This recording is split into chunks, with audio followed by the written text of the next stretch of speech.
Good morning, staff and council. May I have a mover and seconder?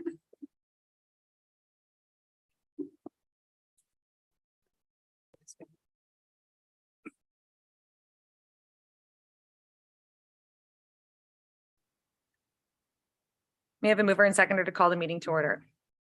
Councillors Fisher and Thompson, that the special meeting of council of the Township of Springwater, January 20th, 2023, come to order at 9 a.m. All those in favor? That is carried. Council, are there any disclosures of pecuniary interest this morning? Seeing none. At this point, I would just like to make a couple quick remarks. I wanted to thank senior management and staff for putting together what I feel is a very progressive and sustainable budget. Also for opening your doors to council and answering many emails throughout all hours of the day to help us be comfortable as we enter into today's session. I think that the program changes that you've brought forward are a direct response to what we've been continuing to hear from our residents. So thank you for bringing those forward. And council, thank you for your diligence on this, and I'm looking forward to our discussions here today. At this time, I'd like to call on Director Radigan to begin the department budget presentations. Director Radigan. Thank you, Mayor Coughlin. I'd like to start off by presenting you with the blended tax rate presentation. I'm not sure if the previous members of council recall that presentation from last year, but I thought it'd be a good refresher for some of the new members of council. So I would like to call on Supervisor Waslenko to provide that presentation. Thank you, Director Radigan. And through you to Mayor and members of council, I'm just going to share my screen.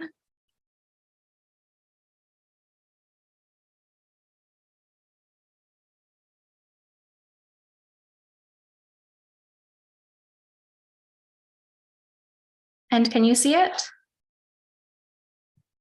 Oh, there it comes. Okay. You can see it now. Thank you. So thank you and good morning, Mayor Coughlin, Deputy Mayor Cabral, and members of council. I'm before you today to present the blended tax rate. I do apologize, just one moment. I'm going to begin the presentation with the sample calculation of the blended rate between the Township of Springwater, County of Simcoe, and Education. A percentage is an expression between two figures as a fraction. Therefore, the increased percentage is the increase in dollars expressed as a fraction of the previous year per category. The Township of Springwater had a base amount of $100 and is increasing by $25. Therefore, the increased percentage is 25%. The percentage is expressing that the Township of Springwater is equal to $25 per $100 of the 2022 figure. If the base amount was going to remain at $100, we could agree that the increase of $45 would be equal to 45%. However, the base amount of the calculation has changed from $100 to $300. When the Township of Springwater, County, and Education are added together, forming the total tax bill, the original 2022 amount, being the base amount in which the percentage for each category was calculated, has changed. As the base is no longer $100, a new calculation for the percentage is required. In other words, if one of the two figures used for a percentage calculation has changed, a new calculation is required. The increase in dollars being $25, $20, and $0 are no longer being divided into $100. They are being divided into $300. Therefore, the percentage expressed as the increase when calculated with the total increase percentage is less. To provide another perspective of how much the total percentage increase each category carries, weighted portions have been provided. In the Township of Springwater, the $25 increase divided into $300 becomes 8.33%. In the county, the $20 increase divided into $300 becomes 6.67%. And in education, the $0 divided into $300 remains at 0%. The 2022 weighted portion reflects how much of the total 2022 tax bill each category had made up. The total tax bill percentage being calculated by $45 divided into $300 is expressing that the increase is equal to $15 per $100 of the 2022 total for all categories. As there are now 3 sets of 100, the fraction now becomes 15 per 100, and the increase total is $45.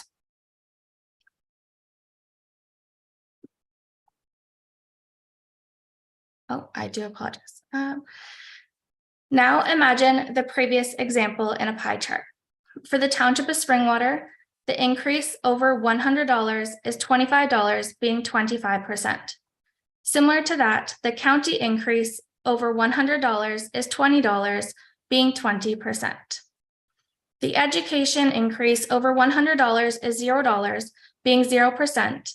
Although the increase is $0, the total $100 base still gets added to the larger pie, diluting the increase of the other 2 categories.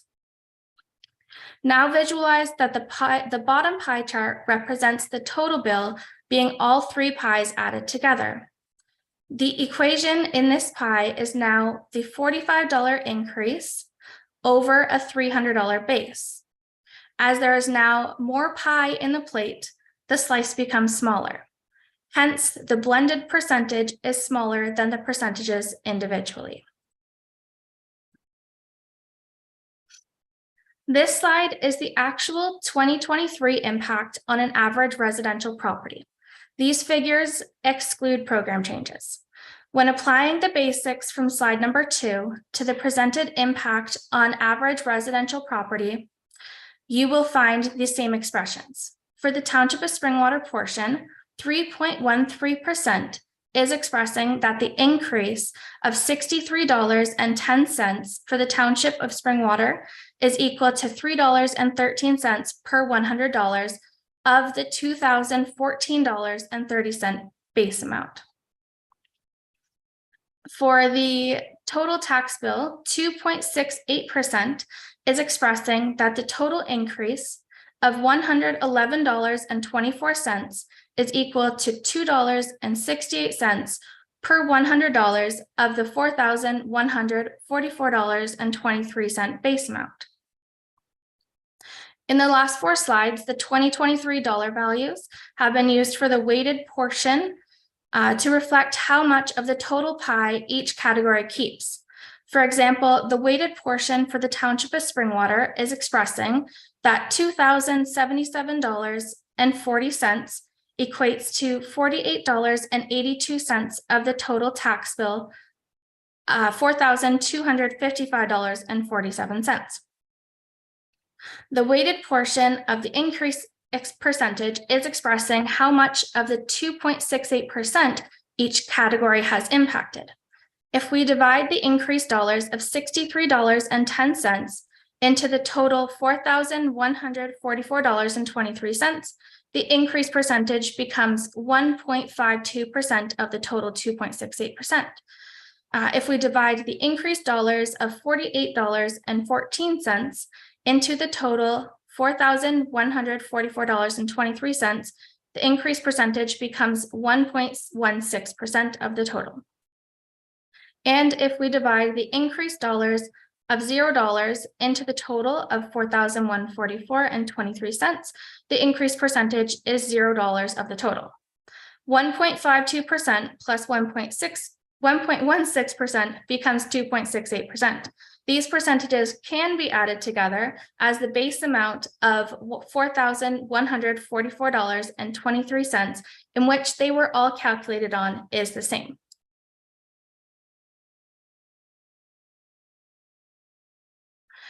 This slide is the actual 2023 impact on the average residential property of $493,000. These figures include all program changes. Similar to the previous slide, this slide is expressing the blended increase percentage over the 2022 tax bill. Including all program changes, the increase of $145.78 over $4,144.23 would become a blended tax rate of 3.52%. Oh, I do apologize. The last two slides being presented are just to provide the impact per $100,000 of residential assessment, not to be confused with the property's current market value assessment. This informs residents that are not assessed at the average single-family dwelling assessment a means to calculate an estimate of what their increase may be. This slide presents a 2.68% increase, excluding the program changes. The 2023 total tax bill per $100,000 is equal to $863.18, with an increase of $22.57. If a house was assessed at $200,000, the 2023 total tax bill would be $1,726.36, with an increase of $45.14, and so on and so forth. This slide presents a 3.52% increase, which includes all program changes. The 2023 total tax bill per $100,000 is equal to $870.19, with an increase of $29.58.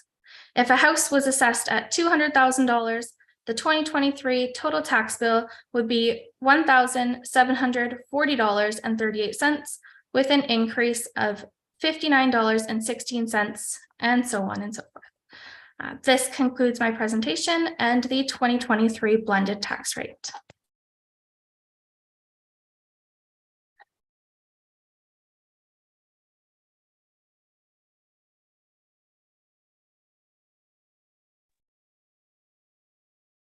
Does members of council have any questions before we proceed?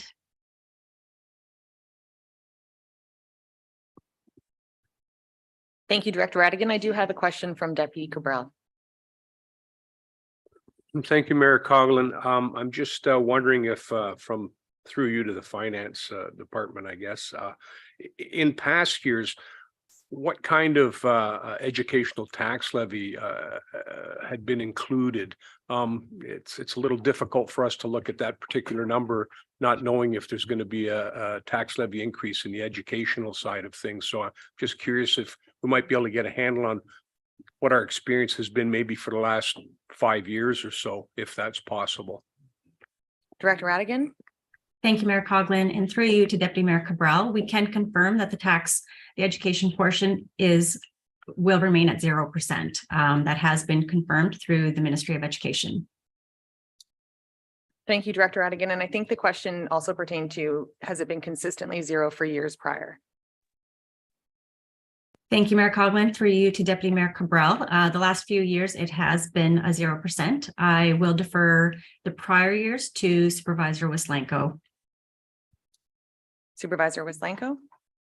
Thank you, Mayor Coughlin, and through you to Deputy Mayor Cabral. I do not have this information handy at the moment. There has been increases prior to COVID, but I can gather that information for you. Deputy Cabral has said, thank you, but that's fine. No need to go into that. Director Radigan, if you could continue, please. Thank you, Mayor Coughlin. I will just take a moment to share my screen.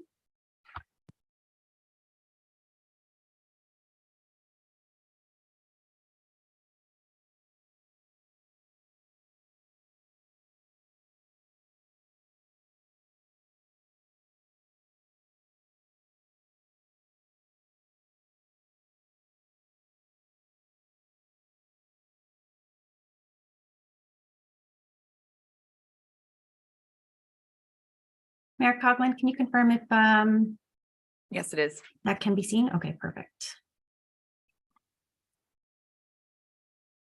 And I do apologize, I cannot see every member of council, so please feel free to just step in and interrupt if there are questions as I go through. Okay, so thank you, Mayor Coughlin, Deputy Mayor Cabral, and members of council. Today, we continue our 2023 budget deliberations, and we will focus our attention on the township's proposed operating and rate supported budgets, as well as the capital budget request for 2023. Today's agenda includes an overview of the proposed consolidated budget, and I will provide a status on the township's reserve and reserve funds. I will also review the township's current debt position And we will also discuss compensation, including the COLA increase, as well as the non-union and management salary grid. Then we'll get into the details of the 2023 proposed tax-based operating budgets by division. The format of today's meeting will involve each department head presenting their respective budgets at a high level, alongside their program change requests and capital requests for 2023. After each departmental presentation, council will have the opportunity to ask questions and seek further clarification. And lastly, we will finish off with the rate-based budgets, which includes water and wastewater. Now, the 2023 proposed consolidated budget is comprised of gross expenditures of $50.1 million and $49.6 million in gross revenues, leaving a net tax levy requirement or a deficit of $529 and $529,000, wow, and $431.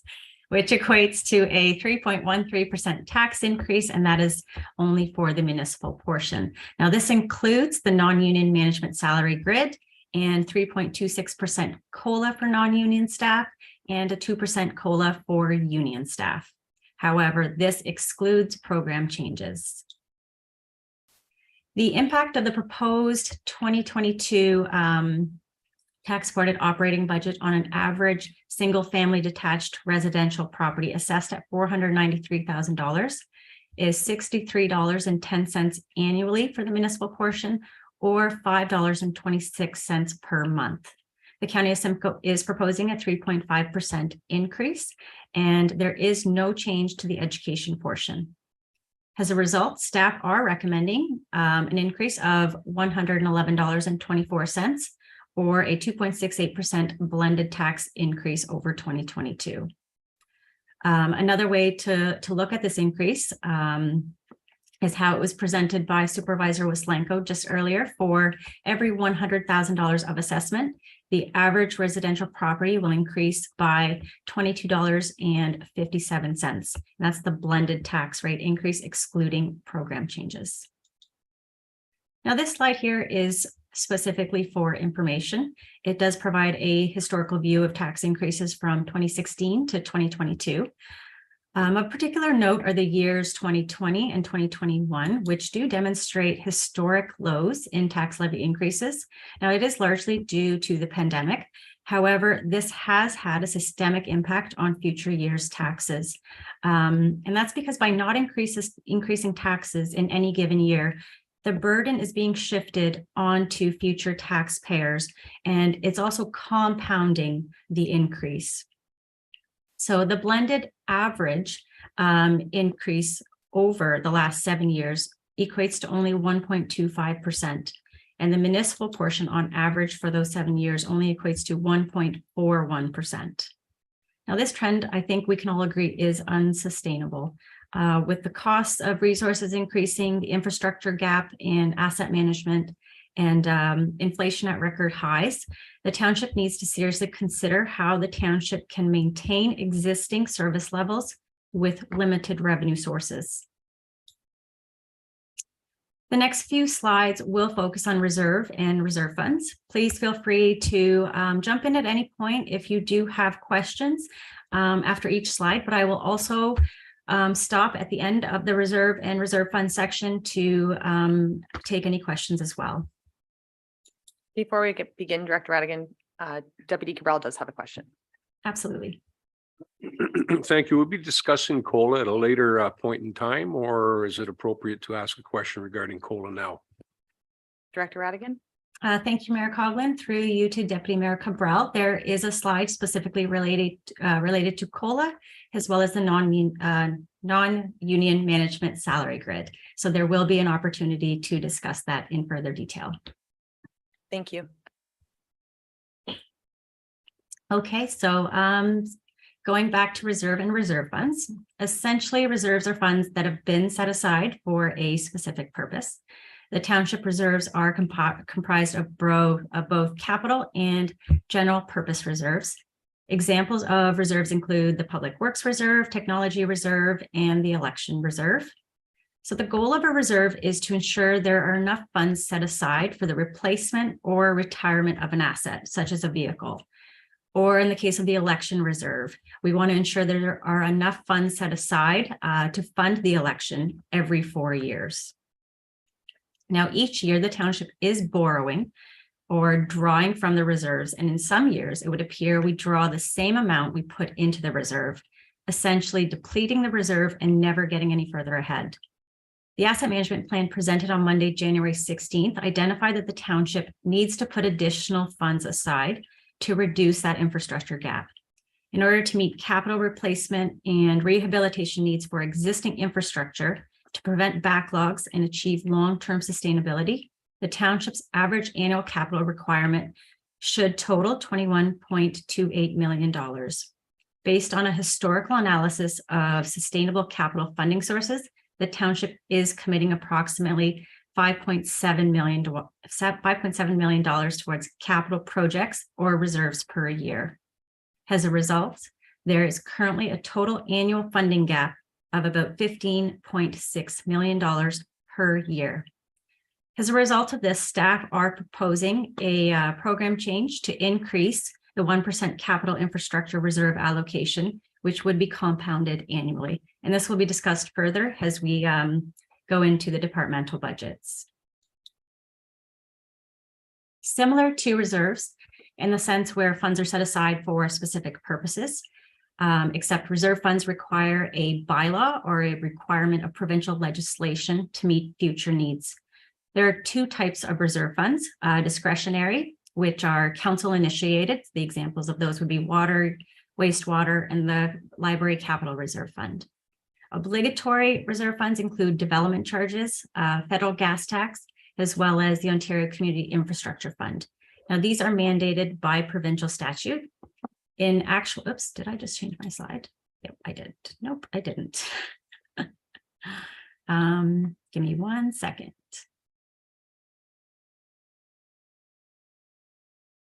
Sorry, I apologize.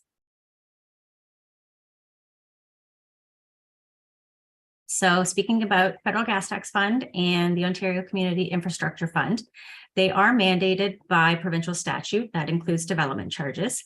So in actual fact, there's usually an agreement in place which obligates the township to hold funds in a reserve whereby they can earn interest. Both reserve and reserve funds earn interest, the difference being that reserve funds earn and accrue interest that is applied back into the reserve, whereas general reserves, although they earn interest, it's used as revenue in that given year that it's earned, and it's used to reduce the tax levy. Now, this graph provides projected reserve balances from 2021 to 2027. The general purpose reserves remain fairly stable to 2027, and that's represented with the blue bars.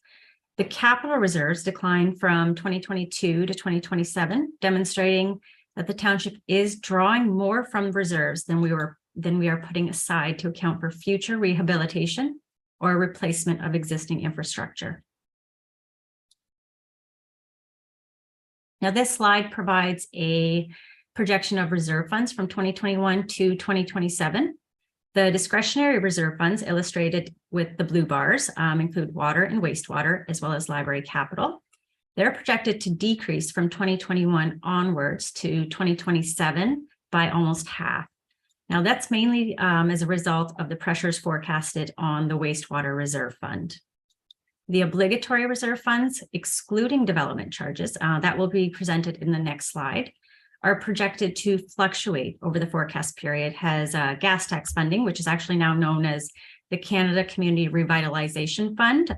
You'll hear me refer to it as the CCRF, and the Ontario Community Infrastructure Fund, which is also referred to as OCIF, OCIF. And those are projected to be fully utilized in each year during the forecasted period. The 10-year capital plan does further outline the projects that are anticipated to occur or be constructed during this time. Now, the township receives just over $600,000 in CCRF funding and approximately $1.2 million in OCIF funding. OCIF funding just recently doubled. That was announced in 2022, and it is consistent with 2023 rates. We are not sure how long that will last for. Now, over the forecasted period, discretionary reserve funds start at $12.3 million and drop to $6.1 million by 2021. The obligatory reserve fund balance fluctuates as we try to maximize grant funds in each given year. Development charges are obligatory reserve funds, and I think it's necessary to look at them separately as the township will be experiencing large amounts of growth and will see added pressure to our DCs. Development charges provide for the recovery of growth-related capital projects.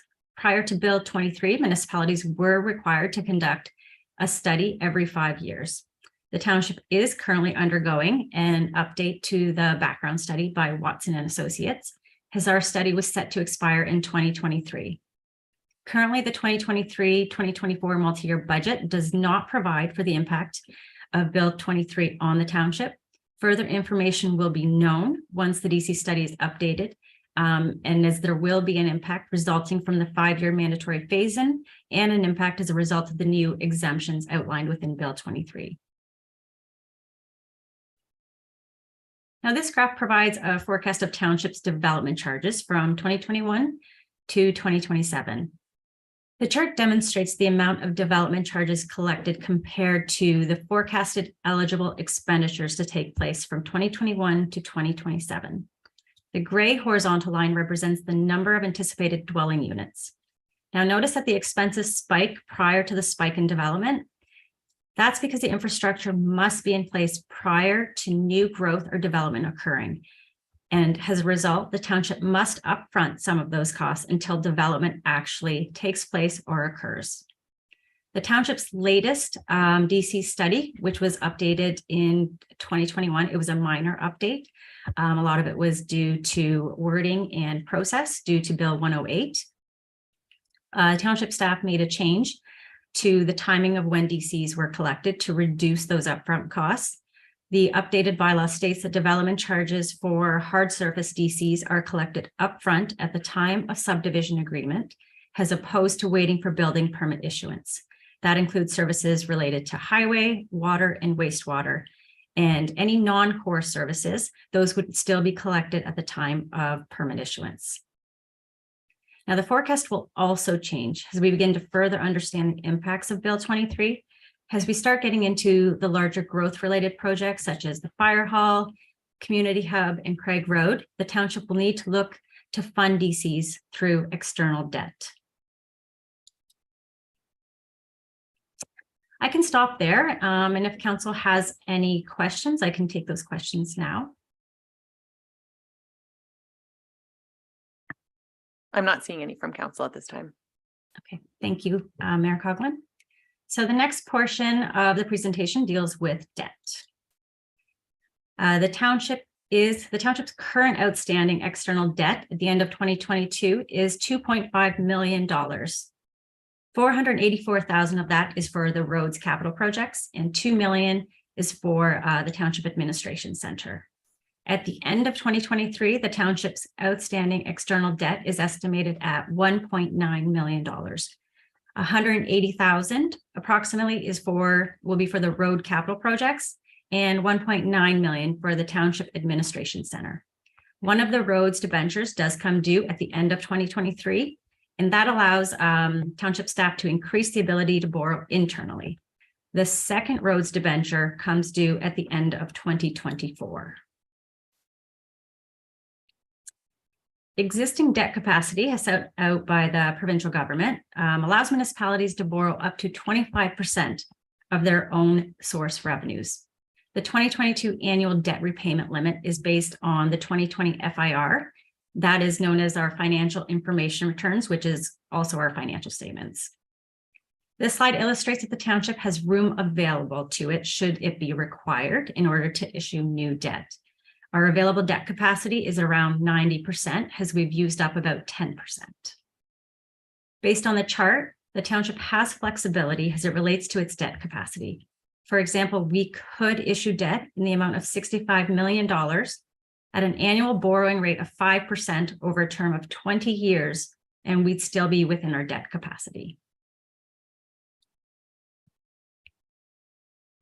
The township anticipates issuing approximately 1.7 million in renewal and repair related debt in 2023 and 5.9 million in 2024 in order to finance previously approved road capital projects and those projects that have been identified in the 2023 and 10-year capital plan.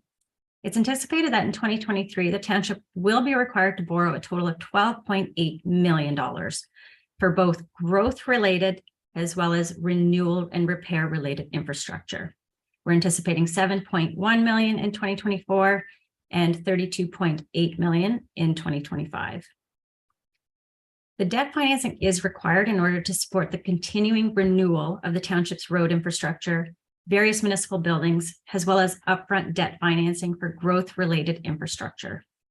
Major projects that will require debt financing include the fire hall, that's at $7.7 million, $1.8 million to fully undertake the renovation of the Elmville Library, $23.1 million in upfront costs for designing and constructing Craig Road, and $35 million for the multipurpose complex.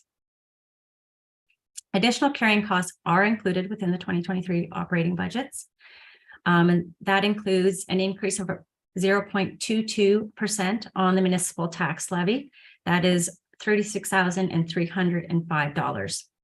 Any debt incurred as a result of growth, any interest and carrying charges would be put back onto the developer through development charges. I will be moving on to compensation. So if we have any questions around debt, I'd be happy to answer them now.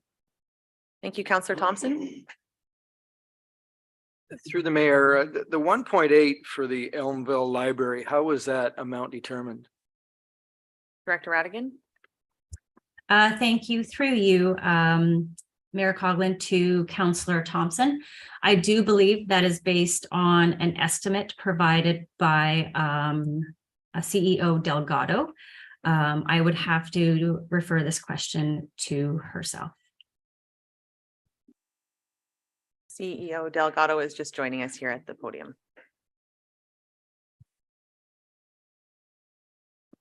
Just one moment here, CEO. We're just going to pull up your camera for the public. What's on there now? Please go ahead. All right, through you, Mayor Coughlin, to Councillor Thompson.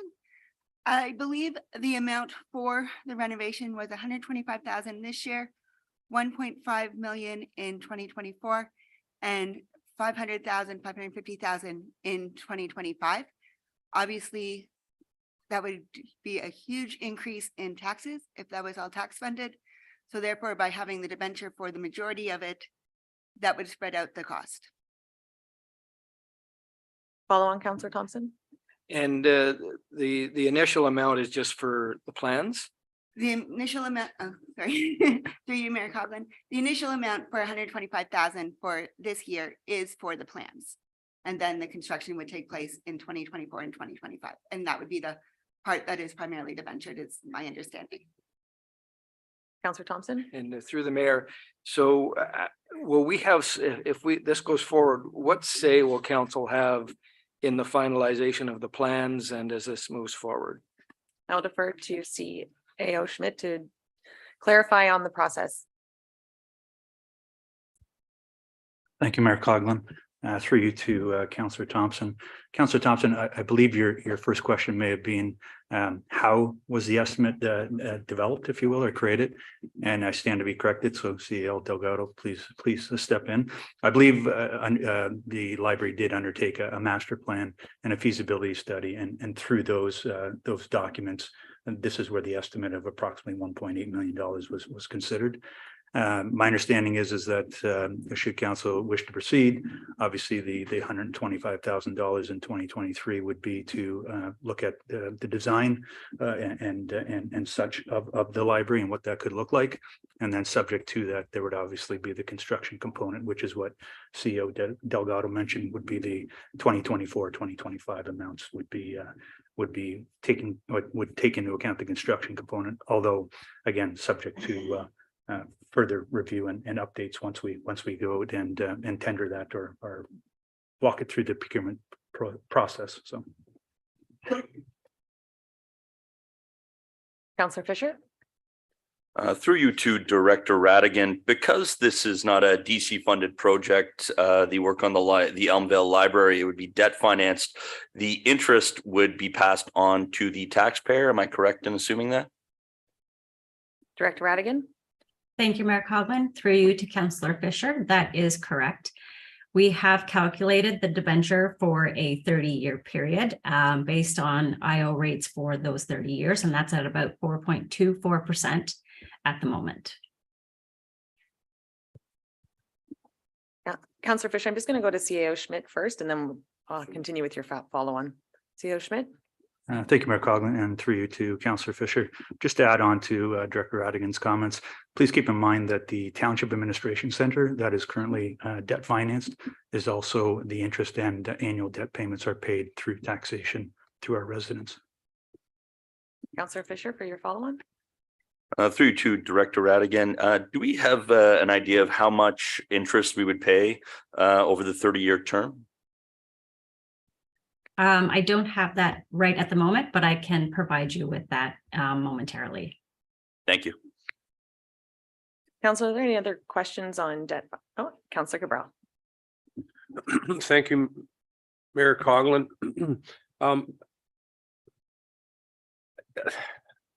There's, with respect to this, I guess there's been discussion and different views proposed on the valuation of that specific building and the valuation of the required renovations or renovations that seem to be being presented as required when it might be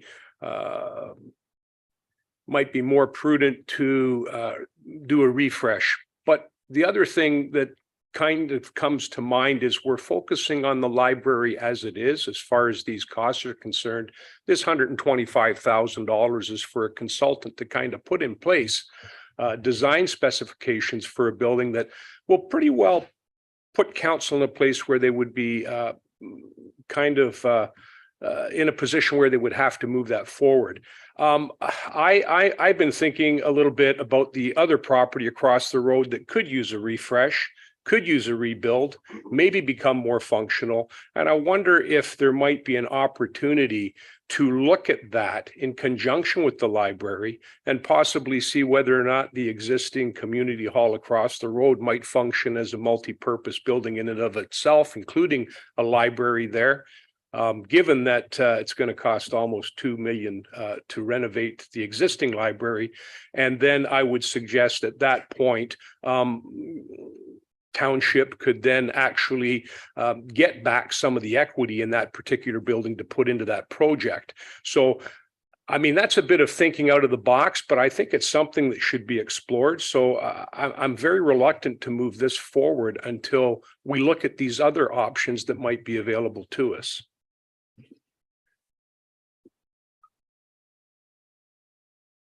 Councillor Fisher?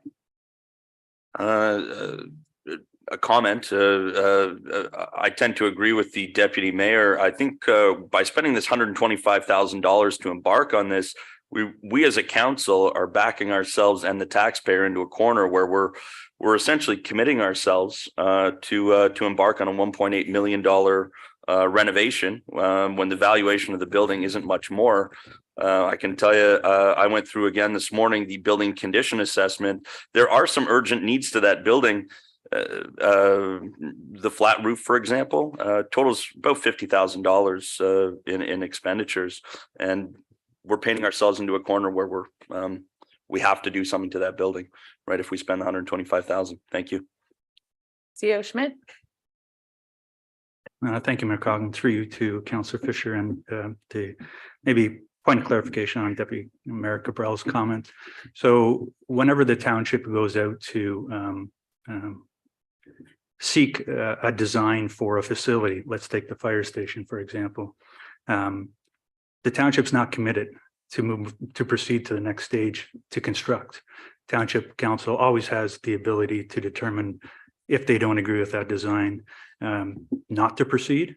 In addition to that, that's why it is phased, is that bring the design to council for your consideration. To the extent that you agree with that, we move forward with the next stage of the project, whereby we would tender it and or procure it. And that would also be coming back to council for your final consideration. And again, at that stage, you still have the ability to say no to that facility. So I just want to clarify that you're not committing yourself to a building. If you go through with the design portion, you're not committing. I will say to the Deputy Mayor's point about the other facility, I would suggest, and maybe for council's consideration, is that maybe a special meeting maybe is put forward with the CEO Delgado to go over the master plan and discuss library services as a whole and determine and provide council with some clarity, I guess, as to what's planned for the different facilities, whether it be in Midhurst or Elmville, so that this council can have a little bit better understanding as to what the end run is here. And to Councillor Fisher's comments, again, allow this council to decide, is that the direction that we want to proceed with these facilities. So I'll leave it at that. Thank you, CEO Schmidt, and Clerk Ainsworth has made a note about a potential information session for council on libraries. Councillor, is there any other questions on debt before we continue? Councillor Moore?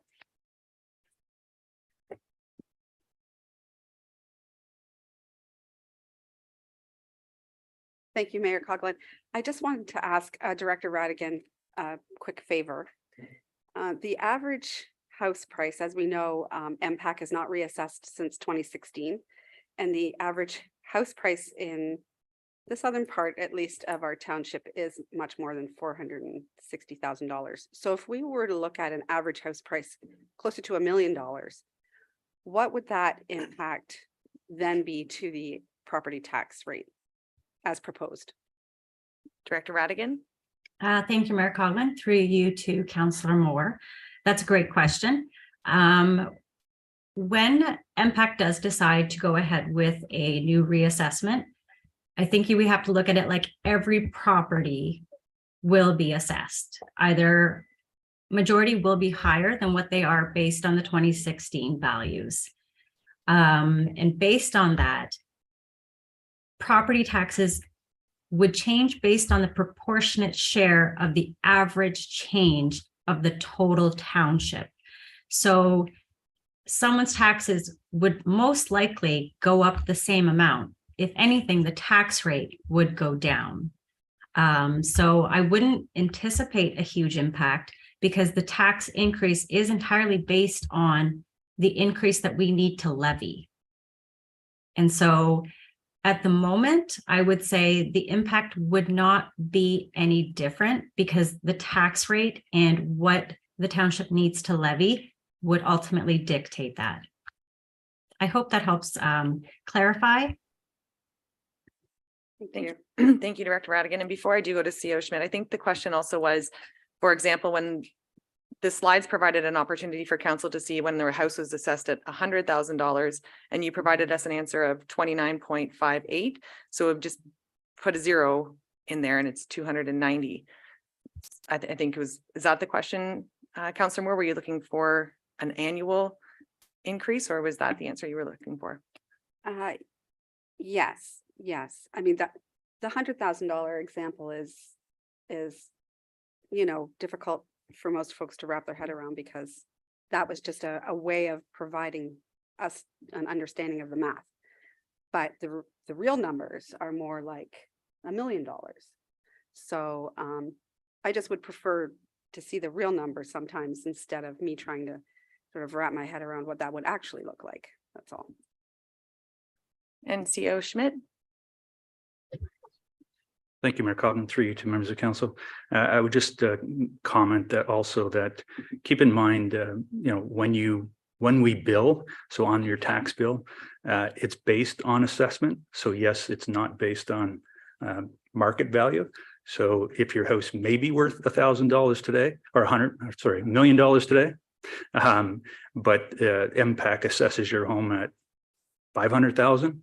We're billing you based on the 500,000, not on the $1 million. The only time that will change is when the reassessment happens. So again, just to keep in mind that some of these newer houses, although they may have been sold for $1 million, until MPAC actually assesses them at that value, we'll be billing them at whatever the assessed value that MPAC brings back, which is likely less than that $1 million. Thank you, CEO Schmidt. And I do see Director Radigan and Deputy Mayor Cabral. And I do think that Weslenko did a great job at one of our sessions, because there is a community perspective whereby MPAC's going to catch up and taxes are increasing. So I think that there is a conception amongst residents that there's going to be a double impact.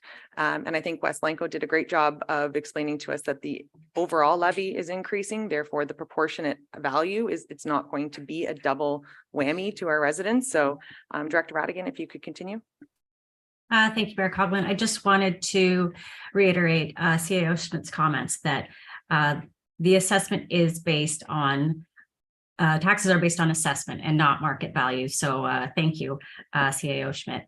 And for the $100,000 in assessment, it is simply just multiplying it by the $22 or the $29 blended if we were to include the program changes.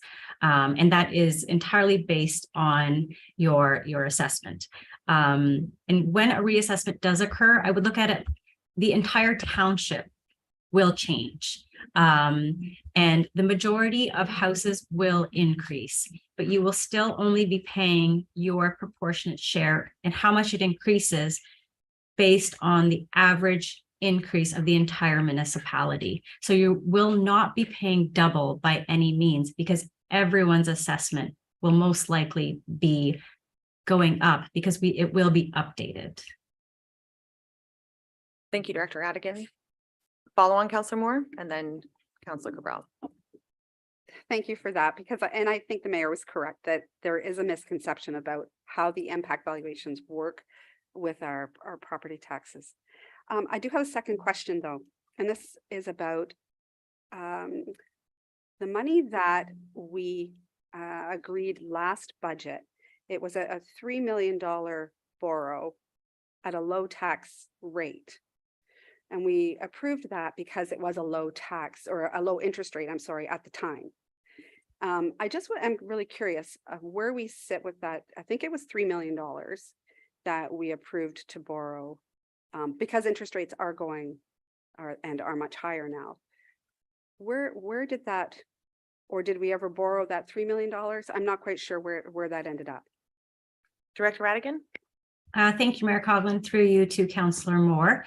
We did not end up increasing our borrowings externally. I believe originally that was proposed. However, council came back and proposed that the surplus of, I believe, the prior years to be used towards allocating to reducing our internal debt, as a result, not requiring the township to go out for any external debt.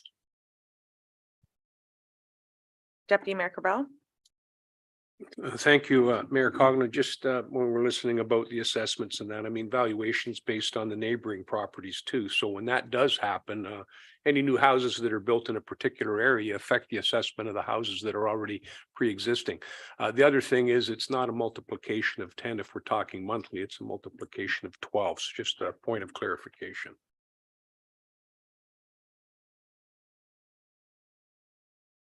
And Director Radigan, I'm not seeing any more hands for council. If we can move on to compensation. Okay, thank you, Mayor Coughlin. I would like to address Councillor Fisher's comment or question regarding how much we would be paying for the 1.8 million. We'd be paying approximately in interest, just a little over $800,000, but that is spread out over 30 years. Thank you. Okay, so moving on to compensation. So on September 6, 2011, Council approved a resolution which included establishing a policy regarding the calculation of the annual COLA or cost of living for budgetary purposes. So this policy set out that COLA would be calculated based on the 12-month Ontario Consumer Price Index average from June to May in the year preceding the budget. Based on this resolution, COLA was calculated at 5.31% for non-union staff, and union staff had already negotiated a 2% increase for 2023. Since the outbreak of COVID-19, as we all are aware, the economic impacts have significantly fluctuated. The economy is facing decade-high inflation, historic labor shortages, supply chain issues, and aggressive interest rate hikes. Due to the ongoing budget pressures faced by the township and as a result of several meetings with senior management, staff decided that we would come forward with a lesser COLA adjustment than the 5.31% for non-union staff members. Senior management are proposing a COLA increase of 3.26%. This is reflective of an equivalent increase to those members currently within the bargaining unit based on 2022 and their 2023 respective increases. As a result, right off the top, senior management was able to shave off $185,564, or a 1.06% increase in salaries and benefits in 2023, just as a result of reducing COLA from 5.31% to 3.26%. Now I'd like to call on Manager DeVried to provide further insight into the non-union and management salary grid. Manager DeVried. Thank you, Mayor Coughlin and members of council. So I'll provide an overview of the non-union management salary grid. It was the culmination of a comprehensive compensation review that began in 2020 when funds were included in the budget to complete a review. An RFP was issued for a third-party consultant to carry out the review, and it was awarded to ML Consulting in early 2021.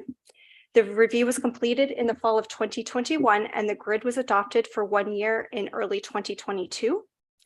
So the review ensured updated job descriptions for all non-union positions, and it undertook job evaluation, which is a process that creates internal equity for all non-union positions. And it also reviewed external market competitiveness for each of the assigned pay bands. So internal equity is created when each role at the township is evaluated against a consistent set of position or job factors to determine the level of skills, responsibilities, and knowledge required for that position. The external market review compared Springwater's job rates, or step 5 of the grid, to 11 municipal comparators, and it adjusted the job rates to the 50th percentile of that comparator pay group for each of the respective pay bands. The 50th percentile can also be described as neither leading the market nor lagging the market, but paying just right. So based on best practice, job evaluation and salary grid structure should be reviewed every 5 years to ensure that these key elements of compensation are able to support organizational requirements and also meet legislative requirements and compliance. So prior to the 2021 review, a market review for base pay was conducted in 2017. However, it did not address that internal equity or job evaluation portion. It simply just looked at market rates. So the last time a full internal equity review and job evaluation was completed was in 2007. And so it was well over the recommended 5 years. So as a result of the 2021 review, the non-union management salary grid ensures that all our non-union positions at the township are fairly compensated in line with our peers in the external market. It's fair within the organization, and it's also within pay equity compliance. And ensuring fair and competitive compensation is important for both attraction and employee retention. Thank you. Thank you. Back to Director Radigan, unless there's any questions of council before I do move on. Deputy Correll. Thank you, Mayor Allen. Sorry, apologize for that. Thank you, Mayor Coughlin. You get like 3 a day and that's it. Well, you had about 5 the other day and I didn't say anything. Anyway, with respect to the pay grid, we moved it forward for 1 year. And while I know that we looked back at 2007 and there hadn't been one, I also look at this resolution or this motion that came before council back in 2011 to address the COLA issue here. And I'm wondering if that was part and parcel to future bargaining and negotiations, because we're adhering to it now. However, I did struggle with the pay grid and I continue to struggle with the pay grid. I think that council as a whole should look at what other folks are getting outside and then address it to our own employees on and across the board, be it union or non-union. I guess it would be non-union for the most part because the union does negotiate per se. A percentage increase. I found it difficult, and I don't know where else that happens other than maybe in municipal government, where you would hire a consultant to come up with a pay grid when quite possibly an adjustment in pay vis-a-vis the actual increase in pay by a percentage for a 1 or 2 year period, which is kind of what happens with the unionized staff now. And it appears to me that COLA used to be the way that used to be done, and maybe it should have been augmented a little bit. So I don't know. And I'm curious to ask actually why the pay grid was not included in the package itself, so that all members of council, in particular newer members of council, would have an opportunity to see where we were and where we presently are. I will direct that question to CEO Schmidt.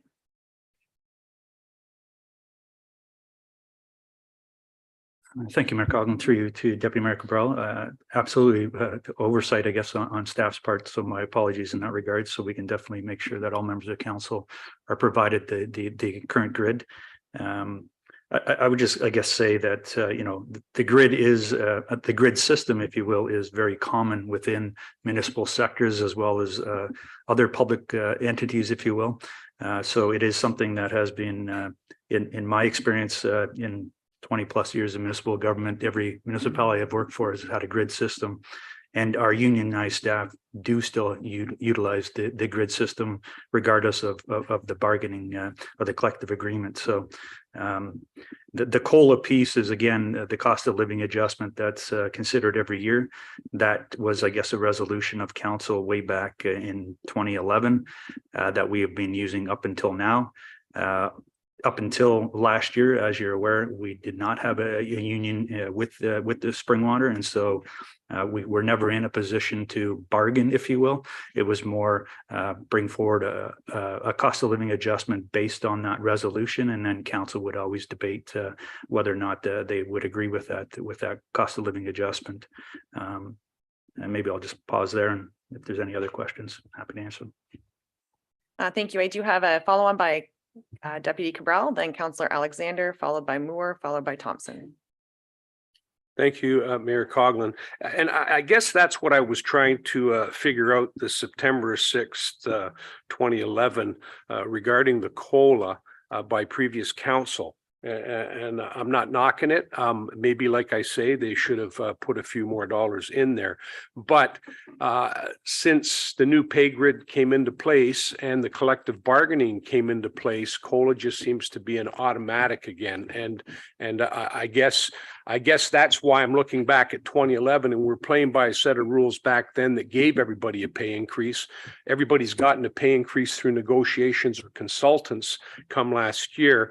And I just trying to figure out how this COLA still fits in there, because it's almost like a given, or it's just part of what happens now, when really it looks like that was what was supposed to present itself as an incentive or a pay review for previous councils. So I don't know how you move forward necessarily on that, but that's kind of where I'm looking at it now. Is it's kind of a different playing field a little bit, in my opinion.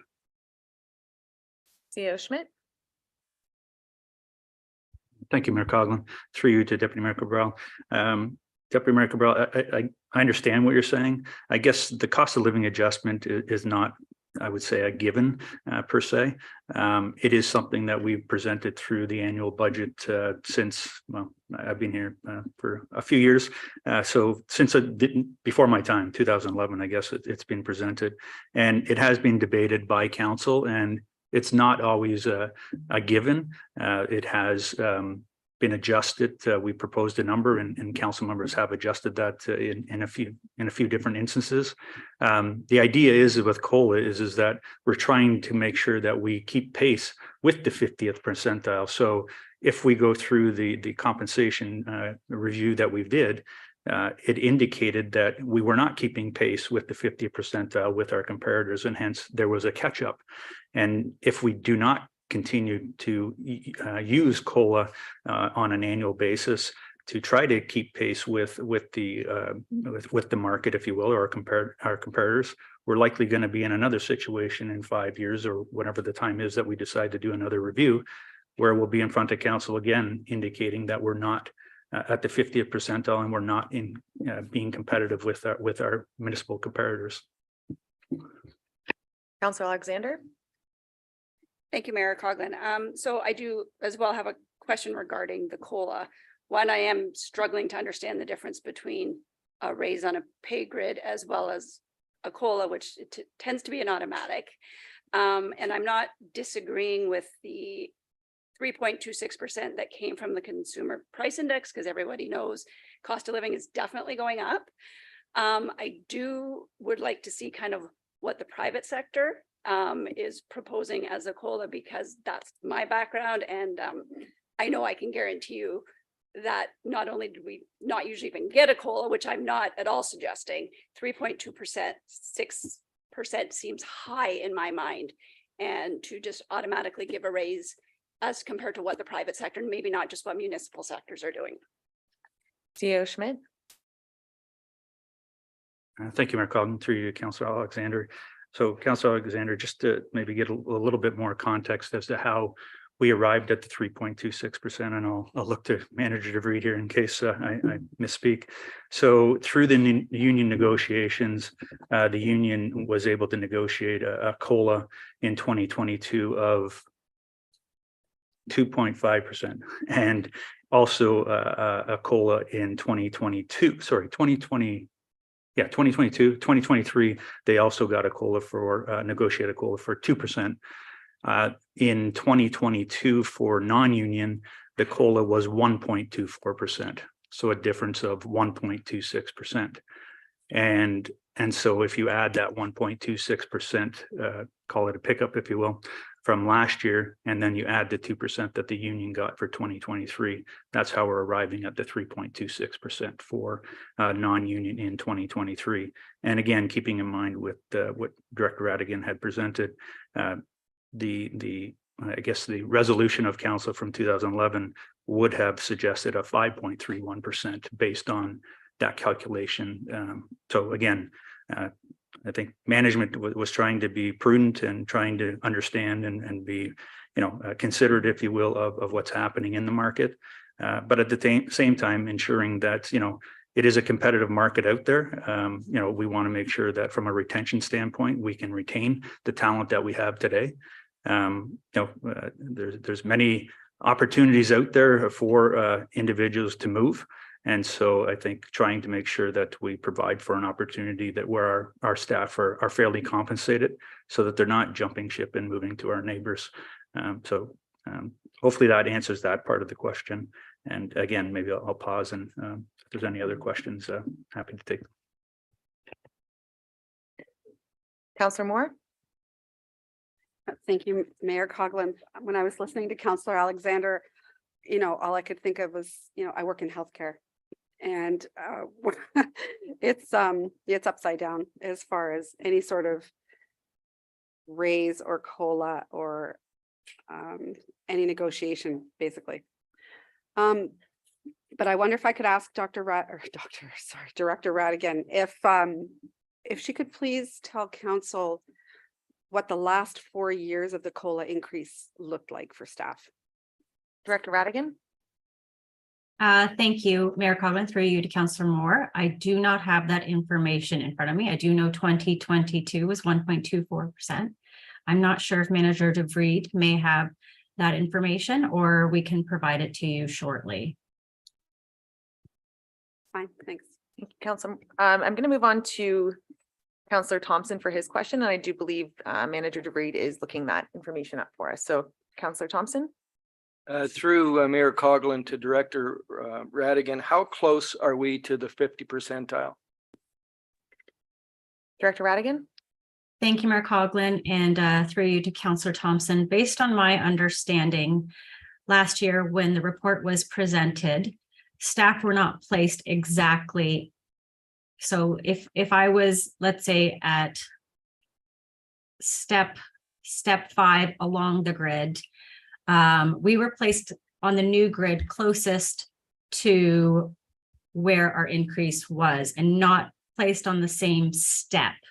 So the idea was to reduce the impact to the tax levy as well last year. So some individuals may still be at their step 5 or level 5, but some individuals were not placed on the same step. We were placed closest to the dollar value, which may have been a step 3 or a 4.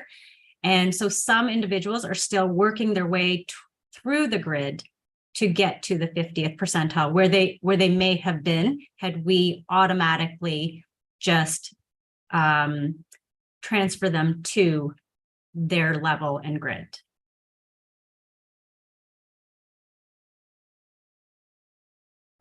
Director Radigan, I'm just going to give Councillor Thompson a minute here to compile his follow-up. But I think overall, I think the question was even just a general statement. We did go through that entire. Oh, I'm getting a wave here from CAO Schmidt, so we'll go to him. Thank you, Mayor Coughlin, through you to Councillor Thompson.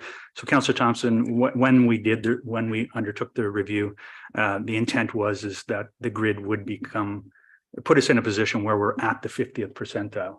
So what Director Radigan is implying or indicating is that, and further to Director or Manager DeVriend's comments earlier. So most members of council or some members of council may not be may not have experience with a grid system, if you will. And so I get it from the private sector, not a lot of organizations necessarily have a grid system. So what Manager Reid was indicating is that every position is evaluated through a common system and common criteria. And each of those positions is put on a certain pay band. So they each get different scores, and depending on their score, they're slotted into a pay band. And then each of those positions then have a step system. So step 1 to 5, for example, is our grid. So essentially we can, step 5 being job rate, represents job rate. So that's the 50th percentile. So some positions or some individuals, when we hire, they may not have all of the skill sets to be able to do the job, all the responsibilities, if you will, on day 1. And so we look at that, and those individuals may not come in at a step 5, we may hire them at a step 1. And then gradually over time, every year, we conduct performance reviews. And then assuming satisfactory performance reviews, those individuals would move on to the next step. So for step 1, step 2, step 3. So that's what's occurring right now is that Director Radigan indicated. When we did that review, not everybody was slotted at step 5. And because some of those individuals through that review, it indicated that they're not quite at job rate yet. They're still moving through the grid system. But the intent is that in a year or two's time, depending on where they land on the grid, they would be at step 5. So there are a few individuals, in the organization that are still moving through that process. And there is obviously, to Councillor Alexander's comments before, and my apologies, I didn't explain this earlier. The grid system, there is, again, that ongoing increase, if you will, for those individuals to get the job rate, to get the actual pay that they ought to be paid at for that position and for those responsibilities. The COLA piece, the cost of living piece, just continues to keep us in line so that, every year we're not falling behind our competitors, right? So hopefully I've explained that correctly to you. Follow on, Councillor Thompson. So through Mayor Coughlin to CAO Schmidt. So to a taxpayer who may be riveted to their screen and watching us this morning, these deliberations, could you, and concerned about their taxes, could you explain to them what the 50% grid or the 50 percentile means? CAO Schmidt. Thank you, Mayor Coughlin, through you to Councillor Thompson. I'll do my best. And again, Manager DeVriend will hopefully help me out here.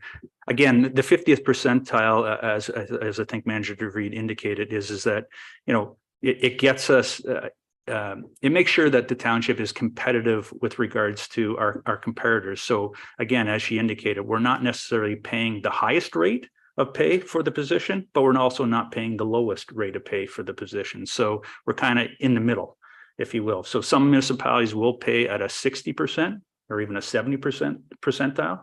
The township has chosen, rightly or wrongly, to look at the 50th percentile, and we feel that that is the right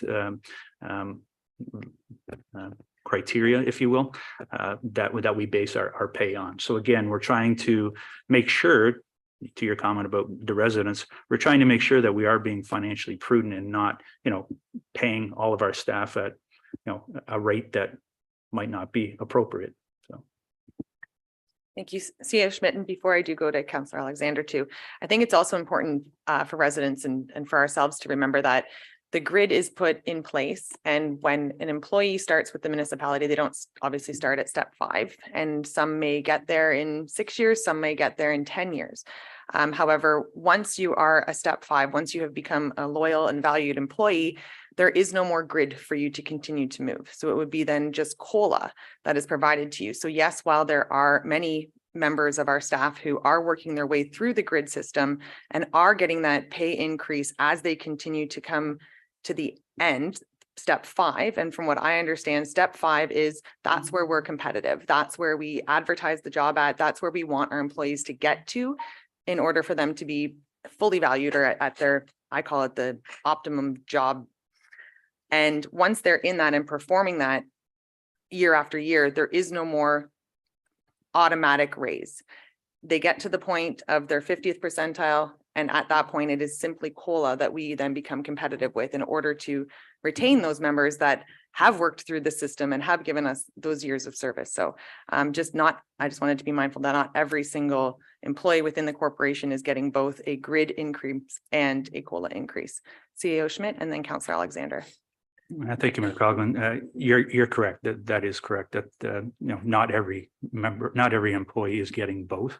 It's just those individuals that are currently still going through the grid system. And again, obviously subject to council's approval on the cost of living. I would also indicate, I didn't mention it before, is within the public sector, the grid system actually provides for that equity piece. So in a private industry, you hire somebody to do X, Y, Z, you could pay them $70,000, $80,000 a year, and then you could hire a different individual to do the same job and pay them much less if you chose to.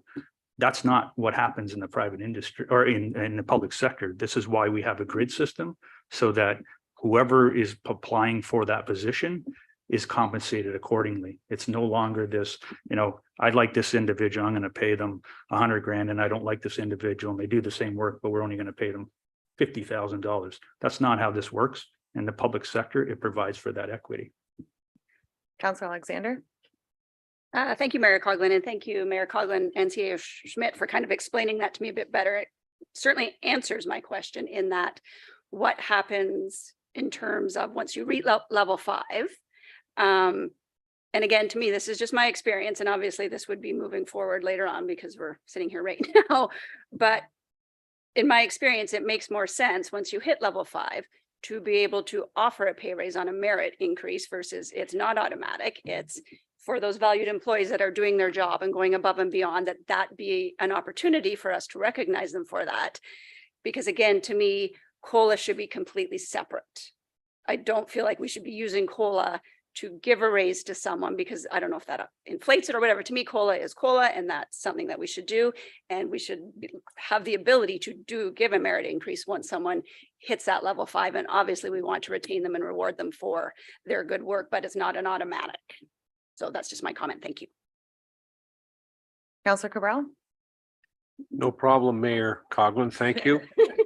We'll get it right. I just, on that point, I just real quickly, my past experience, there was a step grid per se in policing.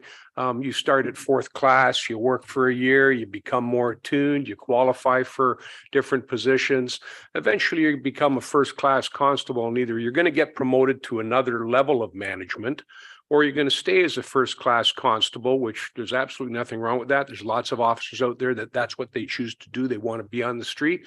However, they also recognize this, and they didn't just simply create a new pay grid. What they did is they looked at the amount of time that officer was working, and after a period of time, maybe an additional 5 to 10 years, they would become a senior first-class constable with an increment in pay, which that was kind of like the reward, which seems to me that, yeah, you get to the top of your game in the pay grid, and then all of a sudden, 3 or 4 years down the road, everybody wants a new pay grid. I think my preference would be to see an across-the-board raise each year, if it happens to be in conjunction with COLA, that would bring our staff back in line with the 50th percentile without paying a consultant, $80,000 or $100,000 to do exactly the same thing. So once again, just a comment, and it's just that I'm unfamiliar with that form, and I struggle a bit with it. Manager DeVried or CEO Schmidt? Nope. Manager DeVried. Thank you, Mayor Coughlin. I was also able to pull up the historical cost of living. So from I can go forward from 2016 to 2022. So in 2016, we received non-union and the whole township staff at that time, it was 1.4%. 2017 was 1.46%. 2018 was 1.84%. 2019 was 1.77%. 2020 was 2.21%. 2021 was 1.48%. And 2022 was the 1.24%. And based on some of comparators, we were low 4 of those 7 years compared to our competitive, our market. Thank you, Manager DeVried. And while I do have you, I guess just for my own clarification here, when I look at the COLA, I guess when I look at it as if take the individual or the individual staff member out of the equation. I look at COLA as keeping our grid competitive so that we don't every 4 years or 5 years find ourselves playing a huge catch up as we did in the last one. So I guess when I'm looking at COLA, I find this to be more of a I don't want to say it, it's more of, rather than being reactive, we're being proactive in keeping our grid competitive and at that 50th percentile. Is that a fair statement? I mean, I do see it, again, being in private business and small business owners, there is no automatic raise. There is no, because we don't know what the profit or the income is going to be from month to month. But I just want to be sure that that's consistent with your opinion. Mayor Coughlin, yes, that is correct. We use the cost of living to ensure that we're maintaining the 50th percentile, as we don't want to get behind the market and have to have a much larger increase to bring us back up to the 50th percentile. Okay. Councillor Garwood. Thank you, Mayor Coughlin. Through yourself to CAO Schmidt, I believe. So in regards to the 50th percentile, so I'm quite familiar with the grid system working in education. So in regards to the 50th percentile, I know it was mentioned that some municipalities are at the 40th percentile, some are at the 70th. But have we documented, and I understand that we have, or I think it was mentioned that we have connected and communicated with other municipalities, but have we documented or connected with municipalities of a similar size, growth, tax base, etc.? I just don't see it as apples to apples necessarily when we're comparing the 50th to another municipality at the 50th, again, dependent upon size and ability to offer that 50th percentile. I don't know if Manager DeVried wanted to take that and describe the comparators that were used during even our pay equity or. Perfect. Thank you, Manager DeVried. Thank you, Mayor Coughlin. To Councillor Garwood. So I can list the 11 comparators that were used in the 2021 review. So it was the Township of Tay, the Township of Clearview, the Township of Oro-Medonte, the City of Orillia, the Township of King, the Town of Innisfil, the Town of East Gwillimbury, the Town of Bradford West Gwillimbury, the Town of New Tech, the Town of Wasaga Beach, and the Town of Bracebridge.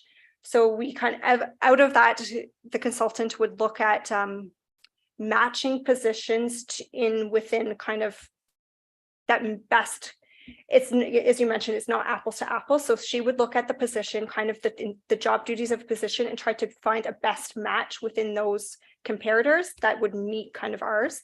So not every position would have a match. She would have tried to match as best she could. If there were 11, if there were 11 of the 11 comparators, she would try to find at least 4 matches for a similar position. And she takes into account that some are paying at the 60th or the 65th percentile when she does the calculation. And when we were trying to get to the 50th, if there was a huge outlier, so somebody who was way below or way high, those ones were excluded from the comparison as well, to ensure that it wasn't skewing the 50th percentile for us as well. Thank you. Councilor, are there any further questions before we carry on with Director Radigan's presentation?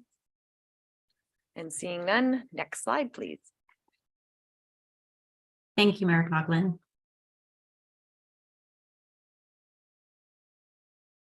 So the next portion of the presentation deals with departmental budgets. After each presentation, council will have the opportunity to ask questions. So as we proceed, feel free, if it's myself presenting, feel free to just stop me at any moment. Thank you. Before we do begin, Director Radigan, I just wanted to ask council, we do have lunch scheduled for noon, which is an hour and a half away. Do we want to just go through this and take our own bio breaks as we're moving through, or do we want to have a quick break before we do go into the departments? Everybody looks. I have a question. Oh, about the bathroom breaks? Yeah, it's going to play into that, Mayor Coughlin. Since we're going this piecemeal, and I don't know about other members of council, but some of the questions I have, and possibly some of the amendments that I might make are dependent on more than one division. Some of these, to my way of thinking, are interlaced with one another. So I don't know how you want to look at that. I'd also like to know whether or not we can take a particular one and move it to the end of the field. Because to be quite frank with you, there's one in there that I would like to see increased. However, without increasing the overall impact to the budget for the program changes. And the only way that could be done, in my way of thinking, is to whittle away at a few others that that might be able to be affected that way. So I don't know how you want to handle that. Thank you, Deputy Cabral. And before I do go to Clerk Ainsworth, so how it's presented and how I see this potentially, and that's to the discretion of council. If there is something at the end of, we'll say section number 4, that you don't want to make a final decision on just yet because it may be impacted by something later on, my suggestion would be that we simply pull that item from section 4 and we'll put it in our parking lot at the end, but still approve everything else as it remains, so that hopefully by the end of today, there's a very small amount of things that are left unknown for us and for staff. I don't know, CEO Schmidt, if that would appease you, or if there's another suggestion on how we can move through. Thank you, Mayor Coughlin. Maybe if I can just maybe clarify what staff's thoughts were. I believe the intent is that staff would go through each section through the full presentation today and provide an update to all members of council on each area. Obviously, if members of council have comments or questions as each of us are presenting, we're happy to answer those questions along the way. Really, it's up to council as to whether you want to propose a motion at that time. The intent is to get through the full presentation, and then council hopefully would have a fulsome understanding of what's being proposed. And then at that time, we would go through with the different resolutions within section 4, I believe it is, of the agenda to see whether or not council is supportive of moving the different sections to the next stage of the process. So again, the intent is complete the full presentation, give you all a sense of what's being proposed overall for the corporation. Happy to answer questions along the way, but we're not necessarily looking to pause after each section to have council approve that section. It would be after the full presentation is over. So hopefully that clarifies things on our side. Deputy Cabral. Just on that, thank you, Mayor Coughlin. That would be okay, I suppose, although I will admit that that won't preclude council members from making an amendment during each program phase. Okay, thank you. All right. All right, here we go. Okay. Director Radigan, Thank you, Mayor Coughlin. sorry, I just need to do an official. May I have a mover and seconder to, nope, not yet. Why were you waving at me then? No, okay. All right, continue on, Director Radigan. Thank you, Mayor Coughlin. So before we get into the details, I'm sure we've seen this slide about 100 times now. Just want to summarize before we do begin our departmental discussions. The 2023 gross expenditures specific to the tax supported budget are 23.4 million, with gross revenues of 22.9 million, leaving a net levy requirement of 529,431, excluding program changes. This equates to a 3.13% municipal tax increase. There are 13 program changes being proposed for 2023, of which 12 of them do pertain to the township. This slide just provides a high level of what will be discussed at each departmental level. And the overall impact to the tax levy is 1.72%. With that being said, the township staff are looking to council to support a 3.52% blended tax increase. We will begin today's discussion with our council departmental budget.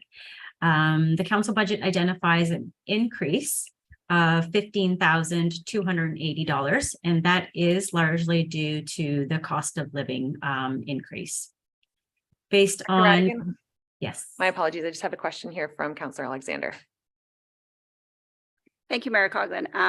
Sorry, Director Radigan, can I ask you to go to the previous slide? I just do have a question regarding this.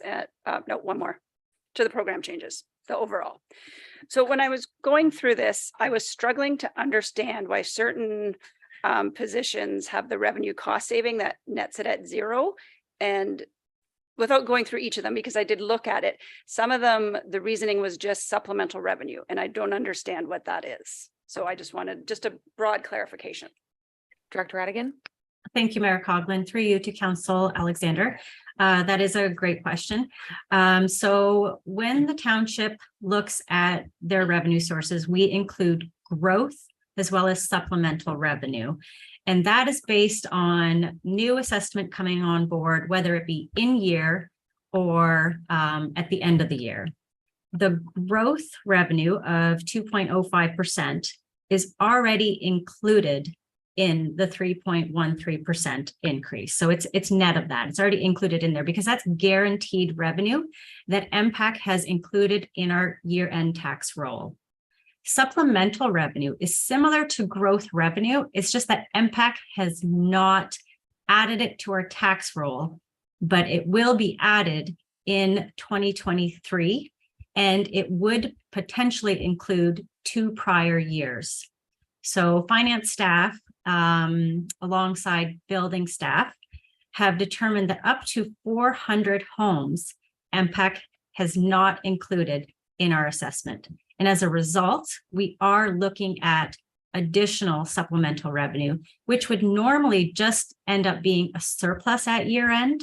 If you've looked at prior years' year ends, supplemental revenue always comes in with a surplus. This year, we are being proactive.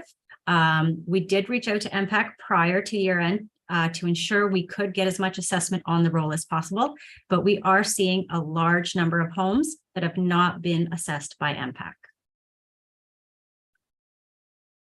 Councillor Alexander. Thank you for the explanation, Director Radigan. That makes sense. So my next question would then be, how did we determine which program changes got to use that supplemental revenue? Some of them are fully offsetted by it and some of them it doesn't touch. So how is that decision made? Director Radigan. Thank you, Mayor Coughlin. I will definitely start, but this was a senior management discussion, so I may have CAO Schmidt provide additional comment. There were some recommendations that were provided by council to be included as part of the budget. Those we did want to ensure were funded through the supplementary revenue. A good example would be, I believe the GIS coordinator, although I'm not sure it is funded through supplemental taxes, but the planner position did come to council, and it has been recommended to be paid for through supplemental taxes. Council of that day did refer it to the budget process. We also looked at the need of the department. There is a very large need within the iOS department in terms of the roads and fleet equipment operators, as well as parks and facilities positions that are needed in order to ensure that department can proceed to provide services at the current level. And there are other positions that we have outlined as a result of the community-based information session. We did hear a lot of discussion regarding community engagement and economic development. So a lot of that discussion was based on a senior management review of each position, and we determined it based on the most important need at the moment. I'm not sure if CAO Schmidt has anything further to add. CAO Schmidt. Thank you, Mayor Coughlin, through you to members of council. Just to add on to what Director Radigan indicated, there were, as she indicated, a number of discussions around the senior management table as it pertains to these program changes.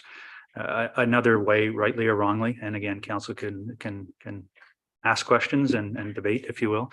But I believe some of the positions that are slated as a net tax impact or proposed as a net tax impact, were those positions were already provided to council previously, I guess, back in 2021, when we were trying to provide council with an update as to over the next 5 years or so, what council could expect coming forward with regards to new staffing.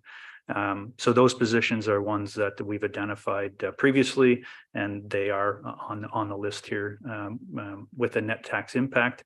The other ones are ones that have come up since that discussion in 2021, I believe it was, that staff are looking to propose and have council consider.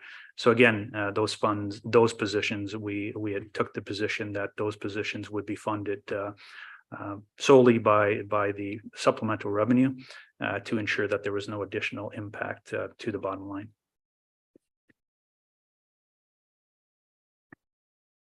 And we'll go back to Director Radigan. Oh, sorry, Councillor Alexander, my apologies. Sorry.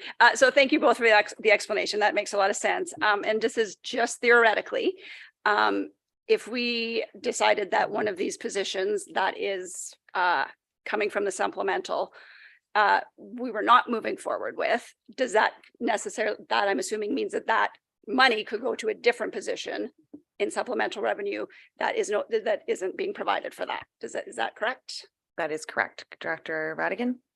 Thank you. Through you, Mayor Coughlin, to Councillor Alexander. That is correct. The supplemental could be used to direct to another position or to decrease the tax levy increase. Councillor Garwood.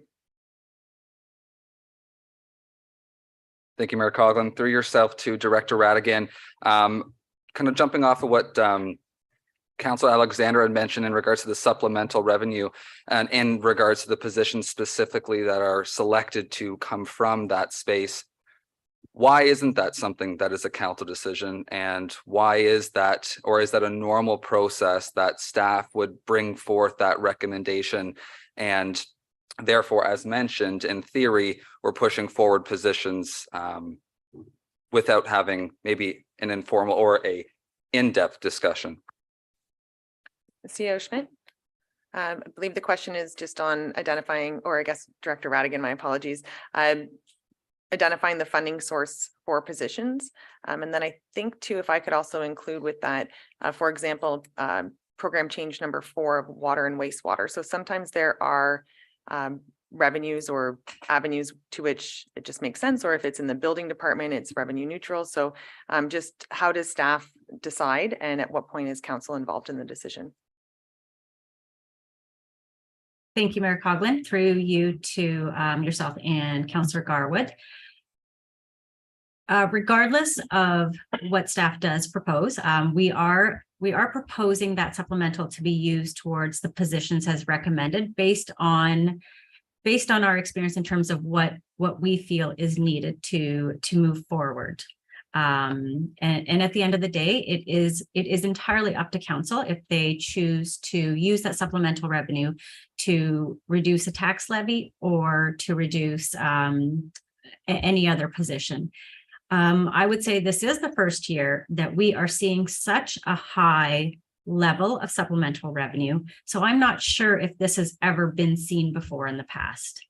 The example of water and the wastewater rate study, anything related to water and wastewater is a user pay system. So it shouldn't be burdened on the taxpayer. So it would be paid for out of the water and wastewater reserve.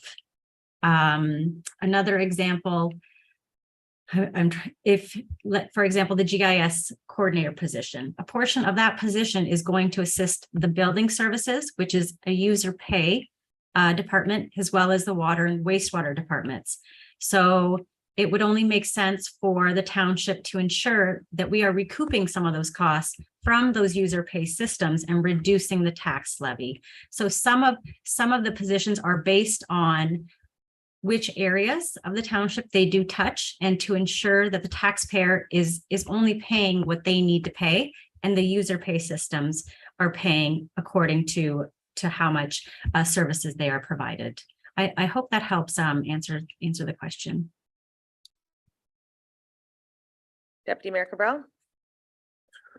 Thank you, Mayor Coughlin.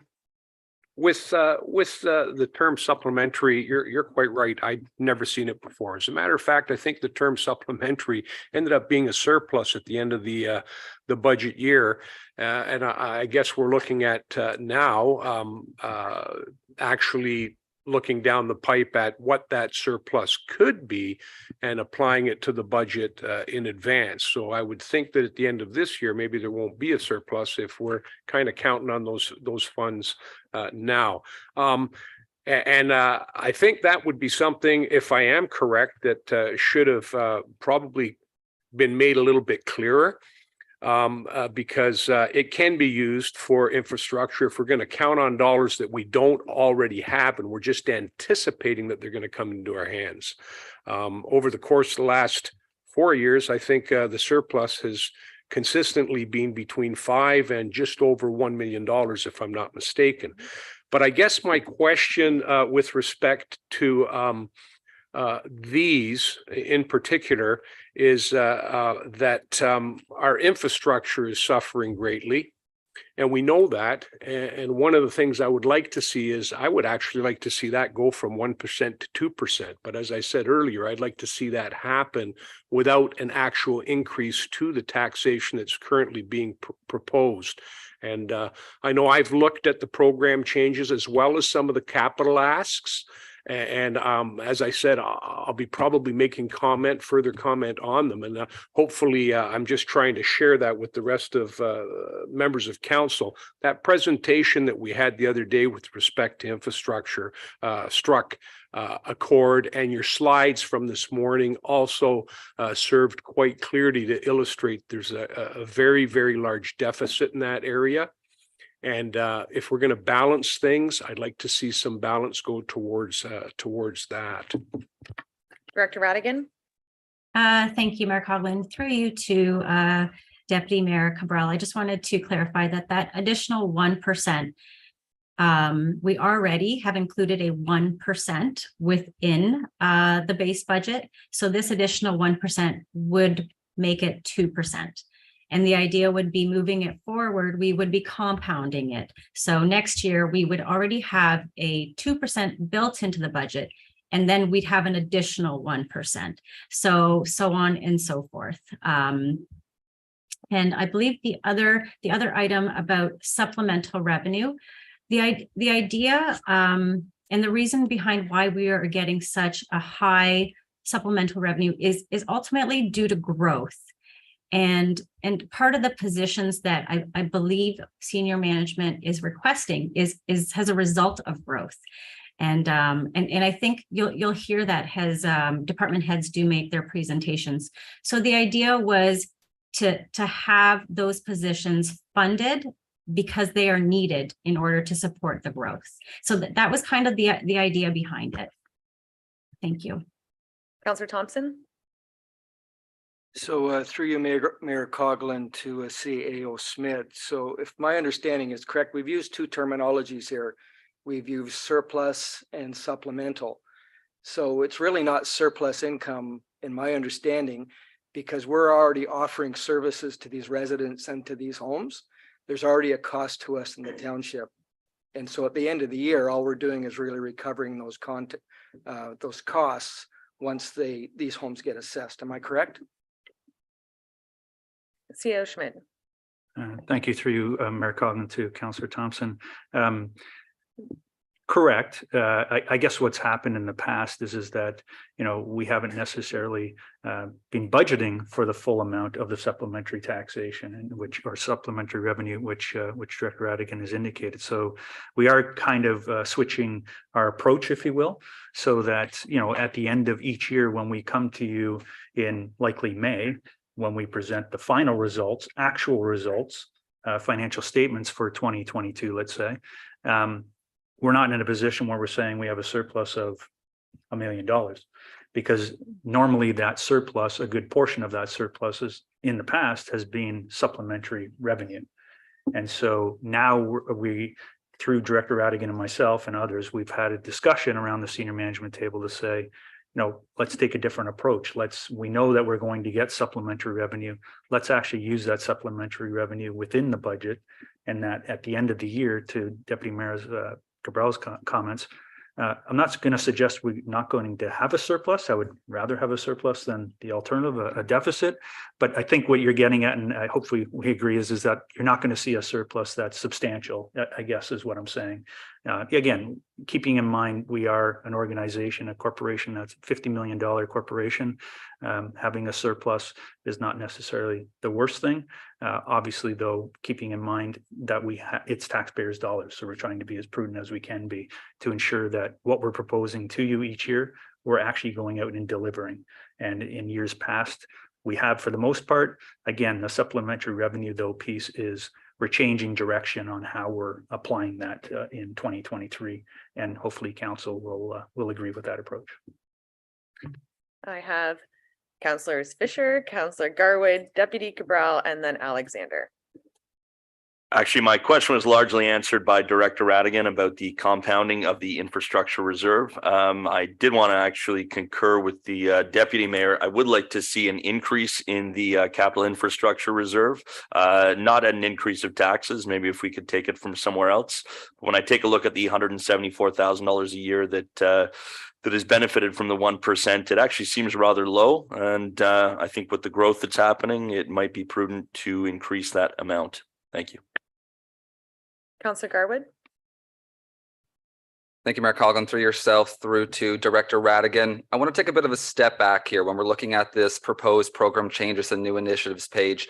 From the residents that I've heard from my ward, most of those questions are focused on these 13 program changes. And I think it would be ideal, not only for council, but for any residents that are watching, to get a overview of those total program changes. So that gross costs column, then the number at the bottom, the revenue cost savings, the net tax dollar, and the net tax percentage itself, just the numbers at the bottom. I know we've gone through those and we've all looked through the budget and it's all in here, but just as a high level summary. So folks that are asking and inquiring, what is that 1.72% tax increase related to? We can talk about those 13 program changes. We can talk about the supplemental revenue, but those four numbers along the bottom, if you could just summarize that at a high level, I think residents would appreciate it. Director Radigan. Thank you, Mayor Coughlin. Through you to Councillor Cabral. I can absolutely do that. So of the 13 program changes that you are seeing before you, the gross cost of those program changes is $823,034. Of those 13, staff are requesting 10 new full-time equivalent positions.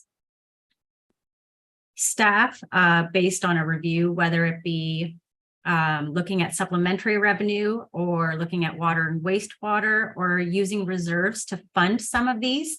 The second column, revenue and cost savings. When you look at each of the program changes, it identifies where that funding stream is coming from. The majority of these are being funded through that additional supplementary revenue that we've been discussing. Some of the positions, if they impact the user fee departments, such as water, wastewater, and building, a portion of those positions are funded through there. In addition to that, the laptops for the library are being funded through the library capital reserve.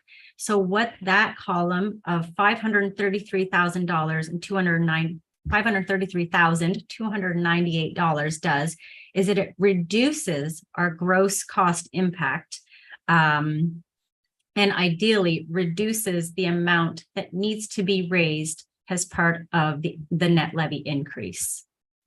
The net tax amount is the remaining amount that we don't have a funding source for. The fees and charges study, on the other hand, has been used, that $205,000 has been used to decrease the impact on the levy by 1.22%. So the net result, the net tax impact is $289,736. And that is for 13 program changes and 10 new staff members, resulting in a 1.72% increase to the taxpayer. I hope that helps clarify. Thank you, Director Radigan. And I do have Deputy Mayor Cabral next.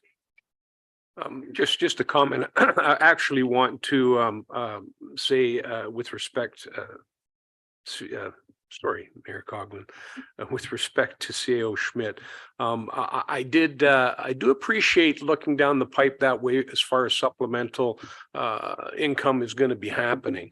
However, I would like to see council have a more open hand in the proposals going forward.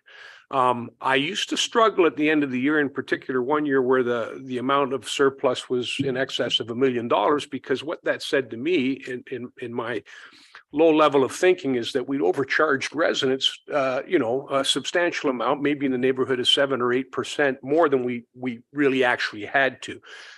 We also have to keep in mind that at the end of the year, the surpluses did go into reserves, although sometimes they were redirected to other projects. So that's why I think it's still important for staff to be mindful that council sometimes has some direction that they'd like to provide for those types of funds as well. Thank you. Councillor Alexander.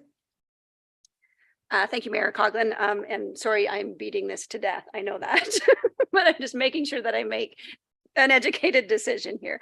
So when I'm looking at the supplementary income versus the cost revenue savings, so something like the wastewater, that is user funded. So that is going to happen annually. So that potentially, because it's coming from a user fee, I could be, and this is my question.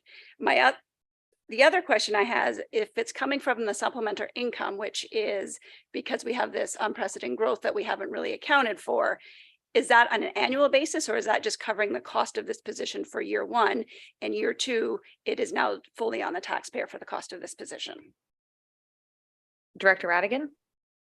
Thank you, Mayor Coughlin. Through you to Councillor Alexander.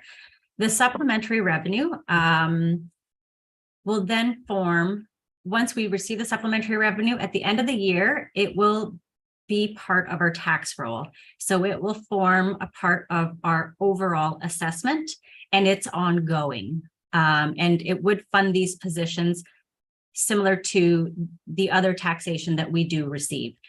The only difference with supplementary revenue is the timing of it. So it is ongoing revenue. It's not a one-time thing. It's just in 2024, you will see a different number in terms of what MPAC has not assessed at that point in time.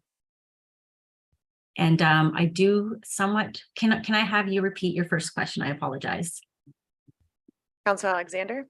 Sorry, it was with respect to something like the wastewater. Or something where it's coming from a user fee. In my mind, that would be ongoing because that's charged yearly. Director Radigan? Thank you, Mayor Coughlin. Through you to Councilor Alexander. The water and wastewater rate study it's a one-time study. The idea behind it is we take on an analysis and we determine what the rates for both water and wastewater should be on a go-forward basis based on growth and based on number of households that benefit from having access to those services. So that is a one-time cost, and anything that is related to water and wastewater for something that's one time would just come out of it must come out of the water and wastewater area. For the positions, that is an ongoing. Those positions would annually impact or provide services to water, wastewater, and building. And so they would annually, a proportionate share would be funded through those user fee services. So that will not change.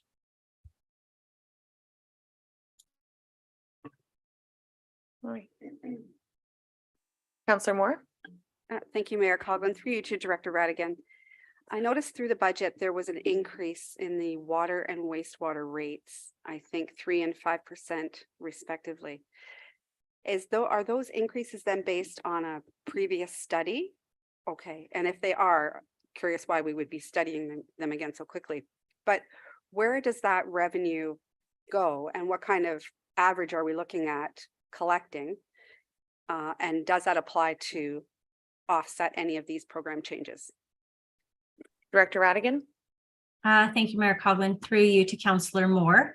The water and wastewater study is a program change request. I'm not sure if you may recall a delegation to council requesting an additional study be completed to ensure that we were adequately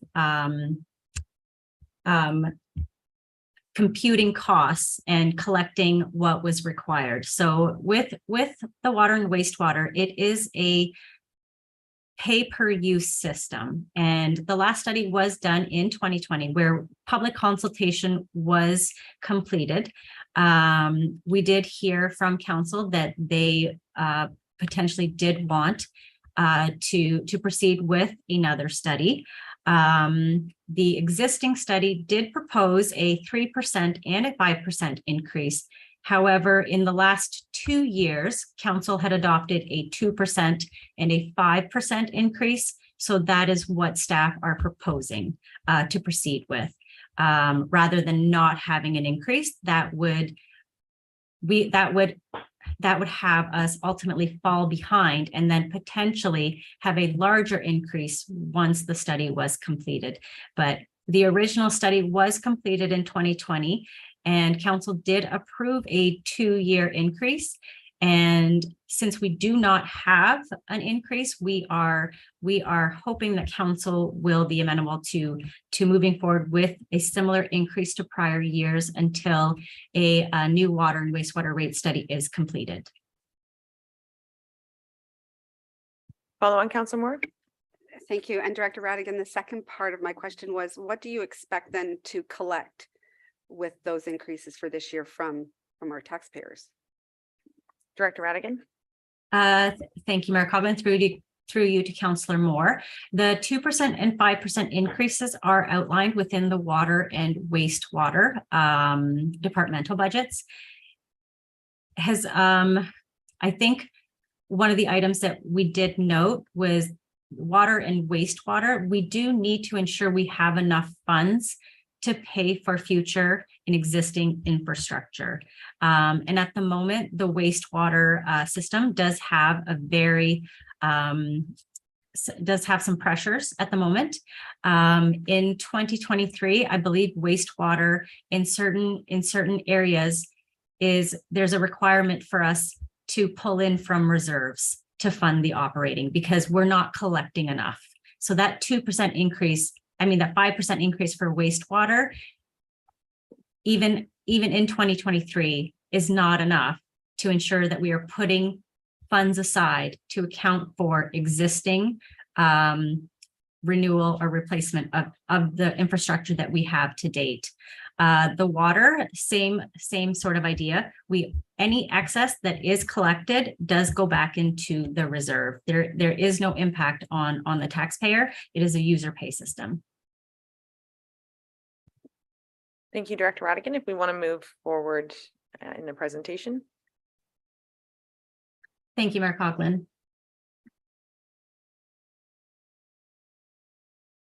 So I believe we are moving on to the council departmental slides. And as I had mentioned, council is seeing a net increase of $15,280, and that is largely due to the COLA increase. Other than that, there are no other notable increases to note. Based on my understanding, there have been discussions with members of council and senior management in terms of the A09 COU council remuneration and expense policy. I believe there was a mention in terms of having councillors use a township cellular phone rather than receive a reimbursement. And so I have included that within the slide. The initial outlay of the cell phone purchase can be funded through the election reserve, so hence no impact to the taxpayer. And the ongoing cost of $19.05 per month would really just offset that $20 reimbursement. So members of council would not be seeing that $20. So instead of the $70, they would be seeing a $50 reimbursement on a monthly basis for internet. I will turn it over to you, Mayor Coughlin, for further discussion if this is something that council would like to consider. Deputy Cabral. Thank you, Mayor Coughlin. I know that this was a bit of an issue that I did have discussion with CEO Schmidt about, and he mentioned that it might come along. Be quite frank, for the last 4 years, I've used my cell phone without reimbursement. The $20 is helpful. I don't know if my preference would be to carry 2 phones. I don't think I would want to port my personal cell phone number over to the township or have another cell phone number again. So if this is something that moves forward, I would respectfully request that council members have an option. If somebody wants a township phone, that's up to them. I know what one of the issues was, the issue of the voicemail, having a voicemail box. I don't know whether this is to alleviate that or make it easier to have, because I know there was a cost associated with that too. So that would be my take on it. Cards are being printed, and folks already are familiar with my phone number when they want to reach out to me, especially the regular customers.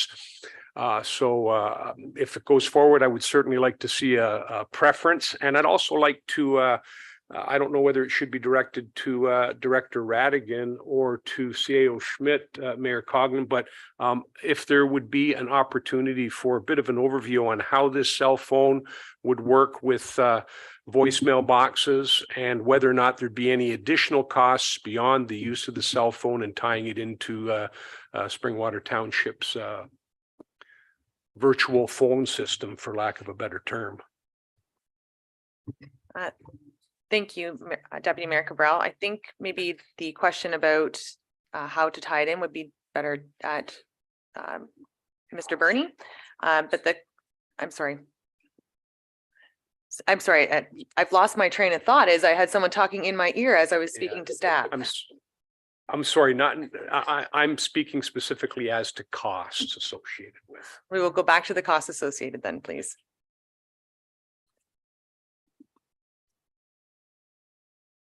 Thank you, Mayor Coughlin, and to Deputy Mayor Cabral. Absolutely, with costs. So we have a couple different options there. One would be we currently use a cloud phone system through Zoom, and the cost to have a voicemail, basically a seat is what they call it, is $20 a month. So it's about the same price as having that monthly cell phone cost. So It's kind of one or the other. If you like the cell phone, you know, you get voicemail with the cell phone as well. You know, you don't necessarily get a direct extension, but you know, you have that cell phone number people can reach you at. Alternatively, we can create an extension or a seat through Zoom, and it's about $20 a month as well. So. Councillor Fisher? Just a comment. I think most of our constituents at this point either have our cell phones, if our personal cell phones, if we've already given it cell phone numbers, if we've given it to them. So to go ahead and switch at this point and to pass that on to the taxpayer, I don't know that it's necessary. But question on top of that, maybe to CAO Schmidt or Director Radigan, have we over the last month or so had the $70 withheld from the compensation? Director Radigan? Thank you, Mayor Coghlan. Through you to Councillor Fisher. We have requested payroll to hold off until this discussion took place, but normally it will be on your first paycheck of every month. You would see a $70 reimbursement.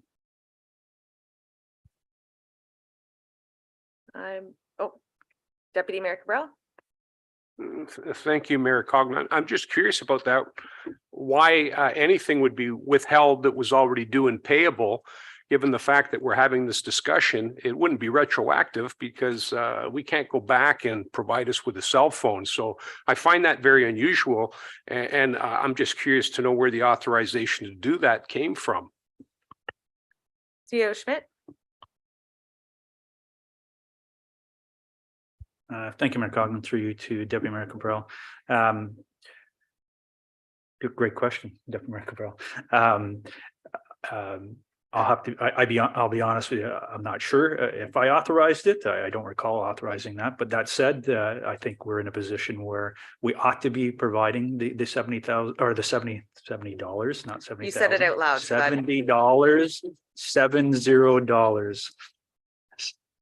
To members of council. So definitely staff, we can take a look at that. And while I have the mic, if I may, again, to the deputy mayor's comments, again, we did have a conversation about this. And I think it was just a matter of, if I can provide a little bit of history, is that typically in years past, until I guess this revision to the council remuneration policy, it was typically just the mayor and deputy mayor that would get reimbursement for their cell phone. And I guess through the revision back in September of last year, it was provided that it was determined that we actually up the $50 a month for internet to include the cell component. So why it's $20, some would say that's not enough. Our corporate plan is $20. So I do have 2 cell phones, and typically will conduct corporate business on the corporate phone, and then my personal phone is obviously for personal use. So the corporate phone, the cost of the corporate phone is around just under $20 per device. So the intent, that's where the $20 reimbursement comes from. So again, to the deputy mayor's comments or his suggestion, I would agree that staff isn't suggesting that all members of council would have to have a corporate cell phone. I think to his point, I think it should be an option for each member of council. I understand that most members of the public do have your cell phone numbers, but again, this is just something that we're thinking about providing for another option. If you wanted to have a corporate cell phone, conduct all corporate business on yourself on the corporate phone, here's an opportunity to do so. Please keep in mind that corporate business that's done or completed on your personal cell phones is FOIable. So just a heads up on that as well, if you weren't aware of that. Thank you, CAO Schmidt. And before we do continue, I would like to thank you for the information about the reimbursement versus having a cell phone. I will agree with Councillor Fisher. I think that at this point, we have established a relationship with our constituents. I think that myself personally, I have a hard enough time keeping track of one phone. I have no interest in having another device following me around. If council would like to propose an amendment to this, exactly, some of you would have 3 then. So I think that, while I do appreciate the information, unless there's a motion from a member of council, I would like to continue moving forward. Councillor Cabral. Deputy Mayor Cabral. Don't worry. Thank you, Mayor Coughlin. I would propose a motion because, I mean, we're talking about now. I would propose a motion that a cell phone, as described here, be provided to members of council who would prefer that instead of the $20 subsidy. Thank you, Deputy Mayor Cabral. I think we were going to try and wait until the end of the presentation, but I think we could probably just quickly deal with this one here. It's pretty straightforward. I would call for a seconder to Deputy Mayor Cabral's, Councillor Fisher, and that would be that members of council are provided an option to either maintain on the current program, or the option would then be available to purchase a phone should they choose. Do we need to formally write that out, Council, or we know what we're voting on here? All right. All those in favor? And that motion has carried. If we want to move on to the next, Director Radigan, thank you. Thank you, Mayor Coughlin. And I just did want to provide that we will ensure that the $70 is deposited by the end of the month. Just wanted to clarify that. CAO Schmidt said 70,000. Okay, so we are actually moving on to the Office of the CAO and People and Talent. So I will turn it over to CAO Schmidt to present his departmental overview. Thank you, CAO Schmidt. Thank you, Director Radigan, and thank you, Mayor Coughlin, through you to members of council. So the Office of the CAO and People and Talent Division, who are we? Our division is currently comprised of 3 key areas. So the Office of the CAO, People and Talent, or more formally known or commonly known as Human Resources, as well as Corporate Communications.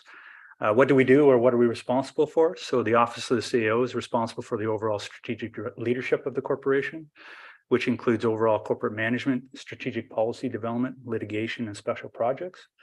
The CAO acts as the key advisor to council and leads the senior management team and serves as the primary contact with other levels of government, the public, and the business community. This area is comprised of 2 permanent full-time staff. So the executive assistant to the mayor, council, and CAO, so Ms. Westlake Brown, who you're hopefully all very familiar with, and of course myself, the Chief Administrative Officer. Secondly, the People and Talent area is responsible for all human resource functions administered by the corporation, such as recruitment of talent, payroll and benefit administration, health and safety, employee relations, corporate training and learning. And this area is comprised of 3 permanent full-time staff. So we have our manager of talent, payroll, and benefits, Mr. Vreed, who you met this morning again. We also have our manager of safety, learning, and employee relations, Ms. Marchand, who is actually currently away on a leave, and assisting us in the interim is Ms. Ellis, who is in the audience here with us today. And also we have a coordinator of payroll and benefits, Ms. Bateman, who helps us with that function. On the corporate communications piece, so we're responsible, or this area is responsible for all corporate communications, including website management, media releases or press releases, written communications such as Springwater Link in the Springwater News, township spokesperson. So anytime that the media gets in touch with the municipality, typically it's through this individual. They're responsible for promotional materials, advertising and marketing, and of course, social media management, which includes Twitter, Facebook, Instagram, YouTube, LinkedIn. And this area is comprised of 1 permanent full-time staff, and that's our communications officer, who is Ms. Audette, who is also in the audience here this afternoon. So from a financial perspective, this area or this division, we are proposing an increase in 2023 in the net amount of approximately $81,000. This is mainly as a result of salaries and benefits increasing by approximately $57,000. That does include the proposed COLA of 3.26%. It also does include, as we mentioned when we were talking about the compensation, the grid, it does include some staff still moving along that salary grid that have yet to reach step 5 or job rate. It also includes group benefits. So back in November, our group benefits package was renewed, and it did have an increase of approximately 7.3% over 2022 rates. In addition to that, we are anticipating a reduction in our Canada Summer Student Grants in 2023, which results in an additional $8,000 impact to the bottom line here. Some of the major initiatives that we have planned for 2023 is to finalize and commence the implementation of the township's community-based strategic plan, which all of you have been involved in. And then next is also to finalize and implement our new human resource information system. So we are, Mr. Reed and team are trying to get that up and running and implemented within the next month here. And so they've been working on that project for the past couple of months. And again, look forward to having that completed very shortly. We also are looking at enhancing our corporate leadership training, enhancing our staff recognition program, implementation of a new organizational structure, and implementing recommendations coming out of the service delivery review, such as enhanced customer service. So we are looking at trying to walk the path or consider walking the path of something similar to what we've tagged as kind of service spring water, which a few other municipalities have walked this path. So again, all with the notion of trying to ensure that we enhance our customer service, which was the direction of part of the service delivery review. So we are proposing a program change in 2023, and it's for a community engagement and communications officer. This individual would lead the way on community engagement for the municipality and would develop innovative and creative ideas to further engage the community. Keeping in mind, communication is a two-way street. So this position would not only be responsible for delivering key messages from the township to the community, but they would also be responsible for bringing key messages from the community back to the township and letting us understand what that messaging is, and to try to minimize any gaps that might be identified. They would also contribute to a more responsive and collaborative local government where people in our community can participate in the changes they want to see. They will facilitate meaningful engagement and show how community input influences decisions so that residents can feel heard, involved, and valued. And some examples may include engaging the public on key significant projects that the township has planned. We did involve the community in the Stone Manor Woods Phase 2 park as an example. We also did some community engagement with Homer Barrett Park, although I think we could enhance that community engagement with this individual. Again, other things that this individual could enhance our engagement is on the community hub, our annual budget and business plan, our Parks and Rec master plan that's out there right now, our transportation master plan, our water and wastewater rate study, and again, other initiatives where this individual could assist with trying to ensure that our public is engaged or our community is engaged. They would assist in strengthening existing community partnerships and seek new partnerships. So staff is proposing that this position would assist the marketing manager for the Elmville Farmers Market, which we can have a little bit more of a discussion about the farmers market maybe a little bit later and what the status of that is. Having a dedicated resource for engagement, the township can ensure that we are listening to all voices in our community, giving voice to equity deserving and rights-bearing communities, and addressing any barriers to participation that may exist. This position will play an active role in implementing the actions that come out of our community-based strategic plan. They will also, it's proposed that they will provide direct backup responsibilities to our current communications officer. This additional resource would also provide the opportunity for the township to enhance our current communications portfolio, such as allow us to design, plan, and execute communication plans that are made more effective in reaching key audiences, allow for the opportunity to coordinate and consolidate key township project information, engagement opportunities in one central location, ability to build stronger outreach to community groups such as our community rec associations and other associations, service clubs, equity groups, etc. Provide for the ability to monitor and solicit feedback in both formal and informal ways. Host focus groups, develop surveys, and gather resident feedback to ensure community input is included in major projects. Increase our interactions and enhance our partnerships with our media partners. Enhance the township's photo and video portfolio in order to bolster communication efforts. Provide the opportunity to engage in digital marketing. With the introduction of digital signage, so the digital sign in Elmville and other possible locations such as Midhurst, Stanton Mills, Hillsdale, all those are all yet to be determined by council. This will require additional resources in order to schedule, plan, and create content for those signs. And lastly, internal communication efforts can also be improved and expanded to ensure our team members are engaged and informed. And Madam Mayor, I'll stop there and happy to answer any questions. Thank you, CAO Schmidt. Council, are there any questions on this department before we move forward? Deputy Mayor Cabral. Thank you, Mayor Coughlin. When we look at this and we see net tax impact, I just want a bit of clarification, if you might indulge me. We're talking about net tax impact, but that does not include the proposed supplemental anticipated taxes that we would be receiving. That's wouldn't form part of that particular statement there, would it, CAO Schmidt? Director Radigan. Sorry, Director Radigan's requesting. Yes. Thank you, Mayor Coughlin. Through you to Deputy Mayor Cabral. No, it does not. Any of the supplemental revenue is outside of that. So the program changes are in addition. So the supplementary revenue is almost look at it as though it's there to offset some of your program changes. Follow on. Thank you very much. And I would ask that you might indulge council one more time if there's opportunity in between presenters. The program changes with respect to new positions.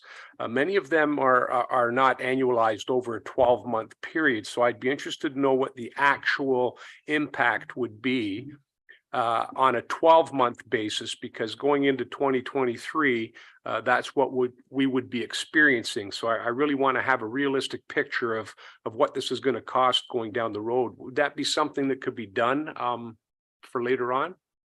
And I'm seeing a nod from Director Thank Radigan. you. So as we continue on with our program changes, I do believe that Director Radigan would be able to provide that as we go through each. Director Radigan. Thank you, Mayor Coughlin. I just wanted to identify that the 12-month impact is also provided at the bottom of each program change. So that has been made available. So I am happy to announce it as well, but it is available at the end of each program change. Thank you. CAO Schmidt, I believe we go back to Director Radigan at this point. Director Radigan, if you wanted to continue on with. Thank you, Mayor Coughlin. So now we do move on to corporate services. Corporate services includes the finance department, clerks and bylaw department, as well as information and technology services. The finance department provides a wide range of services, including customer service, accounts payable and receivable, audit compliance, budget preparation, tracking and reporting, investing, property tax and utility billing, as well as collection, insurance and risk management, as well as procurement services.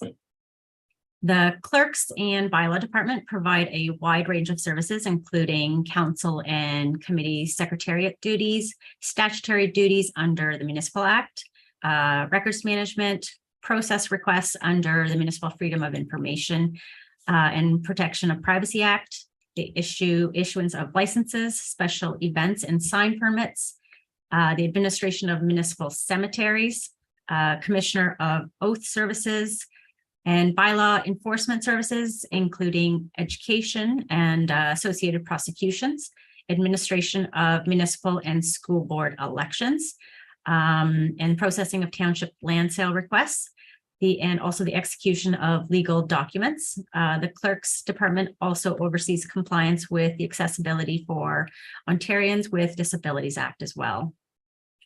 The IT function includes technical support, configuration, and maintenance of all township-owned hardware and software, including our network, our server infrastructure, computers, cell phones, our phone systems, security cameras, our email, all data, as well as the records information software. Overall, corporate services is one of the most forward-facing divisions within the township, and we normally interact with the residents first. Our goal is to ensure that we look to provide exceptional customer service to our residents. So in saying that, our goal in 2023 is to come back to council in coordination with the Office of the CAO with a customer service strategy, as recommended by our service delivery review. The finance department is also working towards creating a overarching financial policy framework, which would include reserves, debt framework, and pretty much anything related to whether it be debenturing or anything financial related. So an overarching policy. The clerk's department will be focusing on reviewing and updating outdated bylaws, business licenses, signs, traffic and procedural items. They'll be focusing on work plans as well as orientation of new committees and streamlining reporting and report writing as well as approvals process with corporate ride training programs. The IT department will be focusing on security penetration retesting, a service desk ticketing system using Citywide, and following any additional initiatives outlined throughout the IT master plan. Now, some of the noted changes we have discussed, including the salaries and benefits. That does include the COLA of 3.26%. It also includes movement along the grid. It also includes, I believe it was a 7.3 or 7.4% increase to our benefits package, as well as if there are any part-time or temp staff, the new legislation does require that they be given an option for OMERS, to opt into OMERS. So that has also had an increase throughout the overall budget. You'll see that throughout the salaries and benefits line as well. The special projects and events, that is really the election taking place, which that amount is being reduced by 98,500. That offset is coming from reserves, so the net impact is really zero. At this point, does council have any questions with regards to this slide? I'm not seeing any. So this slide, although in your budget book is combined with corporate services, it is strictly just corporate revenues. So it includes your taxation, that grants and contributions line is the OMPF funding, and investment income, which includes write-offs as well as interest income. So this revenue is used to balance out the entire township. And so we thought it'd be a good idea to take it out of corporate services and outline it separately to show that this is the revenue that we would be seeing to offset the increases throughout departments, and hence why you see negative impacts, the bottom lines when we do go through the departmental budgets. Moving on to program changes. I do have Coordinator Bernie, who will be discussing program change 2 regarding the GIS coordinator, but I'm just going to jump ahead since I'm on and go ahead and discuss program change 3, if that's okay, regarding the fees and charges study, and then we will turn it over to Coordinator Bernie. That sounds great. Perfect. So program change 3, the comprehensive fees and charges study was completed and presented to council on December 21st, 2022 by Watson and Associates. So user fees and charges have become increasingly an important source of municipal revenues over the past couple of decades. Many municipalities have diversified and expanded their revenue base in recent years, and that's specifically to reduce their dependence on municipal taxation as the major source of revenue. User fees and charges allow the township to recover the expenses created by single-use services that are unbudgeted and will relieve the financial impact placed on reserves and taxation. So a good example of this, I know Deputy Mayor Cabral had mentioned an increase, I believe the last time, with our discussion regarding creating a new tax account.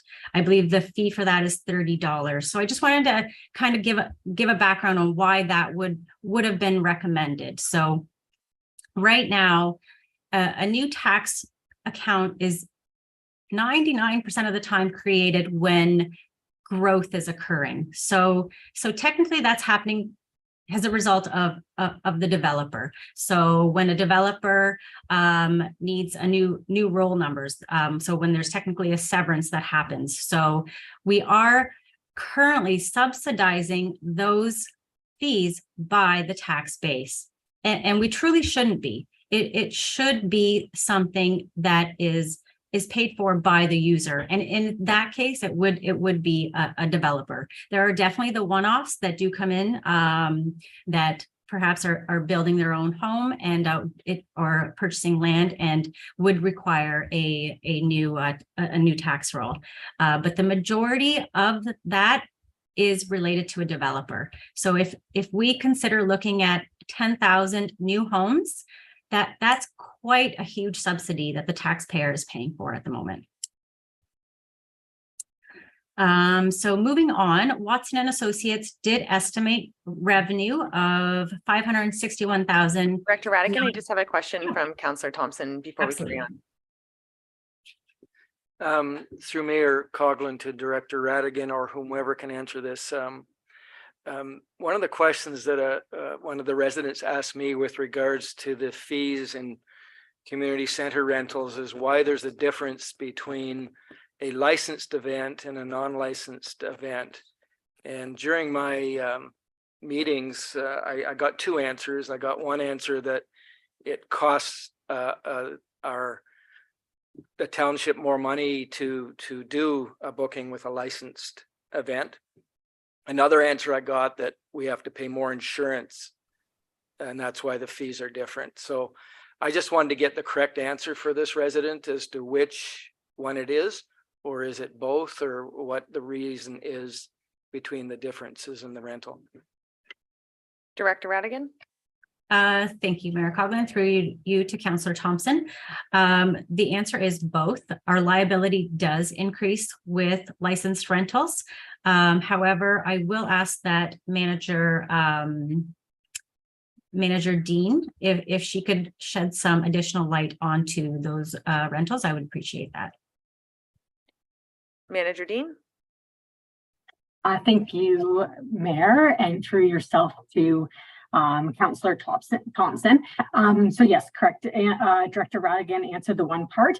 And in regards to the fee difference, again, there is a difference in the allocated resources for a licensed event to the township in terms of staffing and cleaning requirements at the facility before, during, and after the event as well, that would come into kind of the operational cost of it. Thank you, Manager Dean, and back to Director Radigan. Thank you, Mayor Coughlin. Deputy Cabral. Thank you, Mayor Coughlin, and I do appreciate Director Radigan telling us more about the account setup fees for the developer paying the lion's share. That's a different ball of wax than every resident who decides to open one up, because it's something that has to be done. I just comment a little bit on it, and wonder if there's any opportunity at maybe the next meeting for some slight adjustments or suggestions so that some of these impacts aren't all this year. Some of them are fairly substantial. When I'm looking at Schedule G for the Planning Committee of Adjustment, the current consent fee is $1,100. The new fee is $2,575, a difference of $1,475, which is a 134% increase.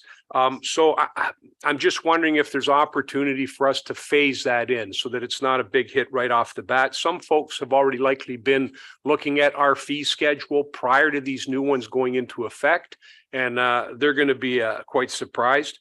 For the validation of title fee, it's currently $500. The new fee is going to be $1,030, and I can understand the need for increasing the fees, but the percentage difference is 106% when it changes, and the change is $900. So same thing there. Is there an opportunity to phase that in? Also, I was surprised to see the deeming bylaw showed no current fee. And the only reason I say that is I had a resident in Elmvale contact me regarding the payment of $500 for a deeming bylaw. Now, I don't know if that was something that was paid to township or something that she had to pay to her legal counsel in severing off a piece of property. But she paid $500 apparently, and the new fee is going to be $2,112. So we're going from zero to just over $2,000 in one rapid start. The other one that I would like to kind of maybe have opportunity to look into a little bit further is the pre-consultation fee, because I think that's only been in place for a rather short period of time, and it gave residents an opportunity to come and look at a specific project and actually find out what it entails. Current fees $250, the proposed new fees $927, a difference of $677, a 271% increase. And I think that will dissuade some folks from even looking at their project. And I'm just wondering if there might be opportunity for a fee structure level based on what they present to township itself. I mean, obviously some are very complex, others maybe not quite as complex. Give them an idea where they're going to be going with that too. So that's just my point. The other one I wanted Deputy Cabral, I'm just gonna, and Sure. my apologies for interrupting you, and just to save you from repeating all of this again at 7.1, I'm gonna won't ask that you won't be? No. That you're gonna say, No, I'm just kind of putting it out there for everybody to have an idea, but no, if there's any changes, I'm hoping that we'll be able to hear back from staff at our next meeting. However, I did want to ask a question with respect to credit card use. Ontario Hydro uses a third party. So when you pay your Ontario Hydro bill, they get every cent that's owed to them. And the third party charges a fee. If I'm not mistaken, it's $3.20 for each $165 that is incremented onto the fee. Are we absorbing currently credit card processing fees? And if we are, is our opportunity for us to partner with someone that's going to charge that additional fee? And my second question with respect to that would be, are we in a position yet to accept e-transfers from banks? Director Radigan? Thank you, Mayor Coughlin. Through you, I would like to defer this question to either Coordinator Bernie or Supervisor Weslenko, as they do deal directly with the credit cards. I know we do accept credit cards. We do use a third party, but we don't accept credit cards for all forms of payment. Let's say, for example, taxes. I do understand for the third party, the resident would be paying directly to the third party, and there are no additional fees that we incur, but I do believe there are in certain instances. Supervisor Weslenko? Thank you, Mayor Coughlin, and through you to Deputy Mayor Cabral. Depending on the service that's provided, the service provider, the merchant, is where the credit card fees do come into play. There would be potentially an opportunity for some of the merchants or credit card services that we could offer that would charge those as more of a convenience fee back to the resident or the user. There are the credit card fees charged for building permits based on their new user service, that those fees are charged back to the developer or the building permit holder. And hopefully that's answered your question. Thank you. And there was a second part on the e-transfers. At this time, we do not take e-transfers. That would be more along with the banking. We have opened up opportunities where they've created a fake roll number to be able to pay through online banking, and then that would cost them no fees that way. But at this time, we do not have e-transfers. That's something we would have to discuss with the banks. Thank you. And back, Councillor Moore. Thank you, Mayor Coughlin. I'm hoping that Director Radigan will indulge me to go back to one of her slides, if I may.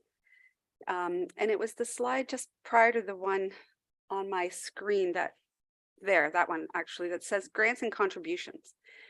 Can you explain to me what the grants total means, the 396,201? Because we certainly received a lot more in grants than that last year. So I'm just curious where that money sits. Director Radigan? Thank you, Mayor Coughlin. Through you to Councillor Moore. That is only a portion of the OMPF funding that goes to fund the overall township. We do receive more so OMPF funding is the Ontario Municipal Partnership Fund.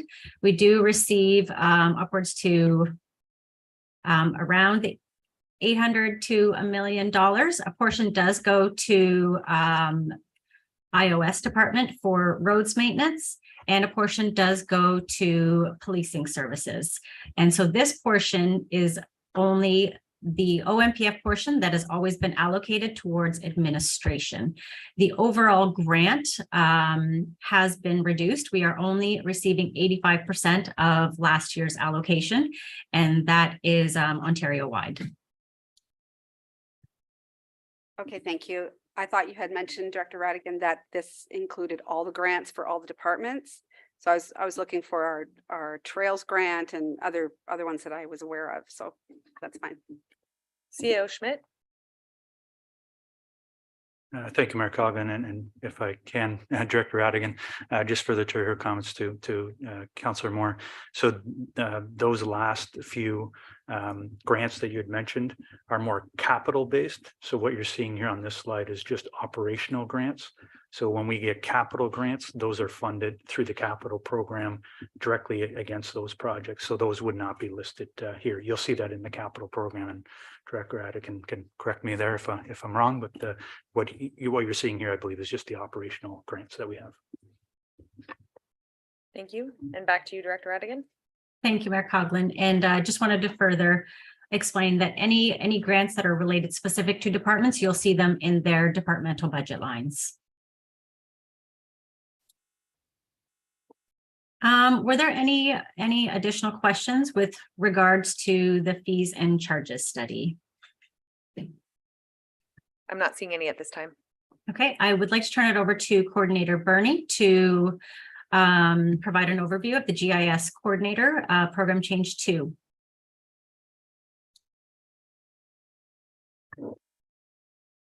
Thank you. And go ahead, Coordinator Bernie. All right, thank you, Mayor Coughlin and Council. I'm just going to start off with just a little bit of background about what GIS is. GIS, or Geographic Information System, is a term used to map data. When a township asset or address is updated, that information is captured by GIS, so that data is accessible to staff and residents. The type of data collected is varied. It could be the age of an asset, what the zoning is for, what the zoning is for a township property, the type of asphalt that's applied to a road, and where utilities are located.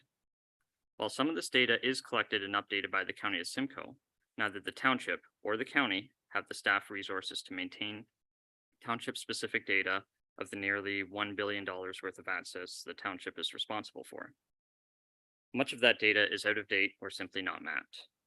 A GIS coordinator can provide several functions within the township.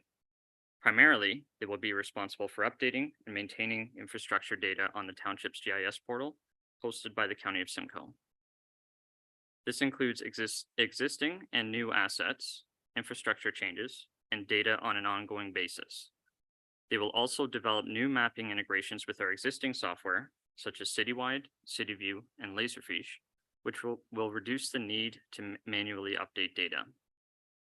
Staff wish to have a cohesive, integrated, and detailed map of the township that will include all information staff need to answer resident inquiries, and a GIS coordinator will play a critical role in that ongoing project and collaborate among all departments.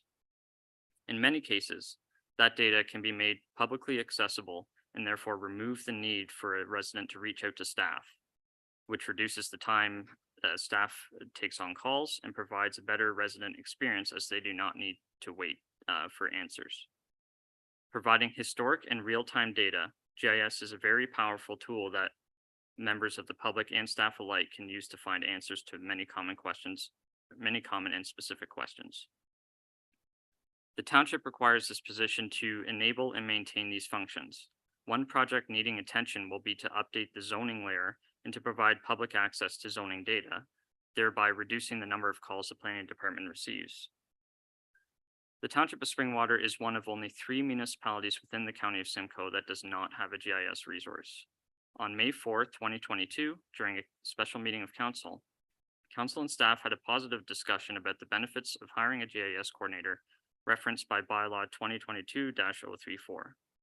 Council was receptive to staff asking for this position in 2023, noting it could be a top priority.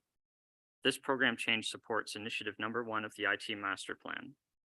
Township staff have had discussions with the County of Simcoe's GIS department, and they are also highly recommending that we proceed with this position. The IT department is composed of 2 members, an IT coordinator and an IT technician. These positions are focused on supporting and maintaining all IT equipment and software, as well as developing new processes and efficiencies. The GIS coordinator, reporting to the IT coordinator, will take on a software-focused role and assist all staff with IT inquiries. This role will be primarily project-focused, however, to ensure that township growth data is captured, accurate, and accessible. This will allow the IT department to take on more projects and create additional efficiencies through software processes. Thank you. Council, are there any questions for Mr. Burney at this point? Deputy Cabral? Thank you, and thanks for the presentation. Through Mayor Coughlin, just a question with respect to the GIS. Is it going to be fully, I guess, fully integrated into the Simcoe County one? Is that the only platform that, so anybody in the general public would be able to access that data? Okay, thank you. Any other questions, Council? Councillor Moore? Thank you, Mayor Coughlin. I'm just curious about the funding source for this position. It just says description. I mean, to yourself or to Director Radigan? Sorry, Director Radigan or to Michael, I'm not sure. I can try Mr. to Burney? answer that. And if, thank you, Mayor Coughlin, to Councillor Moore. So the funding sources would be, I think it's primarily tax-based, and then there's a portion of it that's taken on by building and wastewater as this position will be working, I guess, like for utilities with City View, things like that. So there's a portion of that hopefully coming through user fees in that way, but I can. Director Radigan? Thank you. Thank you, Mayor Coughlin, through you to Councillor Moore. It is outlined within the program change that I believe the Water Reserve Fund is subsidizing $9,957. Same for the wastewater fund, and the building reserve fund would be subsidizing $4,979. I believe that is 10% water, 10% wastewater, and 5% for the building. And the remaining is a direct impact to the taxpayer. Thank you. All right, thank you. Thank you, Coordinator Birdie, and we will move on to our next department. Thank you, Mayor Coughlin. Before we do move on, we do have a program change that I would like to ask Coordinator Burney to speak on. I think he may have forgotten. That is the City View. We currently do use City View in the building department. This request is for the additional module for the planning department. So I'll ask Coordinator Burney to speak to that. Go ahead, Coordinator Burney. Thank you. I didn't forget. I was wondering when He it was would come up, yeah. dismissed. Thank you, Mayor Coughlin, and to the rest of the council. Building services is currently fully implemented with the City View building permit module. Currently, the system doesn't have many planning department functions. However, it is used by the planning department to review building permits, and that's just a small portion of it. The planning department does not have a solution to properly capture and track planning applications, such as minor variances, severances, and so on. The planning module provides tools to automate and monitor complex business processes and will assist the planning department in keeping touch with residents. Planning staff are seeing record numbers for applications and inquiries. The system will provide assistance in ensuring applications are following planning guidelines and reduce the back and forth between staff and residents. As building services is already using the software, other functionalities such as GIS mapping and integrations with Bluebeam and Laserfiche will be included as well. The upfront cost for the module is nearly $75,000 before applicable taxes. I think that's what we have there. And then there are ongoing annual costs of $3,500 for the planning module, plus an additional $2,100 for 3 concurrent user licenses, because they charge, I can't remember exactly how many we have right now. I think we have 11 concurrent user licenses, so only that's how many people can be in the system at once. And we had to bump that up, I think a year ago now, through building fees. So this would be to cover the planning portions of the user licenses. And that's all. Thank you. Thank you. And at this time, I will turn to Deputy Cabral. Thank you, Mayor Coughlin, through you to Coordinator Bernie. City View came online a few years back, a fairly expensive program, and I'm glad to see that it's being utilized more fully. I just was curious if you could just bring council up to speed quickly on how many modules have been purchased in addition to the City View software, and what departments are actively engaged in using it right now. Coordinator Bernie. Sure thing. Through you, Mayor Coughlin, to Deputy Mayor Cabral. So in terms of the modules that we have, obviously you need the base system. We purchased that, I believe, along with their Office 365 integration for, I think it was Outlook, Word, so that we can, build templates in Word and then push those out to permit holders. Those were the main modules that we had, and then I think it's user licenses on top of that. And as for departments that are currently using it, obviously building, planning, like I said, is using it just to review the building permits portion, and then and bylaw as well. Sorry, the bylaw module is also was also part of that package as well, and bylaws in there on a daily basis, with their tablets and going through all of the complaints as they get them as well. Thank you. And back to Director Radigan. Thank you, Mayor Coughlin. If there's no further questions on that, I will proceed to our next department. Councillor Garwood does have a question here. Thank you, Mayor Coughlin, through yourself to Director Radigan. I'm just looking in the budget right now in regards to the program change, funding impact, funding sources, and justification. Is there a document in the budget here that I just can't see right now in regards to the City View planning module? Director Radigan. Thank you, Mayor Coughlin, through you to Councillor Garwood. This is a capital request, so it'll form part of the capital budget, which is at the end of all that the very last section. You will see a summary document that provides all of the 2023 capital requests, and in behind those requests are individual capital justification sheets, which do provide the funding source, the cost, as well as the justification of why it is being requested. So it is a capital portion. So after each operating section, we do switch to capital. It just so happens that it's at the very end of the entire document, unfortunately. Thank you, Director Radigan. And at this time, we will move to Deputy Fire. Oh, and then follow on Councillor Alexander. Sorry. Thank you, Director Radigan. Just for ease of us, if we're going to present it with the program change, then the capital or the capital request, which makes sense, would it be possible just to quickly provide us with the page number before we go into that, just so we know where to find it in the binder, which is huge. Yeah. Thank you. Thank you. And on to Deputy Fire Chief French. Thank you, Mayor Coughlin, Deputy Mayor Cabral, and members of council. I'm pleased to bring you the Springwater Fire and Emergency Services budget for 2023. Joining me today in the audience is our division chief. Deputy French, if I can just ask you to turn your camera on so I'm that all sorry, I those apologize. tuning in or can see I'm your not face. used to this. Is Thank that better? So again, joining me is our division chief of fire prevention, Jeff Corvu. He's here to assist with our program change, which we would get into a little later. First of all, I'd like to start by giving a quick overview of our department. The Fire and Emergency Service Department is responsible for all matters related to fire prevention, fire suppression, and the management of human resources and equipment to manage fires.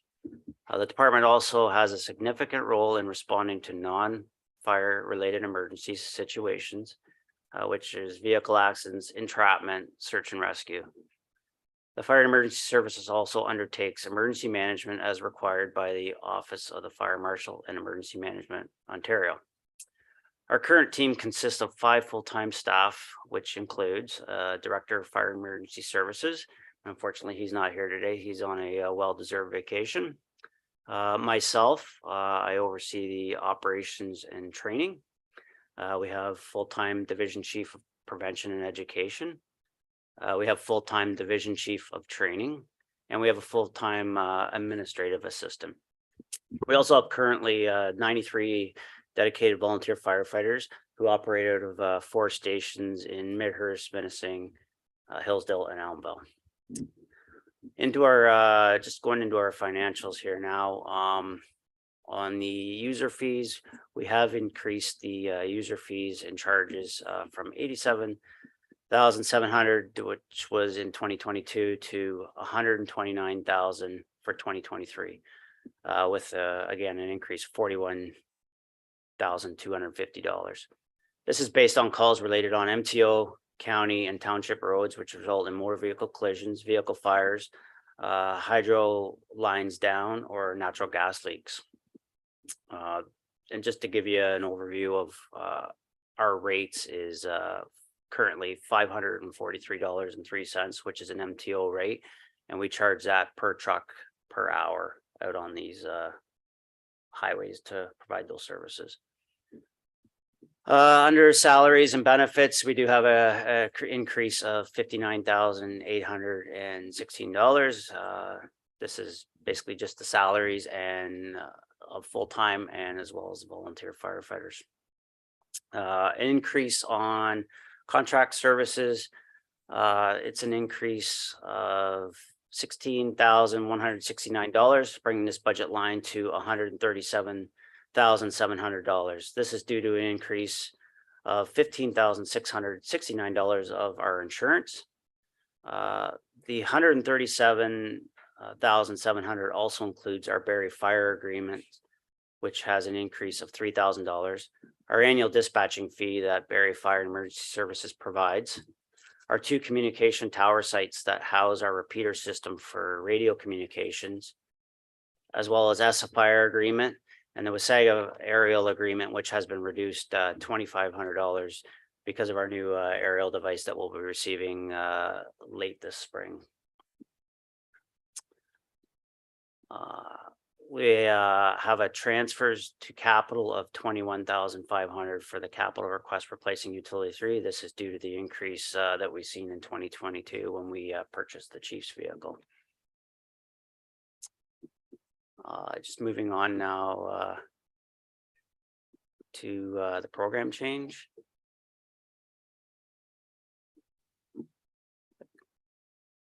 So we do have one program change that's for a fire prevention education officer. So within the province of Ontario, the delivery of fire protection services is legislated by the Fire Protection and Prevention Act, known as the FPPA, including the strategic optimization of 3 lines of defense, which include public fire safety education, fire safety standards and enforcement, and emergency response. Each year, we are seeing an increase in fire-related deaths throughout the province of Ontario. In 2019, the province had 72 fire-related deaths. 2020, a huge jump to 115. 2021 went up to 124. And last year, we've seen an all-time high of 133. Obviously, there is a trend here. We're going the wrong way throughout the province. Municipalities have a legislative responsibility under the Fire Prevention and Protection Act to provide public education with respect to fire safety and certain components of fire prevention, which include smoke alarm program, inspections of complaint or request, and provide prevention and education materials. So in 2021, at the direction of council, a third party was hired to undertake a review of each position within the township to assess allotted hours versus actual hours to complete expected work. Through this exercise, it was determined the one position with the prevention division was 15% over capacity.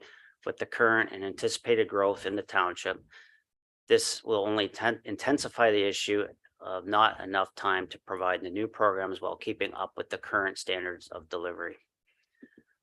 The new addition of the fire prevention officer and public educator would allow the department to increase targets, increase continuity of fire prevention programs, and initiate the following programs as well, which would include, sorry, just lost it.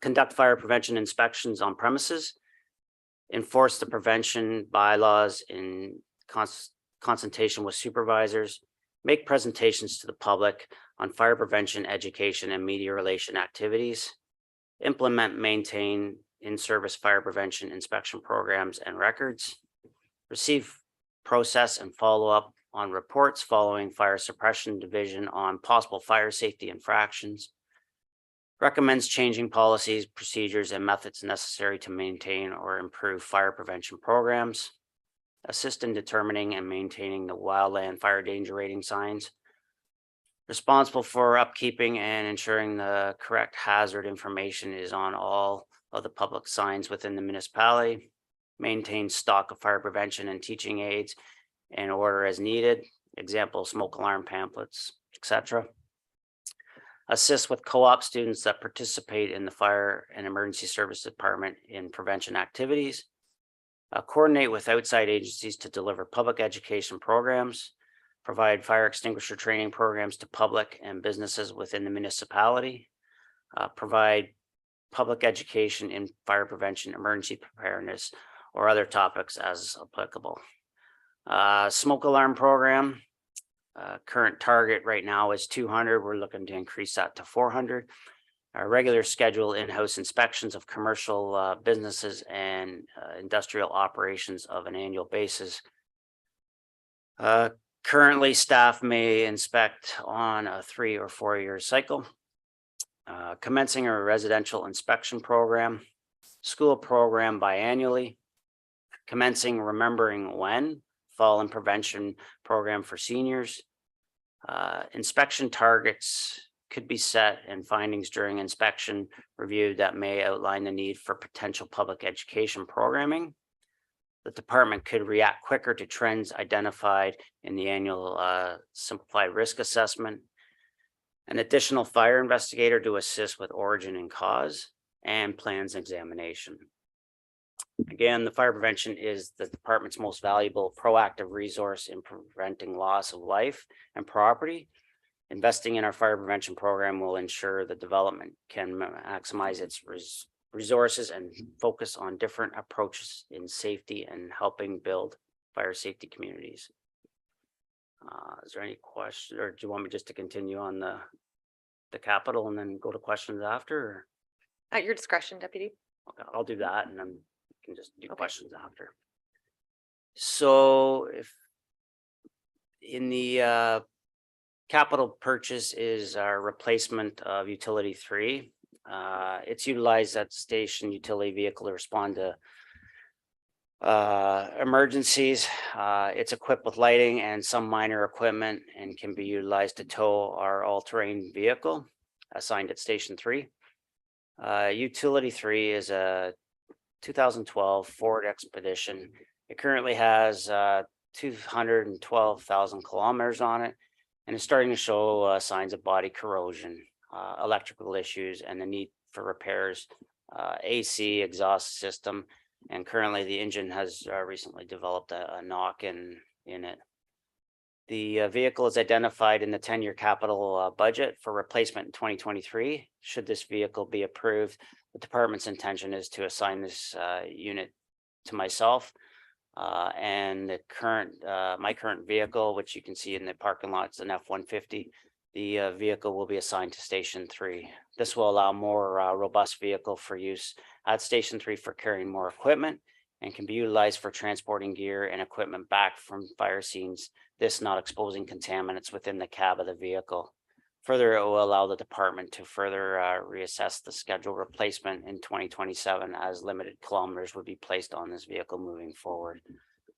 And that's all. I would be happy to answer questions. Director Radigan, before we go to council.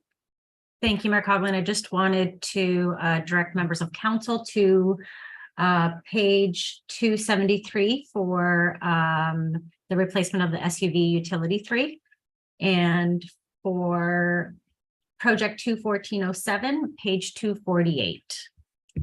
Thank you, Director. And I'd also like to call on General Manager Ramdeo to just provide an update as to where the fire station is at the moment. And we have Director Ramdeo joining us here. Go ahead, Director, or GM, Thank you. sorry. Fire Station 2, which is one of our strategic projects located at 1132 Snow Valley Road, is at tender right now. That tender will close in February. Our intention is to begin construction in the spring, so May, June. And this initial ask is to fund that construction for this year. Next year, we'll see another ask to continue the construction and completion of the payments in 2025. So that's what this particular project is. Thank you. Happy to answer any questions. Thank you for the update. Councillor, are there any questions for Deputy Fire Chief French? I will go to Councillors Fisher and then Cabral. Thank you. Through you to Deputy Fire Chief French. Actually, just revisiting the program change for the fire prevention officer. I like the fact that it's very proactive in nature. As a matter of fact, we had a fire in the fall on Old Second, and to my understanding and from the chief's update, the smoke alarms actually saved all of the occupants, or a contributing factor. I understand you're having a retirement of the present fire prevention officer. Is it important for you to hire somebody now so there's a transference of skills? And can you bring council through that, please? Deputy Fire Chief. Through you, Mayor Colgan, to Councillor Fisher. You are correct. Our fire prevention officer is going to be retiring in the next few years. So we want to start some succession planning now, so we can keep those programs we have, the continuity moving forward without having someone else come in and retrain them.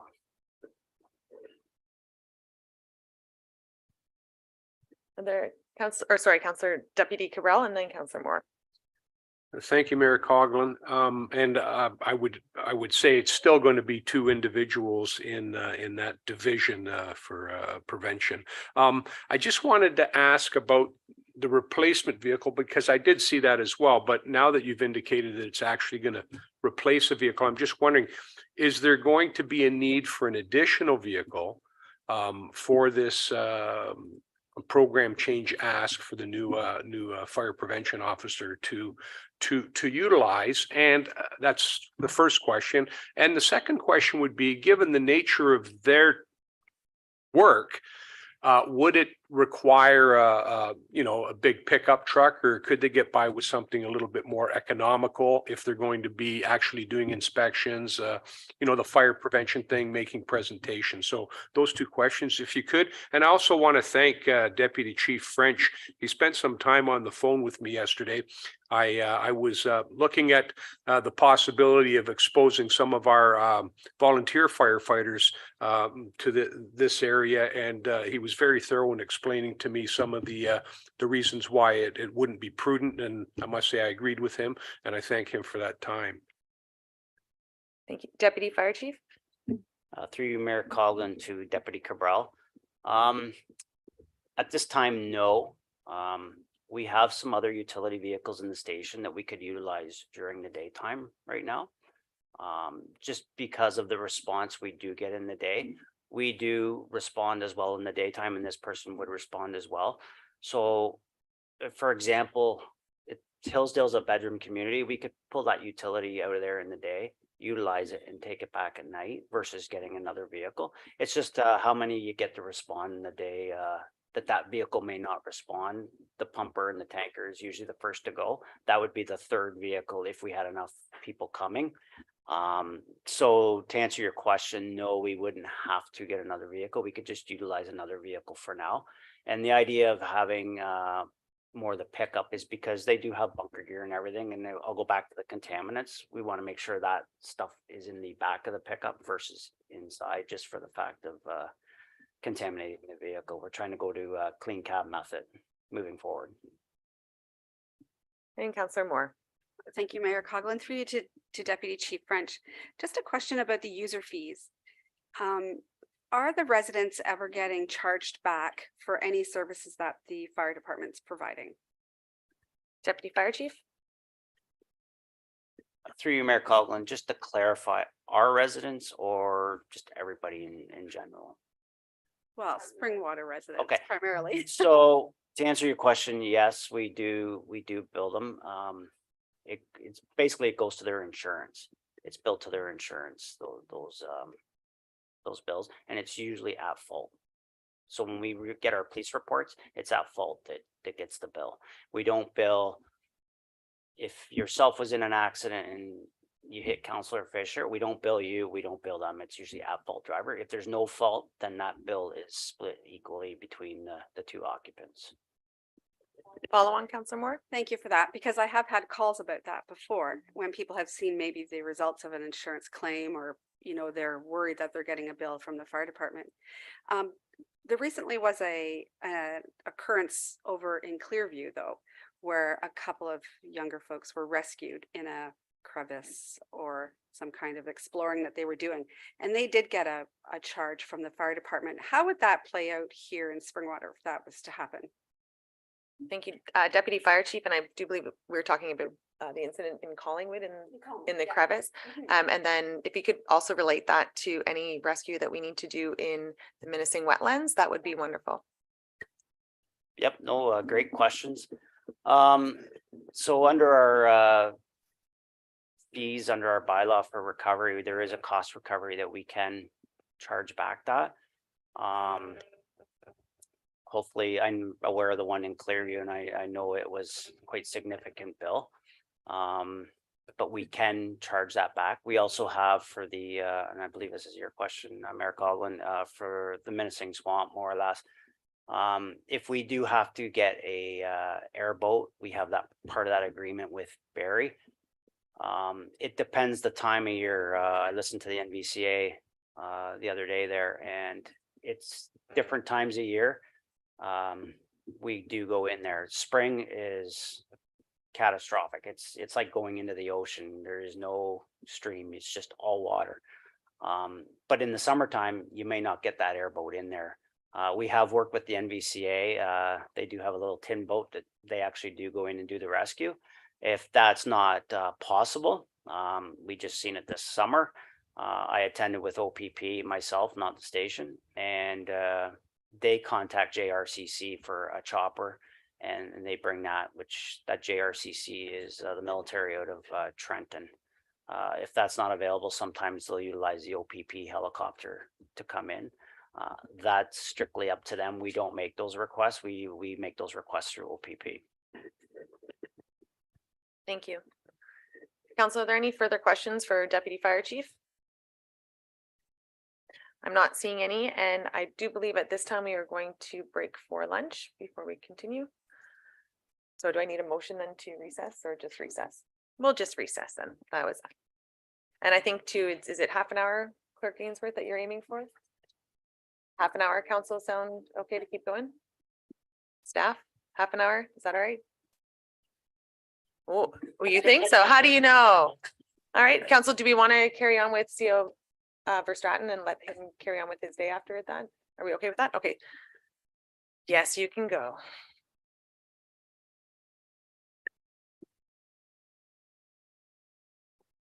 Mayor Coughlin, Deputy Mayor Cabral, and members of council. Please Sorry, let me. Sorry, CBO, we're just gonna wait until Director Radigan does have your slides are shared. And there we are. Please let me introduce the 2023 budget and department. As many of you know, Springwater is a strong contributor to the housing goals of the province, with many new homes and additional dwelling units proposed going forward. We have had unprecedented growth in the number of permits, number of housing units, and the revenue that comes with the development. A report was presented to council last year, which resulted in council supporting the department in adding 3 full-time staff members outside of budget. With council support, the department was able to staff, but also reposition the structure of the department to include zoning reviews for building permits and expedite smaller projects such as pools, decks, and small accessory buildings. Wait times were reduced for complete permit applications from weeks to now the majority are issued inside 10 days. The building department and permit process could be considered the final step in a process which involves many departments and staff throughout the township. Although we collect the fees, it does take a team to bring a development from conception to reality. I thank Springwater Council, our external agencies, firms such as County of Simcoe, NVCA, MTO, Ainley Group, and all the staff for helping in the success of the building department in the last year. In the building budget, you will see increases in revenue, increases in salaries, and increases in minor expenses related to additional staff and servicing the large number of building projects inspections going forward. What is the building department function? The building department reviews drawings, issues permits, conducts inspections for compliance to the Ontario Building Code, the Building Code Act, and our municipal building bylaw. We are the enforcement body relating to permit projects in the Township of Springwater. We currently now have 11 staff. 2023 will be our first year without paper permit files. This will reduce storage as well as reducing printing costs.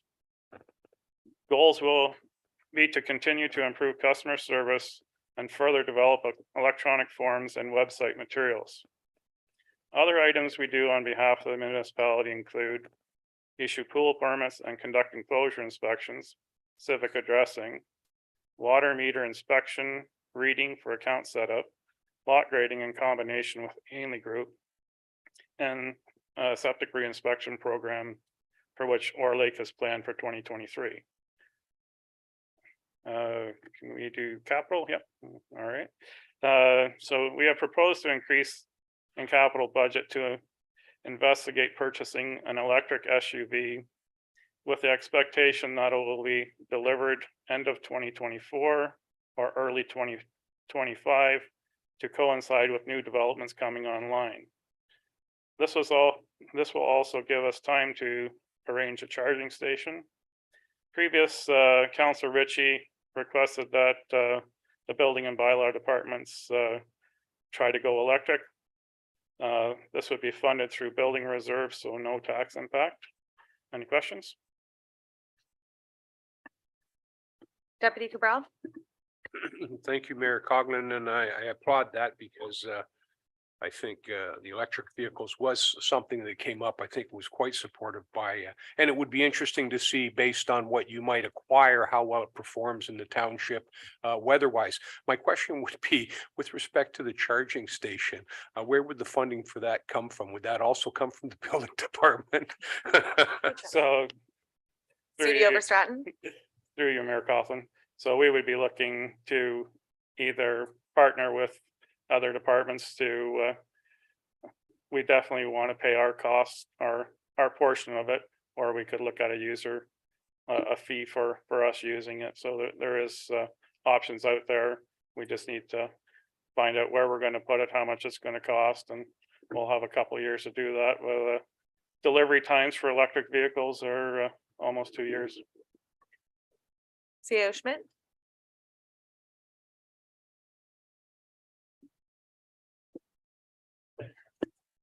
Sure. Thank you, Mayor Coughlin, through you to yourself and the deputy mayor. So with the charging station, one of the things that we are working with SSEA is the Severn Sound Environmental Association through our partnership with the I'm going to get this wrong, but it's the partnership, it's the climate action program that we partnered with them on for FCM. We are looking at funding or grants potentially for a charging station. So it is something that we're trying to get some further information from them on to see if we are eligible. Thank you, CAO Schmidt. Are there any other questions for CB Overstratton? All right, you were right. You were quick. Thank you. All right, we'll break for lunch here.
There it is.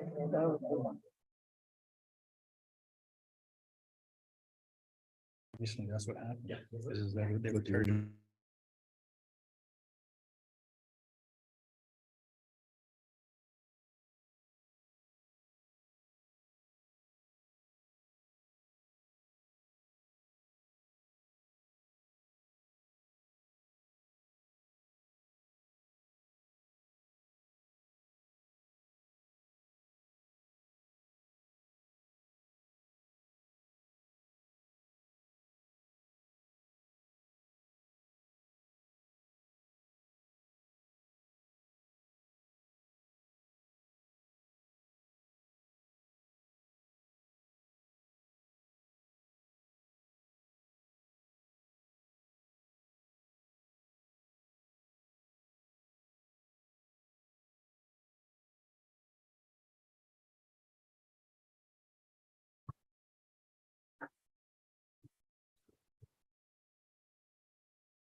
Good afternoon, council and staff.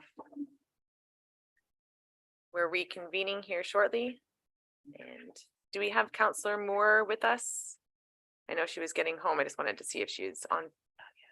Not quite yet.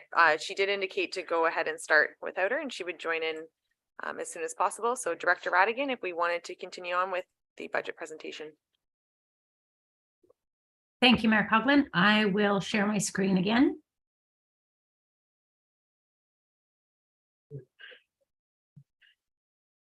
Okay, can everyone see that?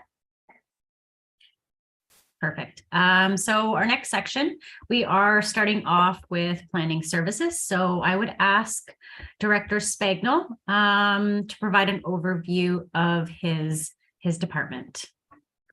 Thank you, Director Spagnol. Is your slide over your camera there? Hey, there you are. Thank you, Mayor Coughlin and members of council. The slide was put over there because this is my bad side, so I was trying to save the audience the heartache of looking at me the whole time, but that did not work. Thank you again for today.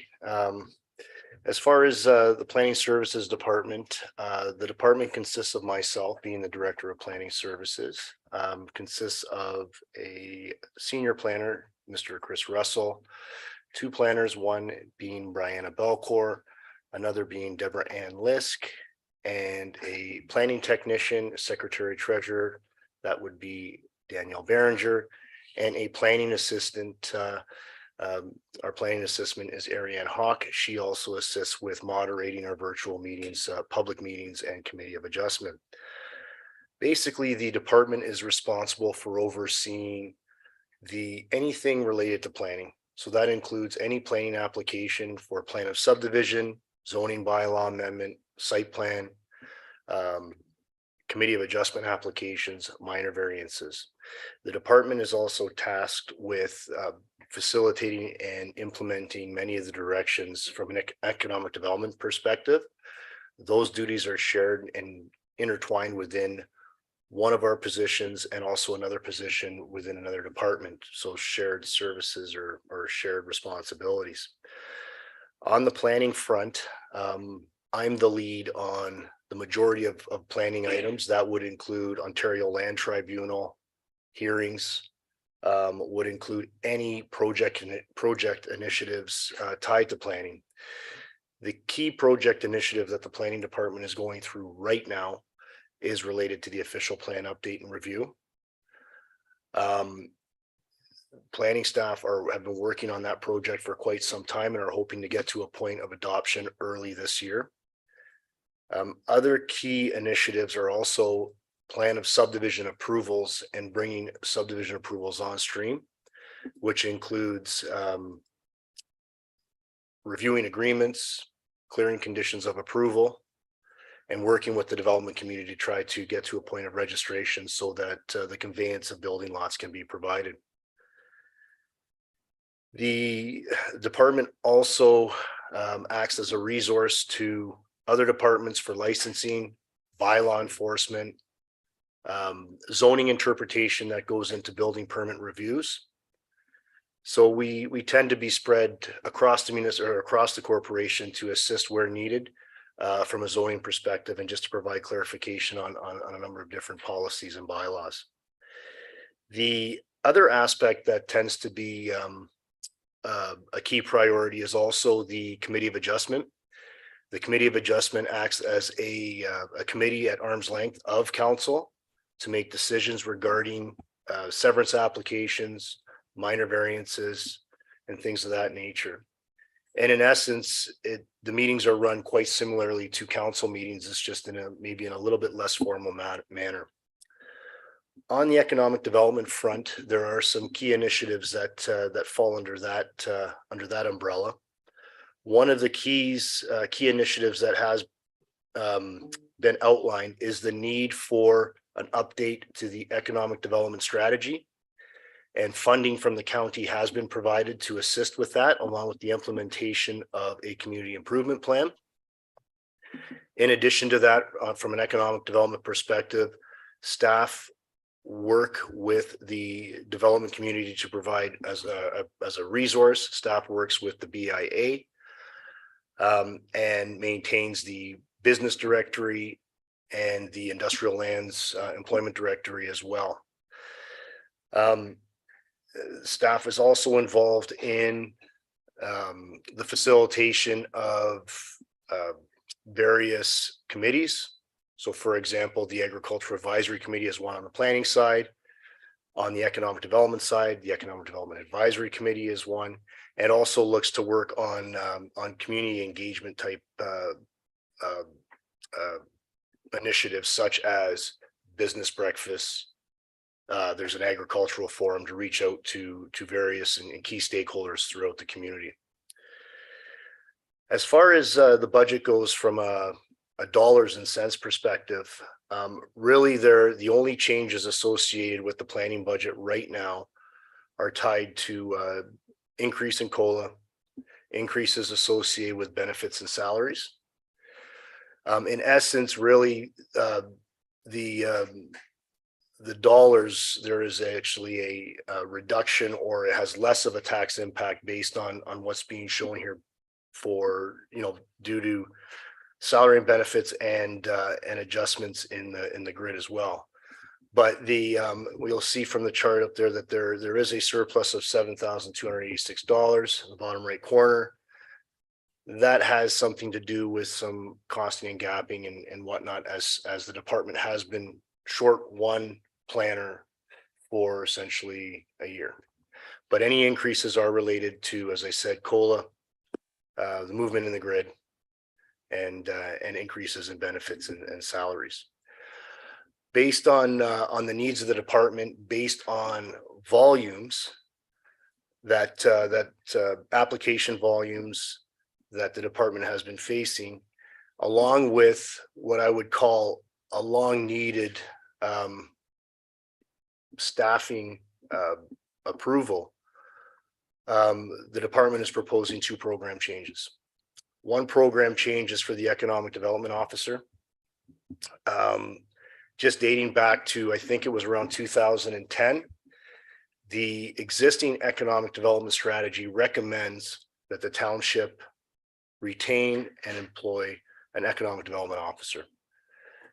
The position at that time was needed to facilitate and implement many of the economic development initiatives that have been brought forward, but that we wish to bring forward. Those would include the key project would include for that position the update of the economic development strategy. As I noted earlier, the county has provided funding for the commissioning or for the retainment of a consultant to take a look at that economic development strategy, update it, and bring something that's more fresh as opposed to a study that's been in existence for 12 years. An economic development officer would be the prime contact for any businesses out there that are seeking information regarding any resources available from an entrepreneurial standpoint. would be the key contact for businesses that are looking to locate to the municipality, would be the key contact for any businesses that are looking for resources that might help their existing business. The economic development officer would also be the individual to process and implement the community improvement plan, which has been in place for quite some time. And in essence, based on the strategic planning sessions that have occurred to date, this position was identified as a key position needed to take the township to the next level, to bring business, retain business, and basically build the community and bring jobs to Springwater. I would say that over the past years, and not to discredit any of the work that's been done by staff has done an excellent job to try to do as much as they possibly can to facilitate and implement these programs. At this point, based on planning application volumes and the need for this position and the importance of this position to the community, this program change is being presented for council's consideration. I think it's important to note that the staff that have been working on economic development oriented type projects and that have been liaising with the business community have done a great job.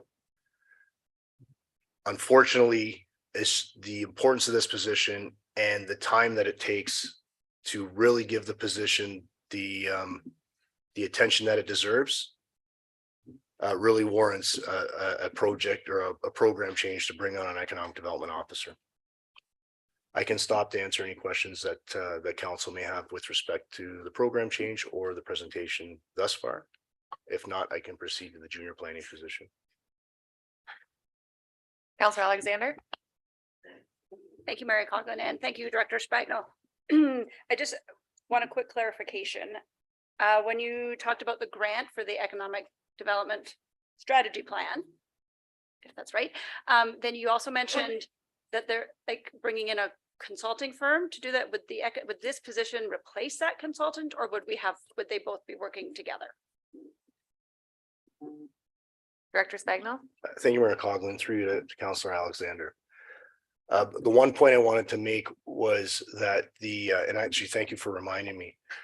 One of the key aspects of this position also would be to try to attain grants and funding that could be directed into economic development initiatives. So thank you for reminding me of that one aspect.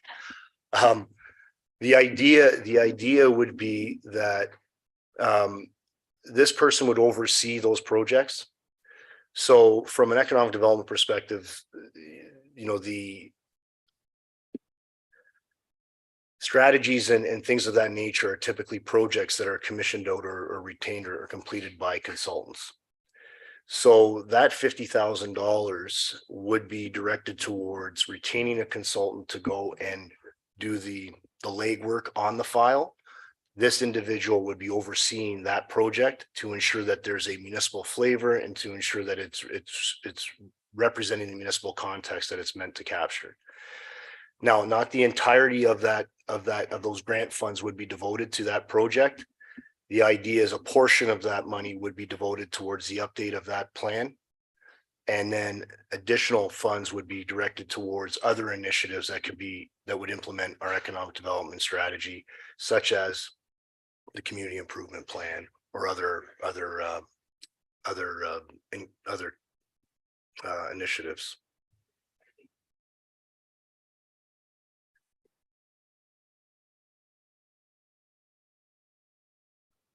Oh, sorry. CEO. Thank you, Mayor Coughlin. Through you to members of council, just to add to Director Spagno's comments and maybe to also add to Councillor Alexander's question. So the intent is, I believe, to use the grant funds to update the strategy, as Director Spagno mentioned, which would be outsourced. But keep in mind, like most things, like most reports and our plans, in order to implement, we need the resources in order to implement the plan. So and or the strategy. So just to be clear, excuse me, there is that requirement to have the resource, this economic development officer, to actually implement whatever comes out of that strategy. And seeing no more comments or questions, back to Director Spagnell. Thank you, Mayor Coughlin. The second program change relates to a junior planning position. Staff brought a consideration to council in 2022 as the department's been experiencing high volumes of applications related to things such as minor variance applications, consent severance applications. The department's been experiencing high volumes of inquiries related to zoning, related to what people can do with their properties, whether it be a severance. The department's been receiving quite a few inquiries regarding from even development community about various aspects of the zoning bylaw.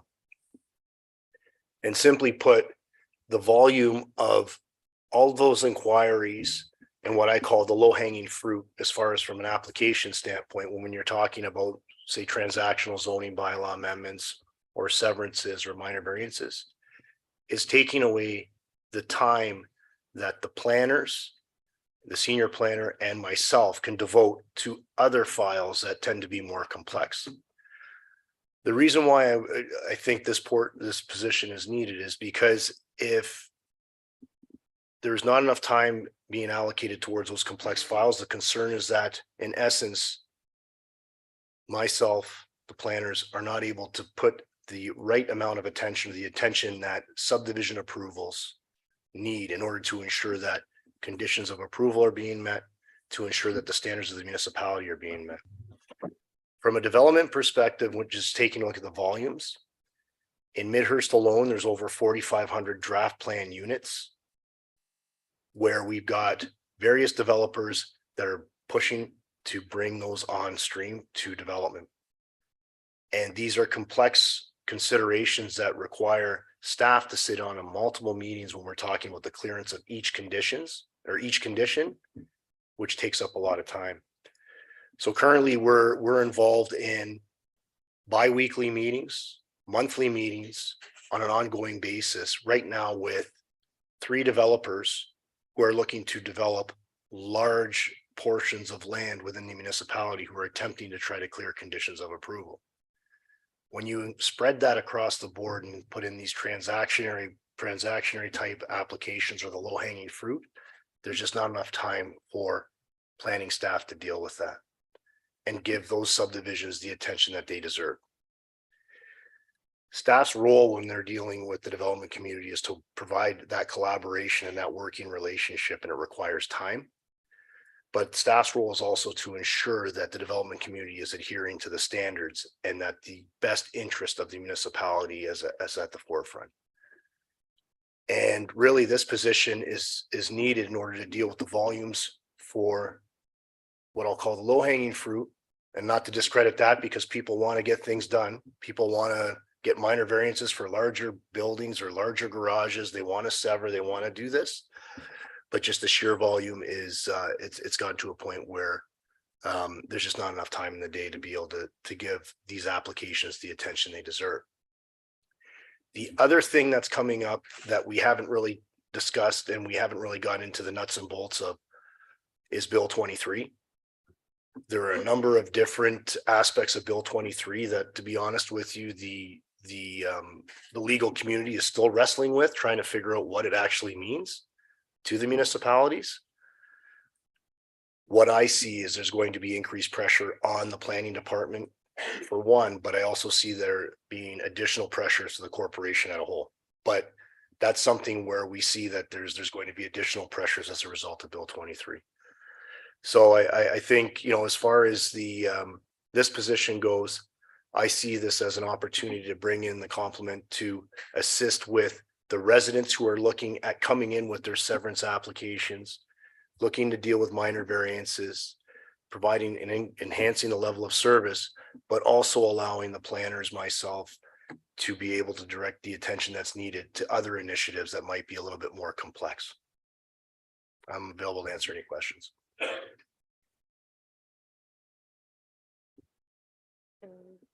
Not seeing any questions, I will go back to Director Radigan. Thank you, Director Spagnell. Thank you. And we can carry on to our next department, please. Thank you, Mayor Coughlin. We are now moving on to the Infrastructure and Operational Services Department. This area is rather large. As after that, we will be speaking to the rate-based budgets, which will also have General Manager Romdeo present. So I will turn it over to GM Romdeo. Thank you, Director Radigan. Mayor Coughlin, Deputy Mayor Cabral, members of council. Today I shall speak to the infrastructure and operations estimates and budget for 2023. We refer to ourselves as IOS. And to us, that's a nod to being fiscally responsible, to being efficient and providing the best service that we possibly can. So what is IOS? IOS comprises the roads and fleet unit, the water, wastewater, capital projects, infrastructure, development engineering, parks, recreation, and facilities. From a budget perspective, we account for about 50% of the township. So keep that in mind. Yes, we've got a lot of changes, a lot of program changes, but we account for 50% of everything that really, from a budget perspective, that happens. We've spent about 3.5 hours so far to account for the other 50%. I will not spend 3 hours. I promise you that. Promise. The first half of 2022 was about stability for us. It was about creating that plan that we needed to do, creating space so we can think ahead and we can start foreseeing the future, visioning that future, and plotting that path to the future. We brought in new staff in May and June. And since then, we've moved forward. You've seen IOS move forward in many different ways. In the roads and fleet division or section, we've raised our maintenance program. We started a crack sealing program, which from a road maintenance perspective stops degradation, stops the water from getting into the roads. So you have less potholes, you've got less maintenance. We started that program this year, the first time ever. So those are the things that we're starting to do. We also resurfaced several streets within the municipality. In water and wastewater, we had a number of ongoing wastewater compliance issues. We fixed those. We've improved the maintenance of our water facilities, our wastewater facilities.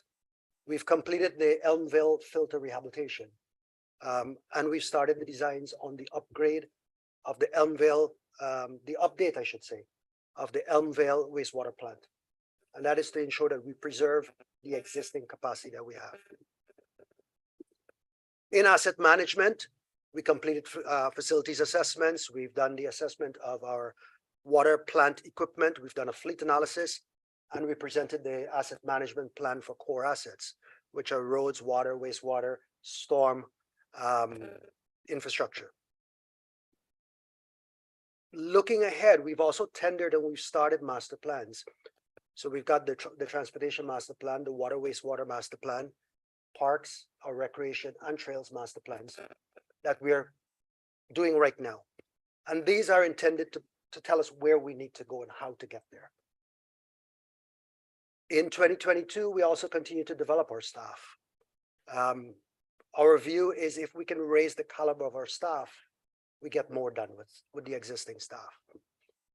So 2 of our staff completed a professional certificate in asset management. 2 of our managers completed the Parks and Recreation Program certificate at the Schulich Business School of Business. And we've got 1 staff going through a master's certificate in public sector management. And that's to raise the caliber of all of our supervision and management staff. We're making progress. We're moving forward, but we've got a lot to do. The township is growing. We all know that. And with growth for us comes additional pressures. As I said earlier, we're working through more master plans than we ever have before. We're ramping up our road maintenance. We're doing our water, wastewater, and building facilities. We're bringing the Elmville wastewater plant back up to its rated capacity. We also have more roads to plow, more roads to maintain, more parks to maintain. We've got more sidewalks to clear and maintain. We've got more development reviews to do than we've ever had before. These are the pressures we're facing. Also, beginning this month, the Ministry of Environment has downloaded to us the responsibility to review and approve sanitary sewers and storm water facilities. That is something we've never done before. It's always been the ministry that's doing that.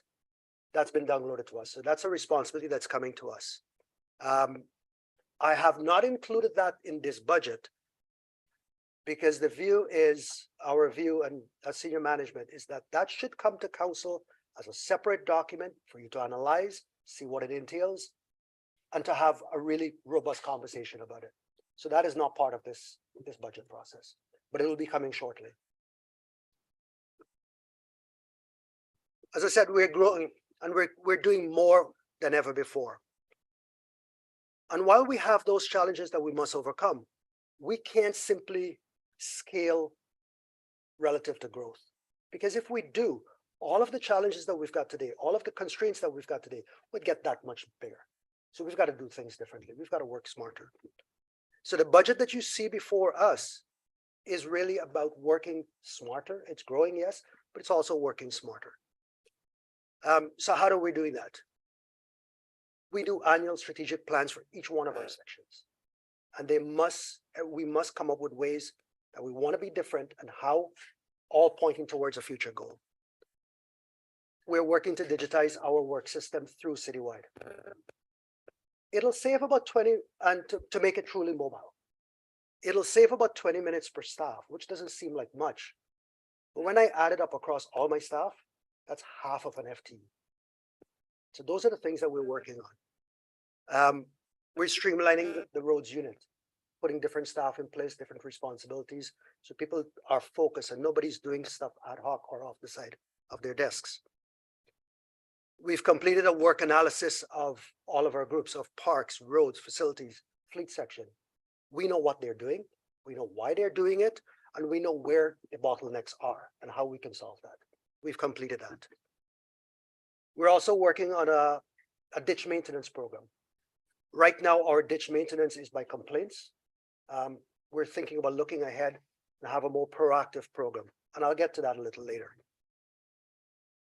We're doing data collection, and we have to start putting that data into Citywide so it can help point us to data-based decisions. We're working towards that. We're now getting started, but we're working towards it. In the customer service area, we've documented our processes, and we continue to document those processes. So we know what needs to be done in most situations. I'll say about 80% of it.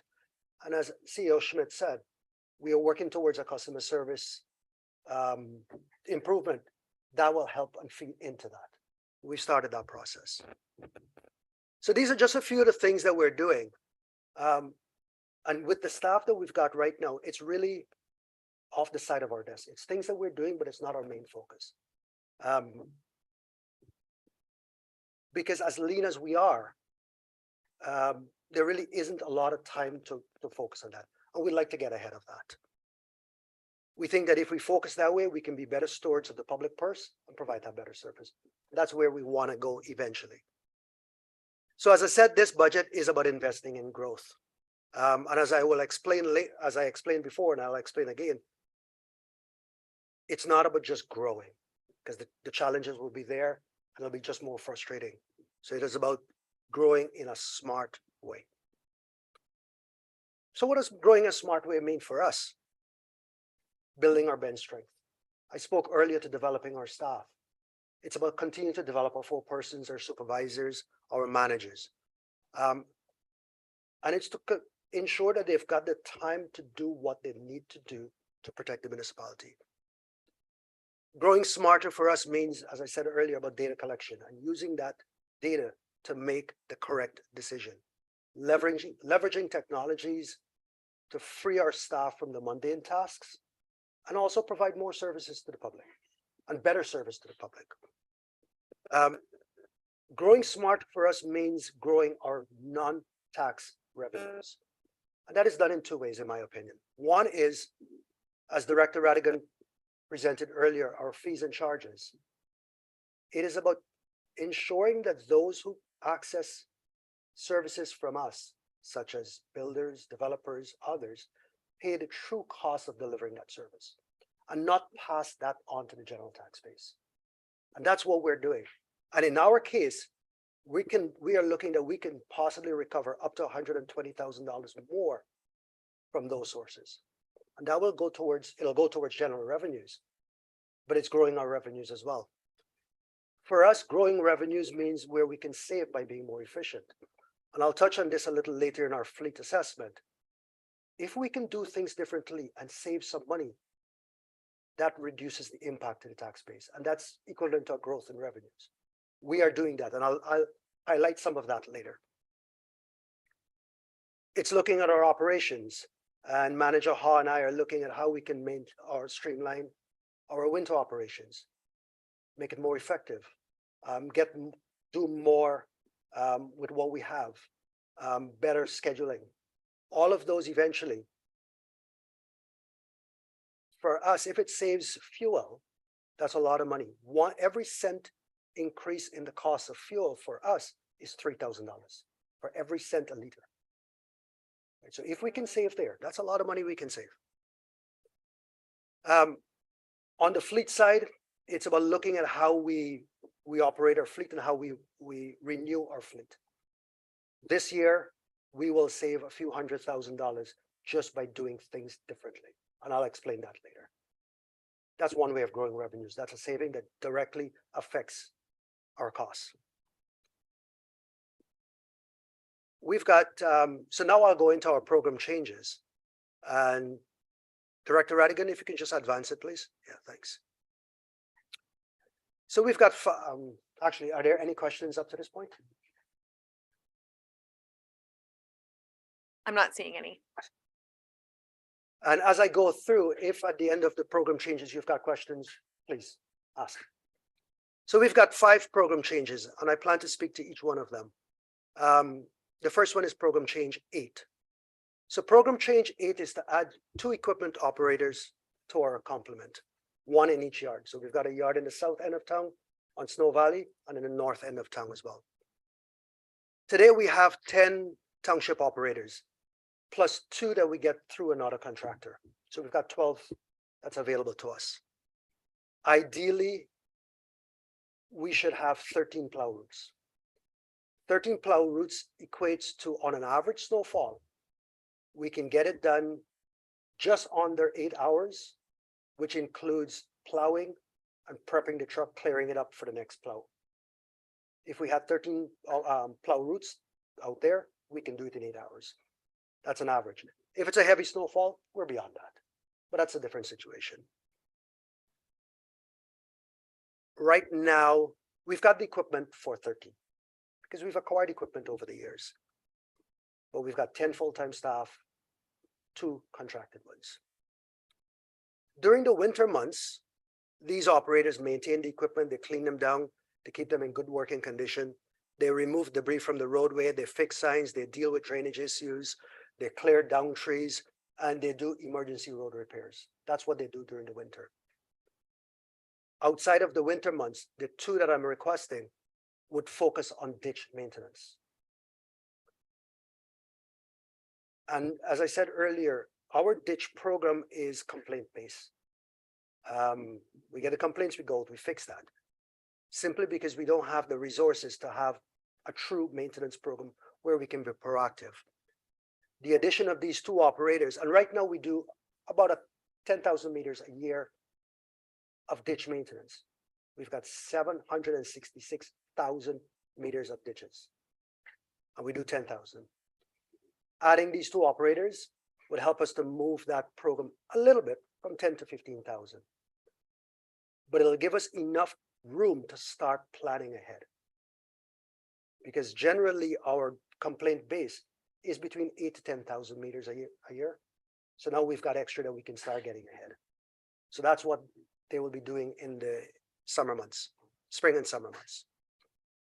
Are there any questions for these 2? Deputy Corral. Thank you, Mayor Coughlin. General Manager Ramdale, I don't know how you're going to feel about this question, but I would really appreciate it if you might prioritize these particular 5 positions on a needs basis to see if maybe there might be opportunity to defer a few. As I said earlier, I'm looking at trying to find ways to increase the infrastructure percentage to 2 and without actually adding to the tax burden. So if you could prioritize these, at least for me, and hopefully other council members might also take an interest in it, I'd very much appreciate that. In particular, any that might be able to be deferred for a period of time and still be approved. GM, I didn't get my call. Oh, sorry. GM Ramdeo. Through you, Mayor Coughlin to Deputy Mayor Cabral. My preference would not be to defer. And I'll explain. We are growing. And as we grow, from the staff have got more to do. The operators have got more to do out there. The impact of deferring would mean that the work still exists, just wouldn't have the resources to get it done to the expectation of today. And that's the impact. So the result of a deferral would likely mean having to make that decision that instead of it taking us on an average snowfall, a shift to get something done, it might take us 10 hours. That's the impact of that sort of deferral. I haven't spoken to the others as yet, so I won't get into the others, but I can touch on what deferral would mean to those later, so I can provide a good context. But that's likely what it will mean. As we grow, we still will put the trucks out there. It just will take us a little longer to get the snow cleared. And that's the impact. I'm going to go to Director Radigan and then Councillor Thompson and back to Deputy Cabral. Thank you, Mayor Coughlin. I just wanted to add to General Manager Ramdeo's comments. I just want to clarify, we currently in the budget do have 2% for the infrastructure reserve allocation. And so requesting an additional would be a 3%. I just wanted to clarify that. There is already 1% in the base budget. This additional 1% brings it up to a 2% allocation. So 174,400 has always been included in the base budget based on the non-compounding 1% that council in prior years has requested. This additional 1% would add to that 174.4 with adding another 174.4, so doubling it in essence. So unless Deputy Mayor Cabral is looking for a 3%, I just wanted to clarify that this does make it a 2% allocation to the infrastructure reserve. And Director Radigan, and I am going to ask that we defer any further comment on this to 4.7 and continue focused on our iOS department here at this time. Councillor Cabral, or sorry, Deputy Cabral did have a follow-on to a portion of that, and then I will go to Councillor Thompson.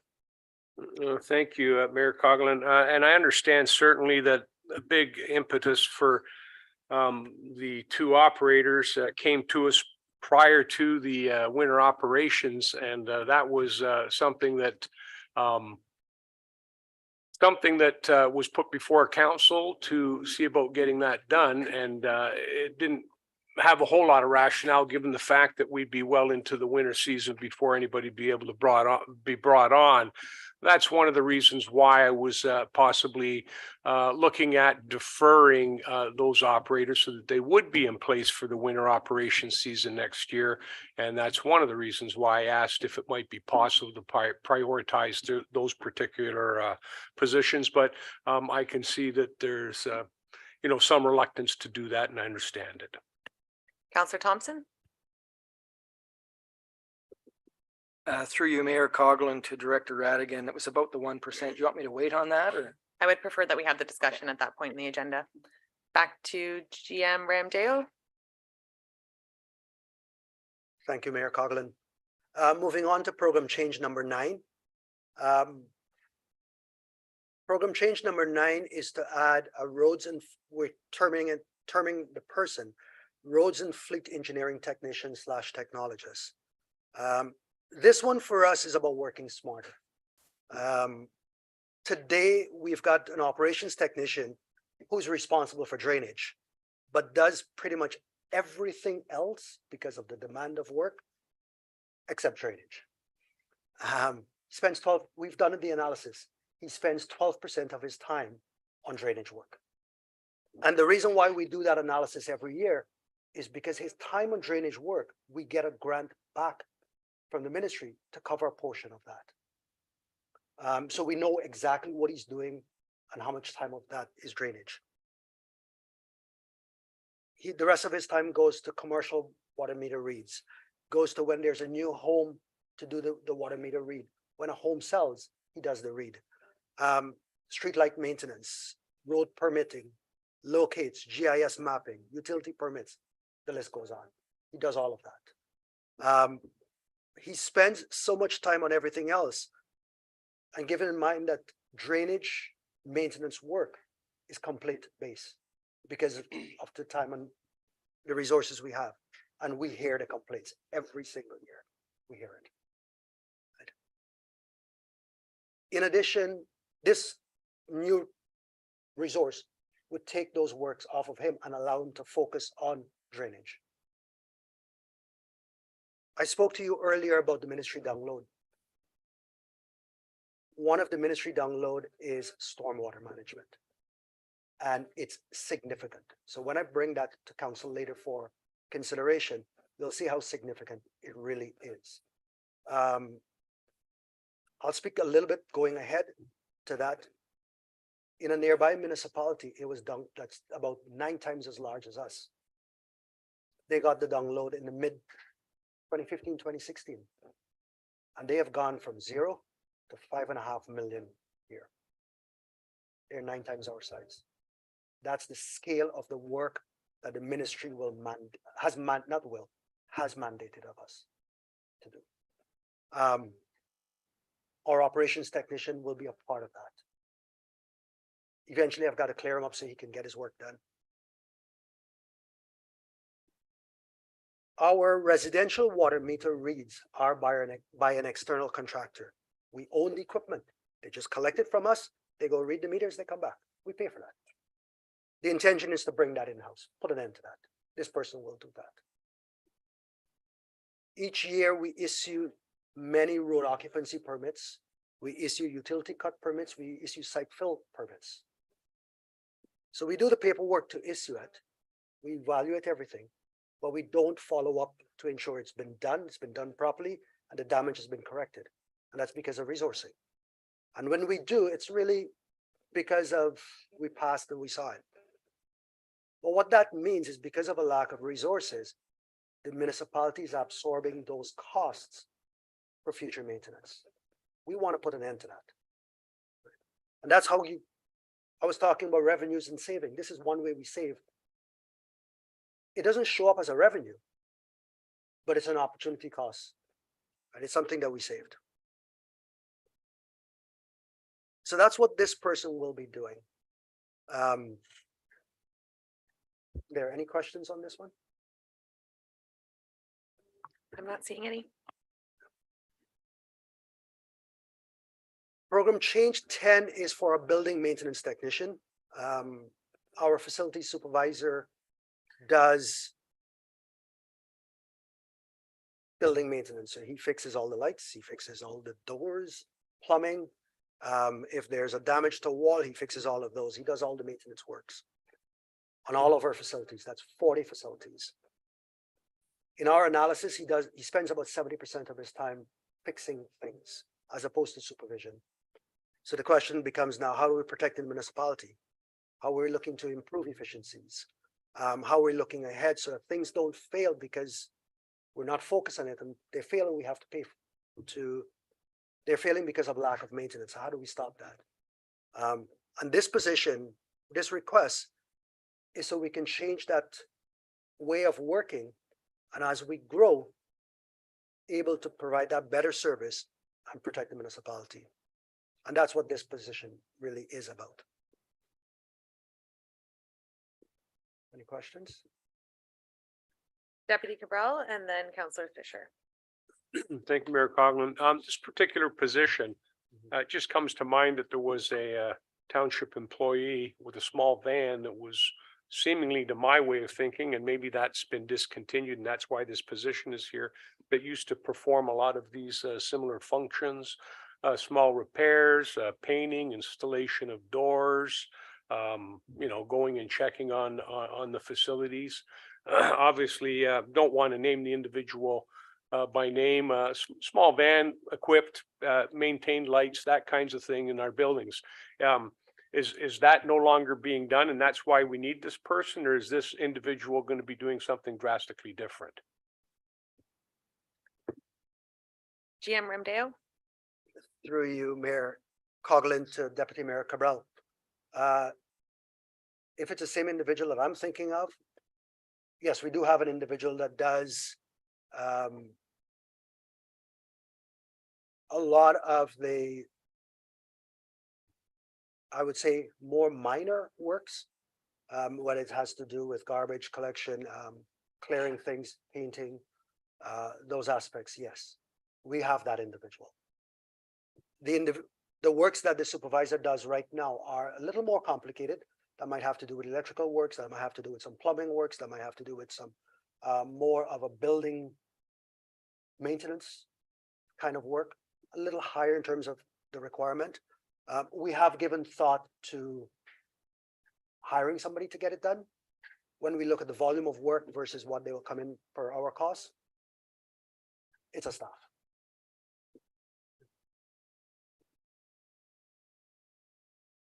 Counselor Fisher. Thank you, Mayor. Through you to GM Remdale. When I take a look at some of the building condition reports, as I have been repeatedly, I take a look at some of the work that needs to be done here. For example, in the Elmvale Library, drywalling that needs to be done pretty extensively from what it looks like. Would this position be able to take on something like that and perhaps drive down the cost? In this case, a projected cost of $25,000. Is that something we could put on that individual, keep it in-house, and perhaps drive the cost down to us? GM Remdale. Through you, Mayor Coughlin to Councillor Fisher. The answer is potentially, depending on the scope. If it's something that's way beyond in terms of scope that will entail that person sitting there for a month, might not be doable. But if it's a hole in a wall that can be fixed in 2 hours, of course, that's what it is. That's what, or a day or things like that. Yes, that's what it is. Follow on, Counselor Fisher. So it would be safe to assume then we could evaluate each job, based upon what you were just saying, the length of time and skill level, and on a job by job basis, potentially save ourselves money again by keeping it in-house if we were to hire on this position. GM Remdale. Through you, Mayor Coughlin to Councillor Fisher, you are absolutely correct. Yes.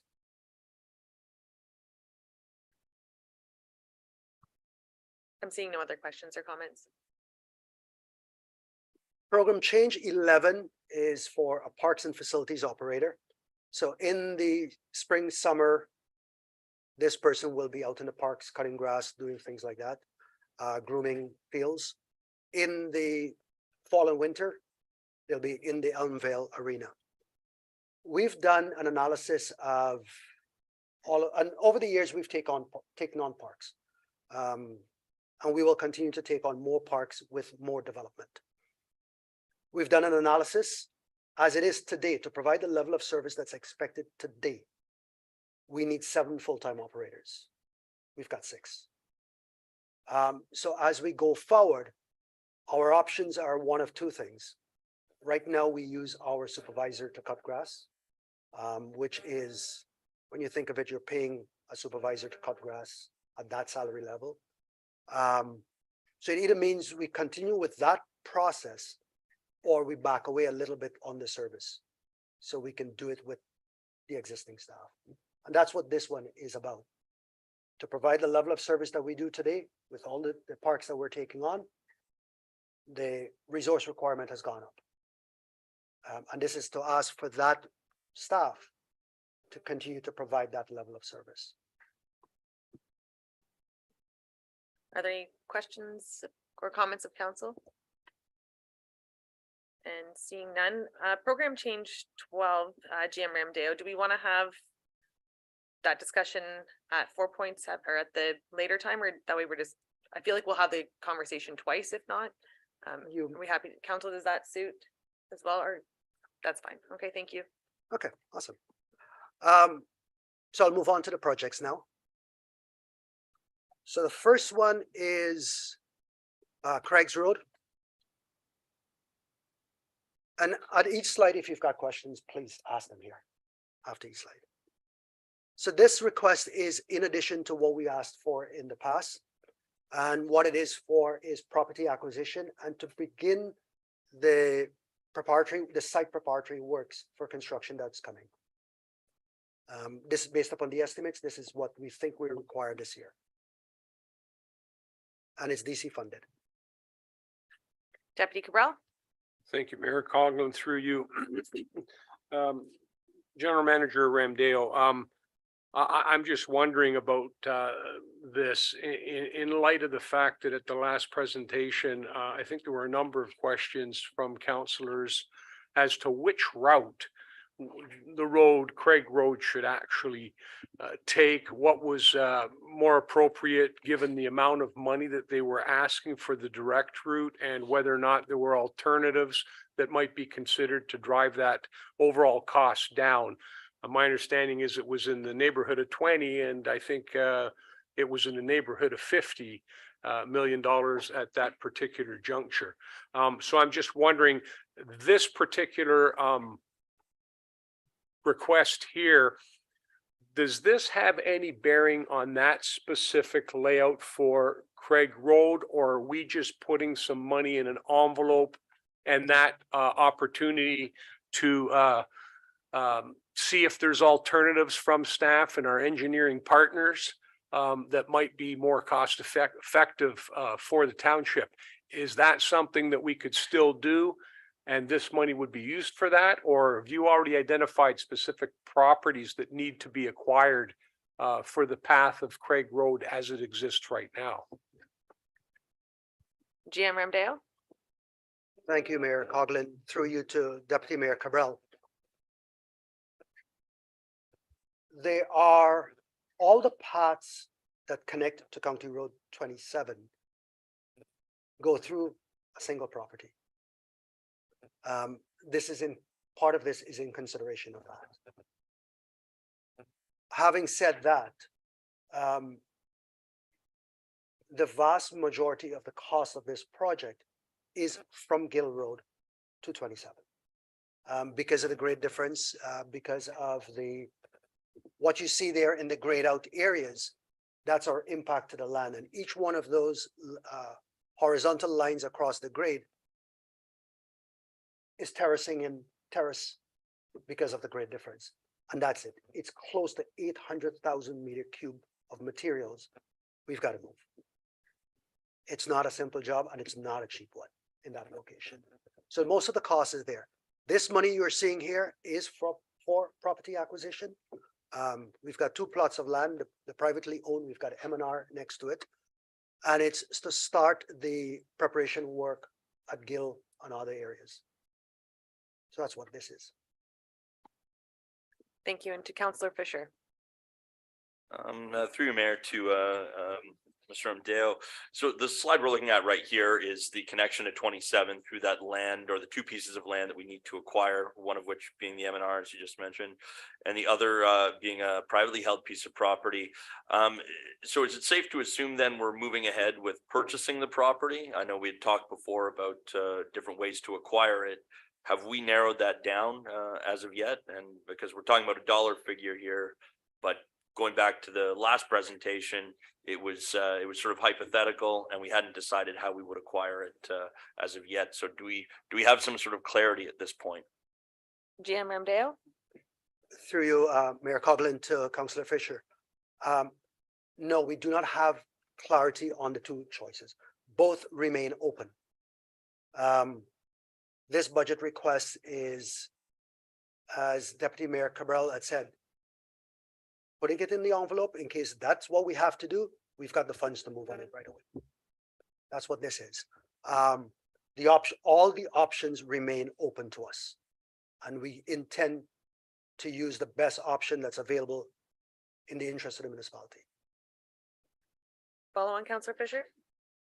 Just to revisit the acquisition of the privately held piece of land, we're putting aside, as you said, putting in an envelope, this amount of money right now. Naturally, we don't know how much that landowner would want for his land, right? I know we speculated on it, or I think there was some sort of dialogue with that landowner and it had gone nowhere. He wanted a very large amount of money. Are we just, sorry. Sorry, point of order. I'm just gonna ask that everybody My apologies. And GM Ramdeo, if after you're finished speaking, if you could turn off your microphone, as we can only have 2 microphones at the same time, and that'll allow me to interject. So Councillor Fisher, if there are any questions that you do have pertaining to Yeah. items in close, we can. You know what? Actually, maybe I'll refrain from it. Thank you. Now then, all right.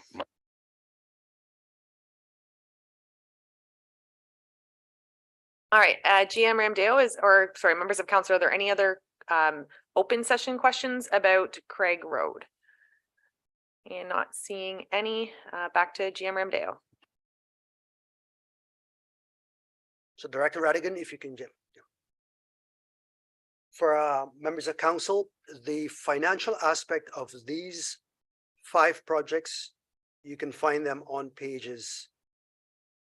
For the first one is on 238. The second one is on 237, 236, 235. And the last one, to 1955, is on 224.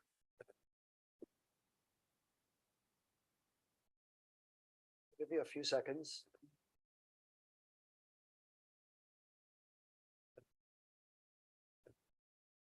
And for these, I'll speak at a fairly high level as opposed to get into the specifics of each one. But each one of these, we've completed bridge assessments of all of our bridges and culverts within the municipality. So we've got a record of what needs to be done and what that cost is. And based upon those, we've put forward these requests, which are not to repair the bridges and culvert, but to start the engineering designs and works that we need to do to get to those repair culverts. And that request is coming in 2024. Deputy Cabral? Thank you, Mayor Coughlin, through you to General Manager Ramdale. General Manager Ramdale, I just wanted to stress that, and I'm sure you've likely taken this into consideration, but we do have a farming community that uses those roads. I know there's been issues over on the 11th with farmers reluctant to cross a particular portion there because of the weight restriction. Although it likely does not specifically apply to farm vehicles. I just wanted to make sure that going forward, that farmers' needs and requirements for their heavy equipment, which you know as well as I do is extremely large nowadays, that they'll still be able to utilize the same routes they've been using in the past with any repairs that come forth or new bridge installations. GM Ramdeo? Through you, Mayor Coughlin, to Deputy Mayor Cabral. Yes, that will be done. That's something that you did raise with us before, and we have taken that into consideration, and it is part of the analysis, yes. And back to GM Ramdeo to carry on, please.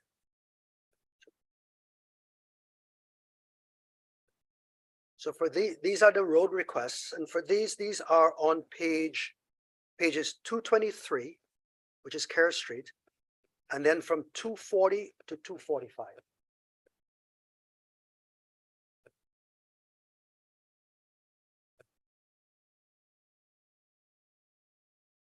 Deputy Cabral?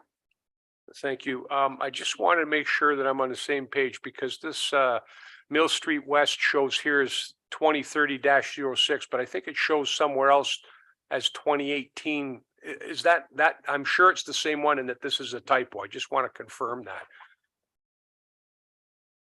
Use your microphone off again, please. GM Ramdeo? Thank you, Mayor Coughlin, to Deputy Mayor Cabral.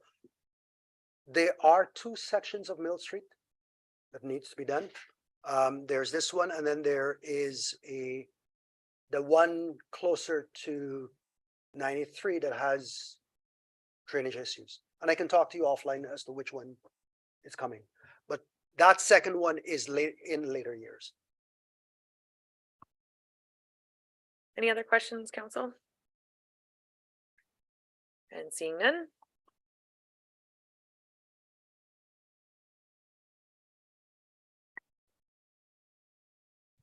These are, again, these are all the roadways. And just to let you know, all of these requests are based upon our road needs study.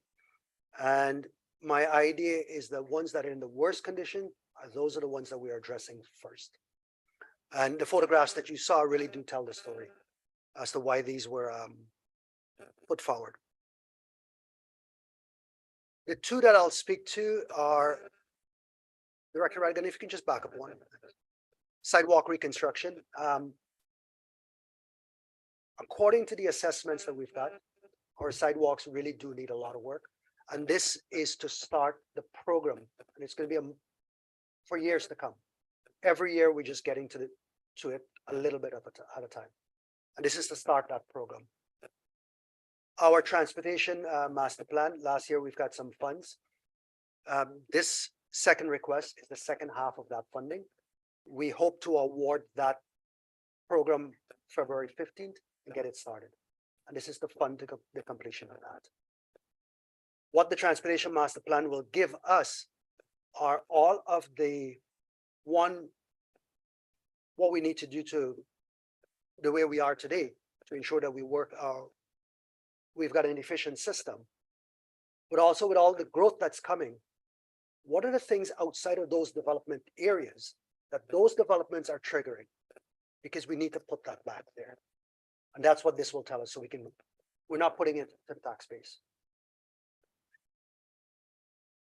Are there any questions on this page? I'm not seeing any.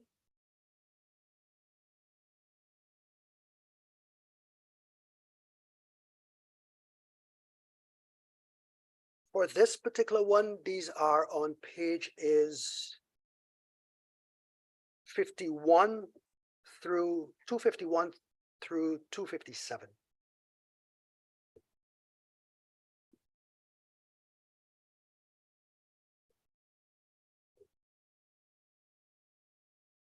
So these are for our facilities. The two that I'll touch quickly on, actually more than two. The Grenfell, this is to start the process. It's not to complete all of it. The assessment is for, if I remember correctly, 70,000. This first 15,000 is to start the process. Next year, we've got another request for 60,000 to complete all of the recommended repairs that are in the facilities assessment. The facilities condition assessment program, as I'm calling it, all of the assessments that we've done of all the facilities recommend a certain amount of work to be done, and they've identified them. That's like $5-point-something million worth of work that needs to be done. This is to start the process. We don't have the resources to get it done right now, but this is to start the process, start identifying what needs to be done where, ramping it up next year in 2024 and getting to full steam in 2025. And that's what our facilities assessment program is. The last one I'll touch on is the Midhurst Library roof. The assessment says $75,000 to redo that roof. This $25,000 is really just to get to emergency repairs that might be necessary for that roof, and keep it going for a little while until we decide what is it we're doing with it. Are there any questions? Deputy Corral. Thank you, Mayor Coughlin. Through you to General Manager Ramdale. I'm looking at the bay, the second mechanics bay. Yeah. And the reason I'm looking at that is I'm just curious to know how that is going to be done and the functionality of it. I know that if it's the bay that I'm envisioning in my mind here, that Public Works currently parks vehicles in there, and they would lose that space. So by refurbishing that to be a second mechanics bay, I think two things happen. Number one, part of the reason for getting the second mechanic was to make sure that the first mechanic had assistance when he needed it. That's still going to be able to happen. However, I think the other part was that if something happened, there was somebody readily there to also assist them. And I'm talking about someone being injured or whatever. It's a solid wall between there. I think there's two doors, but I think I'd like to know what is going to go in the second bay and how is that going to work functionally with Public Works losing that bay for their own uses, if you could. GM Ramdale. Yes, Mayor Coughlin, through you to Deputy Mayor Cabral. Let's start with the space. We believe we've got enough parking space that we can accommodate what we need to accommodate within the building. If we get to a situation where we need to park something outside because we're using that bay, they're trucks, they can go inside. So we're not too concerned with that one. What's the intention of this? This is for a second hoist. So that, yes, we've got two mechanics, one is supposed to back up the other, but that's not happening that's not the situation most of the time. Most of the time, we've got two guys there. This will allow us to have two guys working on two pieces of equipment at the same time. And it goes back to what I was saying earlier. It's about working smarter. We've got the resources. Let's make good use of them. Follow on. Thank you. Through you once again, Mayor Coughlin. Could you, I know that the bay that's currently there, and correct me if I'm wrong, but there's a heavy hoist for heavy equipment and also a lighter hoist for the lighter vehicles in front of that. What type of hoist and what type of vehicles would be being serviced in the newly furbished one if that was to go ahead? General Ramdale. At this cost, that's going to be a fairly heavy one.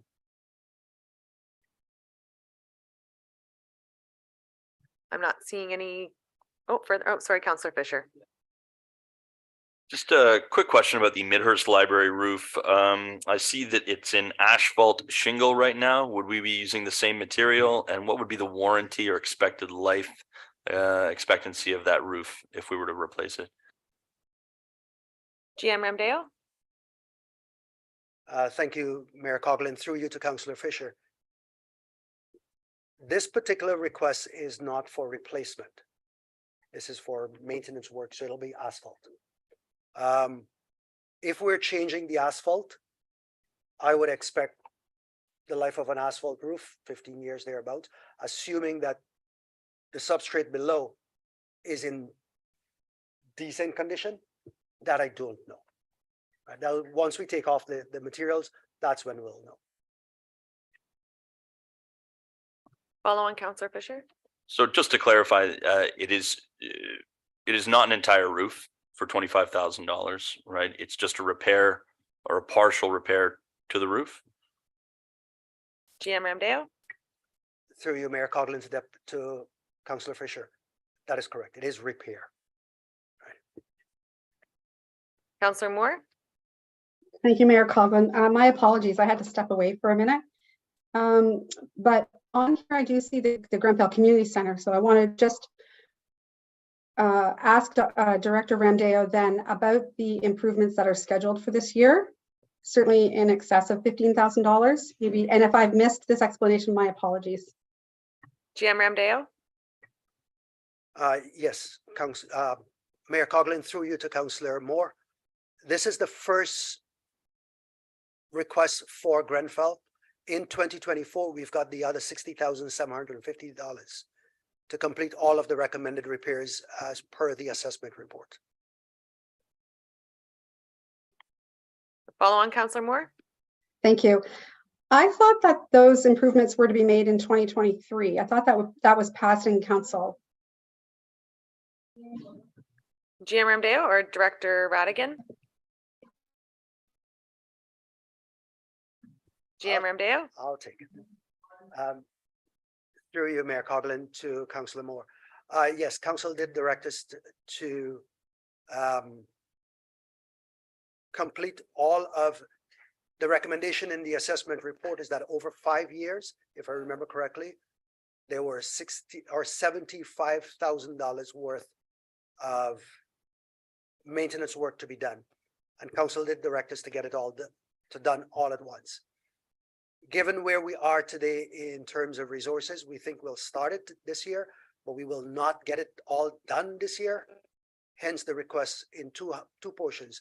Get it started this year. It'll likely be a single contract, but the expenditure will likely be over 2 years.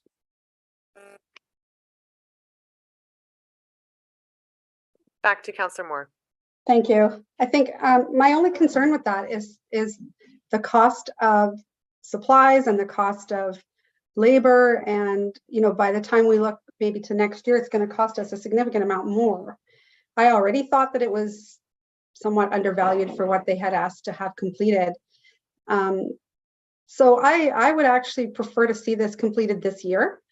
And I would do what I have to do to make that happen, whether that's an amendment to this. But please just note that I would prefer to have it done this year. GM Ramdeo? Through you, Mayor Coughlin, to Councillor Moore. Noted, we will put a single contract out for one award, and definitely work with Director Radigan and yourself to ensure that that's done. Awarded. Thank you. Thank you very much. Through you to, I believe, Clerk Ainsworth. Understanding that there is direction from council that's existing through ratification. What type, would it be a reconsideration to an existing, or is this simply an amendment to this budget request? From what I'm hearing from Councillor Moore is that the original direction from council was to have this completed within 5 years, is General Ramdeo's suggestion, and Councillor Moore is suggesting 1 year. So is there an opportunity for us to review the original motion before we make any amendments to that? Clerk Ainsworth, please. Thank you. While we continue with the discussion, I will look for it in the background and then advise accordingly. And I'll be able to let you know if a reconsideration would be required or simply just an amendment to the capital budget. Great, thank you. And General Manager Ramdeo, if you can continue, please. Thank you, Mayor Coughlin. Director Radigan, if you can just advance one more, please. So we're moving on to our equipment now. These are mostly end-of-life replacement requests. But I do wish to speak to a couple of them. The first one is our refurbished ice resurfacer, which is a Zamboni. And that was supposed to be the new a new Zamboni. Our fleet, I mentioned earlier that part of revenues is how we can save money as well. And one of the things that we're looking to work smarter. Part of our fleet analysis now looks at a new option, an additional option. And that option is if we can rehabilitate a piece of equipment to bring it to 90–95% the condition of brand new and get another life out of it.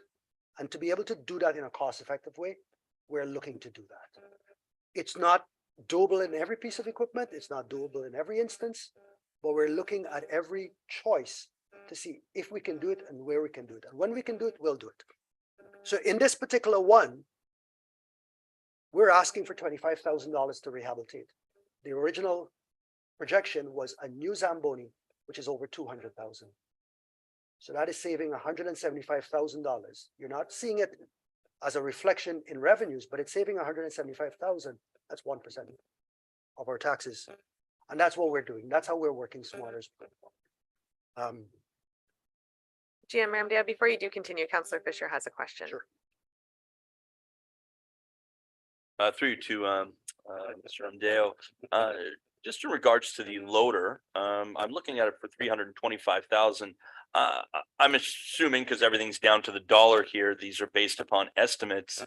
Is it the same loader as was requested and I believe bought in last year's budget? And the reason I ask is I noticed it's $400,000 in last year's budget. GM Ramdeo? Through you, Mayor Coughlin, to Councillor Fisher. Yes, it's very similar to last year's budget.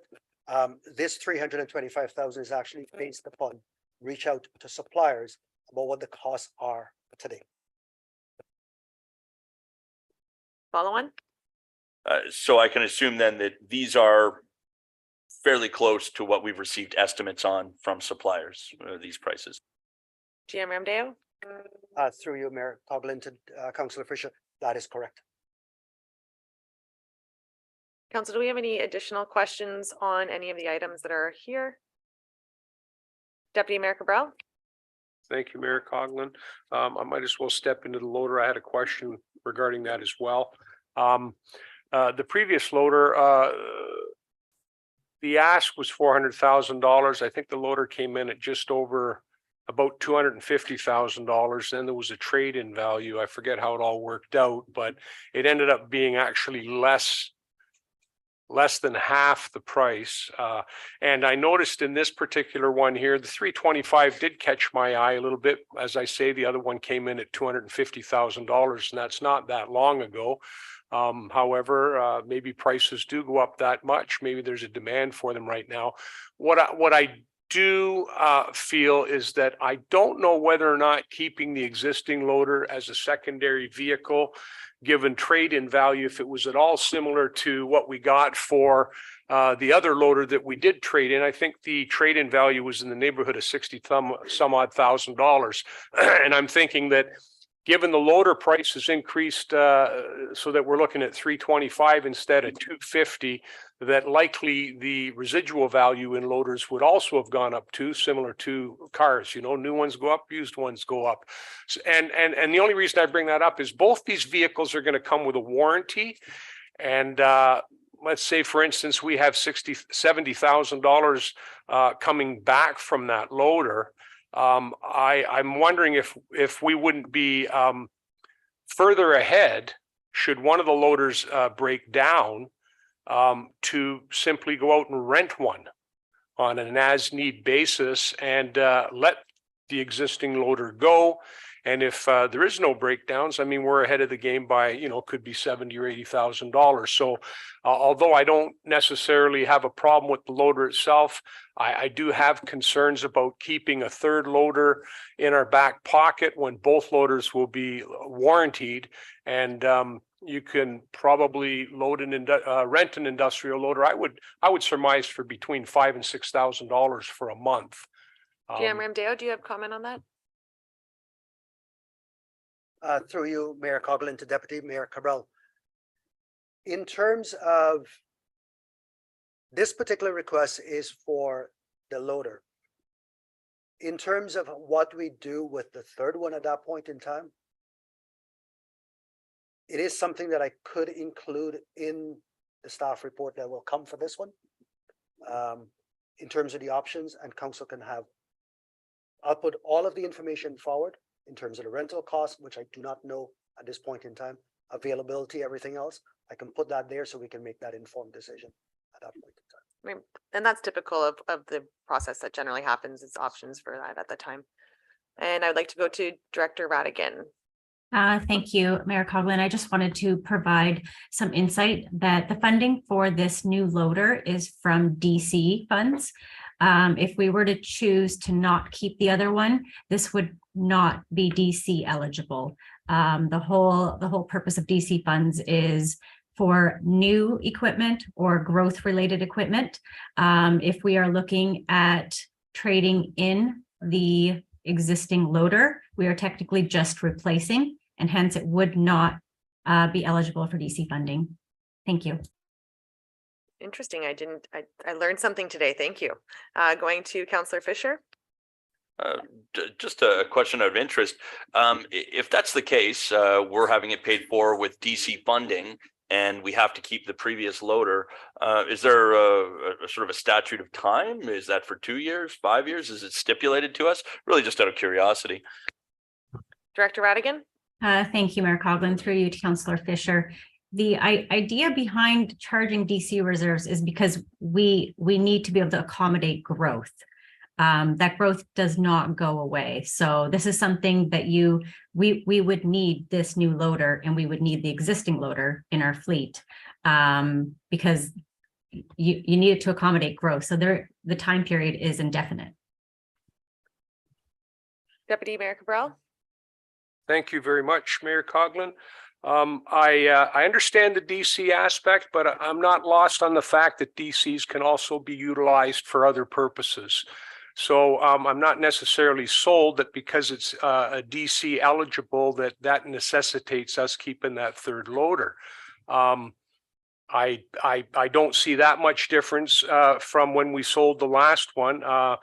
And I just have to still question why we would need that third loader sitting around. We have 2 yards. They're not in an industrial quarry. So I would still like to see, as General Manager Ramdale has indicated, a fulsome report when it comes the time for council to make an informed decision on whether to keep the loader or let it go. But my point being that I do find that sometimes we talk about DCs and it's like the money's coming from somewhere else. But if it's DC money, there's other uses that it could be put to as well, rather than having a loader sitting around idly most of the time. We only have 2 yards. If we had a third yard, I wouldn't be questioning it, but we don't. Thank you. And I believe Director Radigan does want to speak to the directions of DC and DC funding. Thank you, Mayor Coughlin, and through you to Deputy Mayor Cabral. I just wanted to provide insight in terms of when we collect DC funds, we collect them based on very specific projects, very specific equipment. So items that we state are DC funded are because they've been provided for in our background study, and we've been collecting for them. As we continue to update our background study, that's how we determine how much to actually charge for DCs. We sit down and we figure out what is the growth, what is the infrastructure required to accommodate that growth, and then what do we need to raise those funds for. So within the background study, all those, whether it be equipment, whether it be roads infrastructure or water or wastewater infrastructure, if it's growth related, it is outlined within that background study, and we do specifically raise funds for it. And they can only be used for those items that are outlined within our study, unless we plan to include it in our next DC update study. I just wanted to provide clarification. Thank you, Director Radigan. Is this new, Councillor Cabral, or is this on the same topic here? Same topic, but it won't be, Final comment? Sure. Yeah, final comment. I would ask Director Radigan, if you might, if that is a report, or if that is a spreadsheet that actually lists that kind of thing on it, I think it would be very informative. Having been able to review that, I may not have been so adamant that the loader not necessarily be kept. So if there's an opportunity for something to come to council members outlining those DCs for specific items, that would be wonderful. Thank you. Back to you, General Manager Ramdale. Unless council has any other questions about this slide, we can move on to the next. Oh, actually, if you can just go back to that again, please. And Councillor Cabral, sorry, Deputy Mayor Cabral. All right. Thank you. The loader actually was broached by Councillor Fisher, but I also had questions on it. I just want to speak to, I believe it's Project 2022 truck. I think it's on page 264. And I guess through Mayor Coughlin to General Manager Ramdale, I notice here that there's a carryover from 2022 for $60,000, which I would assume that was for a truck back in 2022, and now we're going to be asked for $55,000 more, bringing the total project cost up to $115,000. And I guess my question would be, if it was for a truck for $60,000 last year, A, why the truck wasn't purchased?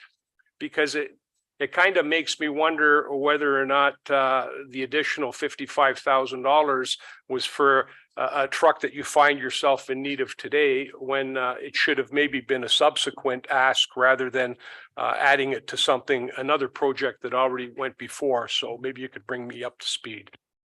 GM Ramdeo. Thank you, Mayor Coughlin, through you to Deputy Mayor Cabral. It is not an additional ask for the same truck. What it is, it's a movement from a 2-ton truck to a 5-ton truck because of growth in terms of the nature of work that we have. And based upon estimates, a 5-ton truck will come in about 115,000. Follow on. Yep. Thank you, General Manager Ramdeo. I'm aware of that from reading your justification, but my question was why the truck wasn't purchased last year, and that now you've found out that you'd better utilize a larger truck. And I understand the ask, but I still would like to know why the truck wasn't purchased last year. GM Ramdeo. Yes, through you, Mayor Cabral, or Mayor Coughlin to Deputy Mayor Cabral. Last year, we did go out for 2-ton trucks. We got 0 bids because of market availability. And in looking back at our operations, we thought it best not to go back out for a 2-ton. But because we do need that 5-ton coming forward, rather than come with a separate ask for a 5-ton coming forward, we decided to combine the two. Thank you. And moving forward to the next slide. Actually, Mayor Coughlin, if you could indulge me and go back to the slide before for a second. No, I wasn't kidding. No, I'm kidding. And this is for fear of questions coming up. But I do want to point out something. 22303, sidewalk mower combo. Today, we've got unitaskers for sidewalk plows. That's all they do. They're expensive and they're an absolute pain to maintain. What that ask is for, to give you an idea where our minds are going, we're looking to rent mini tractors, equip them to be sidewalk plows, and test them to see if they can work. If they can work, 60,000 versus 200,000. And once we've proved, and the idea now is to prove it, not that it can only work, but also prove it to our staff that it can work. And that's what this one is about. So is there like a bet going on, or I think Manager Hall will have to buy me lunch. Perfect. That's perfect. Thank you. Carry on, GM Ramdeo, please. This particular ask, these are for maintenance works that come up in parks and on trails, just from state of good repairs. Things break, washouts likewise in the trail. This is the funding that we ask for every year to do those sort of works. And this is just an ongoing annual ask. My apologies. It's only got 2 years. Deputy Mayor. Thank you very much, Mayor Coughlin. And I'm going to comment on this particular ask for the 30,000. I'd like to see it gone. And the reason for that is last year, council was presented after the fact with a grant proposal where the federal government was going to provide $750,000 to us, and we were kind of caught off guard. But in order to get the $750,000, council approved a $250,000 funding towards it, specifically for trail development. So I really struggle with this one here, having given for trail development $250,000 and then another $750,000 from the federal government to be asking council to approve $30,000 for basically what we've already given you more than adequate money to take us for several years in the past year. So I would actually ask that this here particular ask should be struck and not included in the final budget going forward, at least for this year anyway. GM Ramdeo? Through you, Mayor Coughlin, to Deputy Mayor Cabral. Last year's request for the federal funding was for the North Simcoe Rail Trail. We've completed that project. We do have other trails that we need to look at. And that's where I don't expect this to go to the North Simcoe Rail Trail because we just finished that. But we do have the other works that we need to look at as well. Director Radigan? Thank you, Mayor Coughlin. I just wanted to add that the trail development is 100% DC funded. So the majority of the funding, if not all the funding, should be and would be used for new trail development. Thank you, Director Radigan. Council, do we have any other questions or comments on these two items? And seeing none, continue please, GM Ramdeo.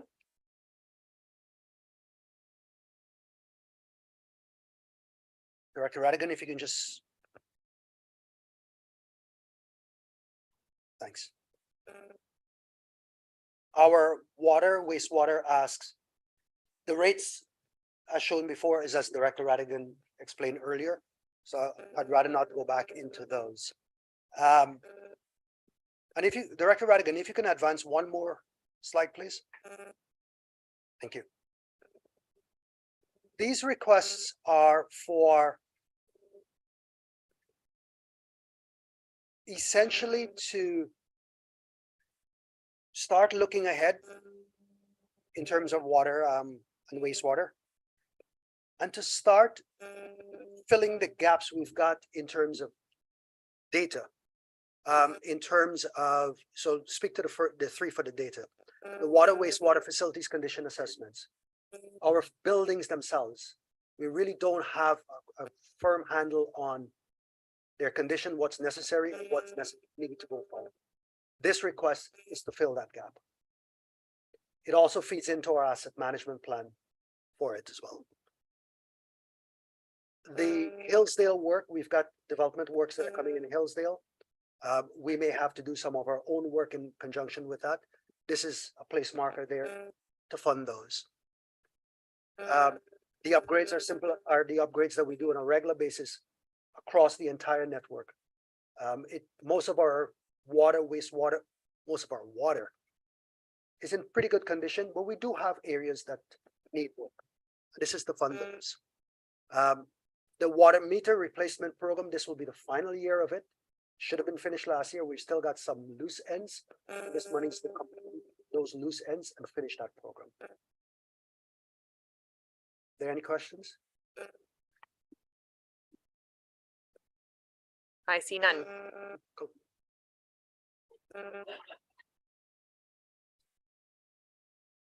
There you go. Director Radigan, if you could. Councillor Cabral. We'll actually, we'll just assume we'll just go to Councillor Cabral after you're finished and then the rest of us. Thank you, Mayor Coughlin. Actually, I'm wondering with the water meters themselves, does township have the ability when the new houses come online? Are they water meters that we say need to be put in place, or does the developer pick whatever they want? And are we paying for the water meters when they're put in a new home, or does the developer put them in? Okay, thank you. That was great. Perfect. And GM Ramdeo, if you wanted to continue on to wastewater. Yes, please. Director Radigan, if you can advance one more, please. The projects that are in front of you right now are all essentially state of good repair projects. Just to bring, our wastewater system needs a fair bit of work. And this is the startup process. So that's what these are. Any questions? Deputy Mayor Cabral. Woo-hoo! All right, we'll continue on then, please, General Manager Ramdeo.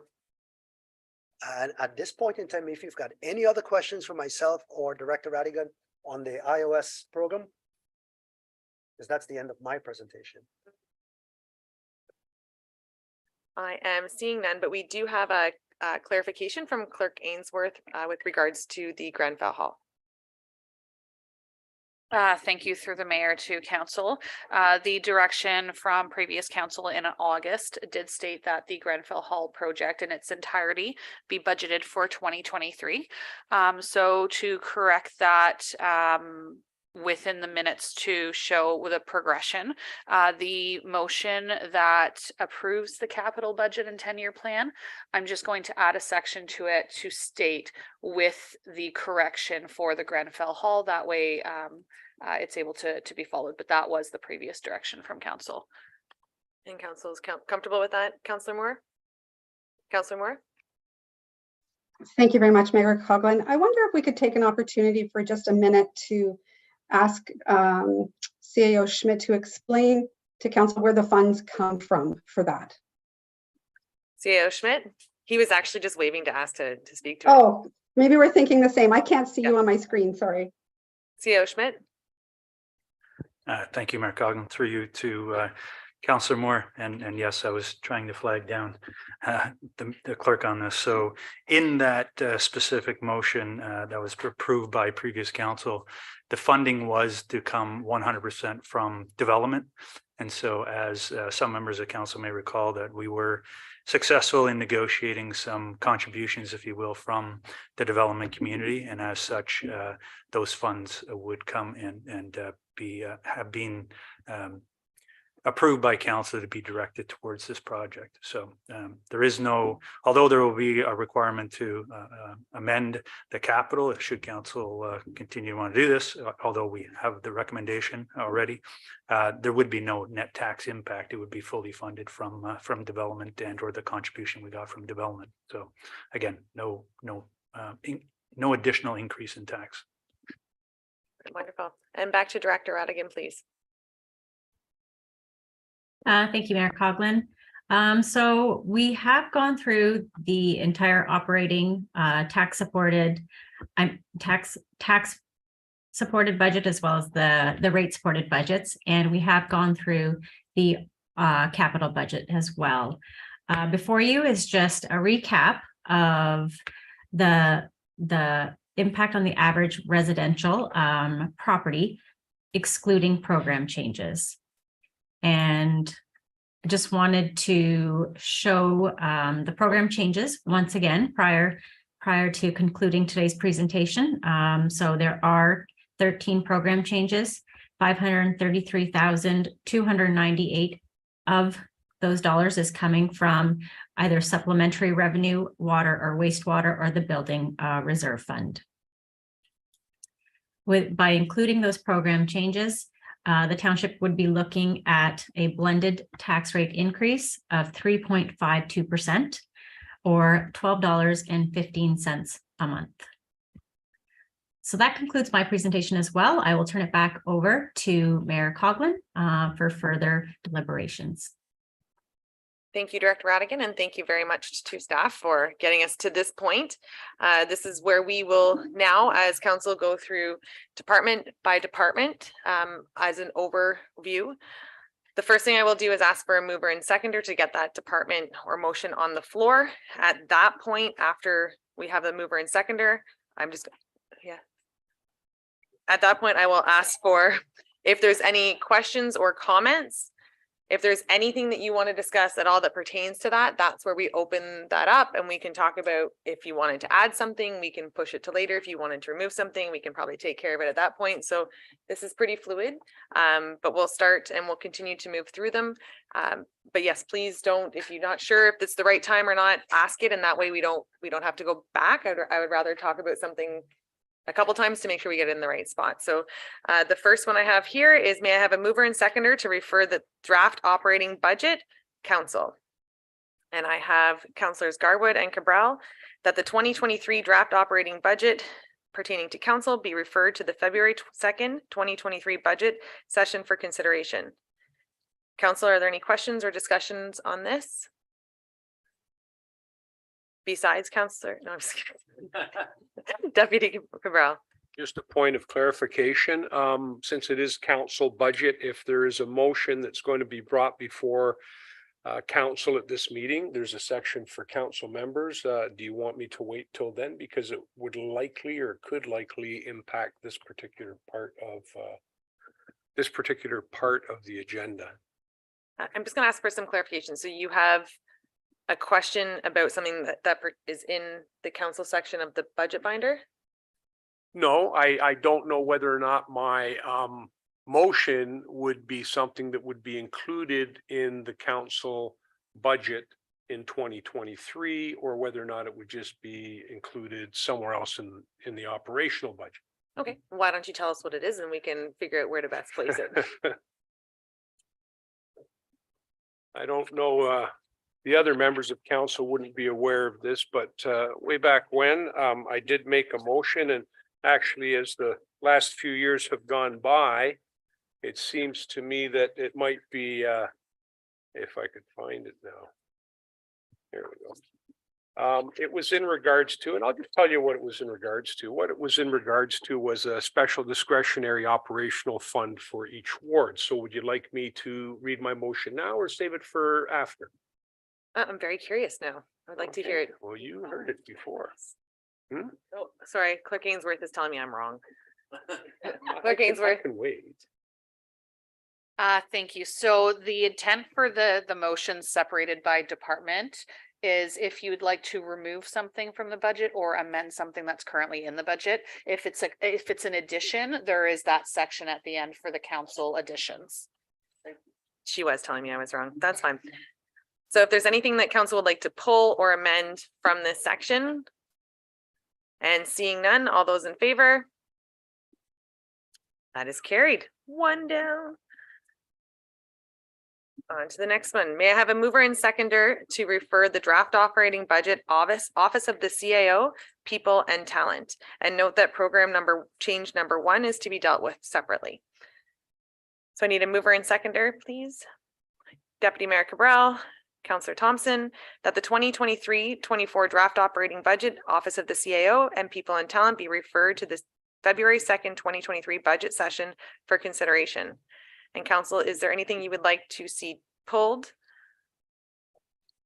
Councillor Cabral, or sorry, Deputy Mayor Cabral. Thank you, Mayor Coughlin.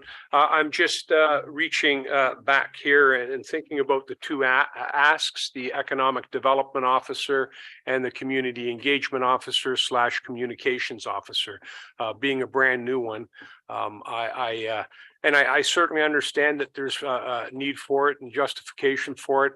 I just wondering whether or not it's a viable option to have 2 new hires for 2 new positions. If in fact one is going to perform backup functions also for our communications officer, and the other one is going to be engaged in economic development. It's also not lost on me that there's an ask for another planner. And I just also wanted to point out that it was one of the planners that was providing economic development in the past. So that time is going to be freed up too. So I guess what I would be looking at asking here is whether or not these 2 positions could be combined into one for this year, at least this year. And then after this year passes, as the workload increases, things start to be formalized, that it come back possibly for 2024 to see whether or not it can be split. I mean, we do work a compressed work week for many of the My members now. apologies, and Deputy Mayor Cabral, program change number. I don't know what the Yes, numbers so are. we will be dealing with those 2 positions, one at 4.3 and one at 4.6. Correct. So if your comments 4.3. are specific only to those 2 program changes, I do believe that we can continue on with 4.3, or sorry. Okay, if you want to Sorry, just I'm- pull those aside, is that what your plan is? So that's correct. So at this point, it is the draft operating budget for the CAO, People and Talent. I apologize. And then we will deal with the program changes. Each individual one will have its own opportunity to be dealt with. A lot of strikeout on the agenda. Sorry, my apologies. Councillor Garwood. Thank you, Mayor Coughlin. Through yourself to Director Radigan, could we potentially pull up on the screen those program changes, the list of 13, so we can reference them as we're going through them, seeing as there's something else on the screen that might help us with organization a bit? Thank you. Not a problem. All right, council. So we are talking about the CAO, People and Talent Department, and program changes aside. Do I have any other further comment or question? And seeing none, all those in favor? And that has carried. Now we are moving on to our program change number 1, which is our Community Engagement and Communications Officer. May I have a mover and seconder to refer the program change number 1, again, the Community Engagement and Communications Officer. Councillor Alexander, Deputy Cabral. And at this point, are there any comments or questions on this program change?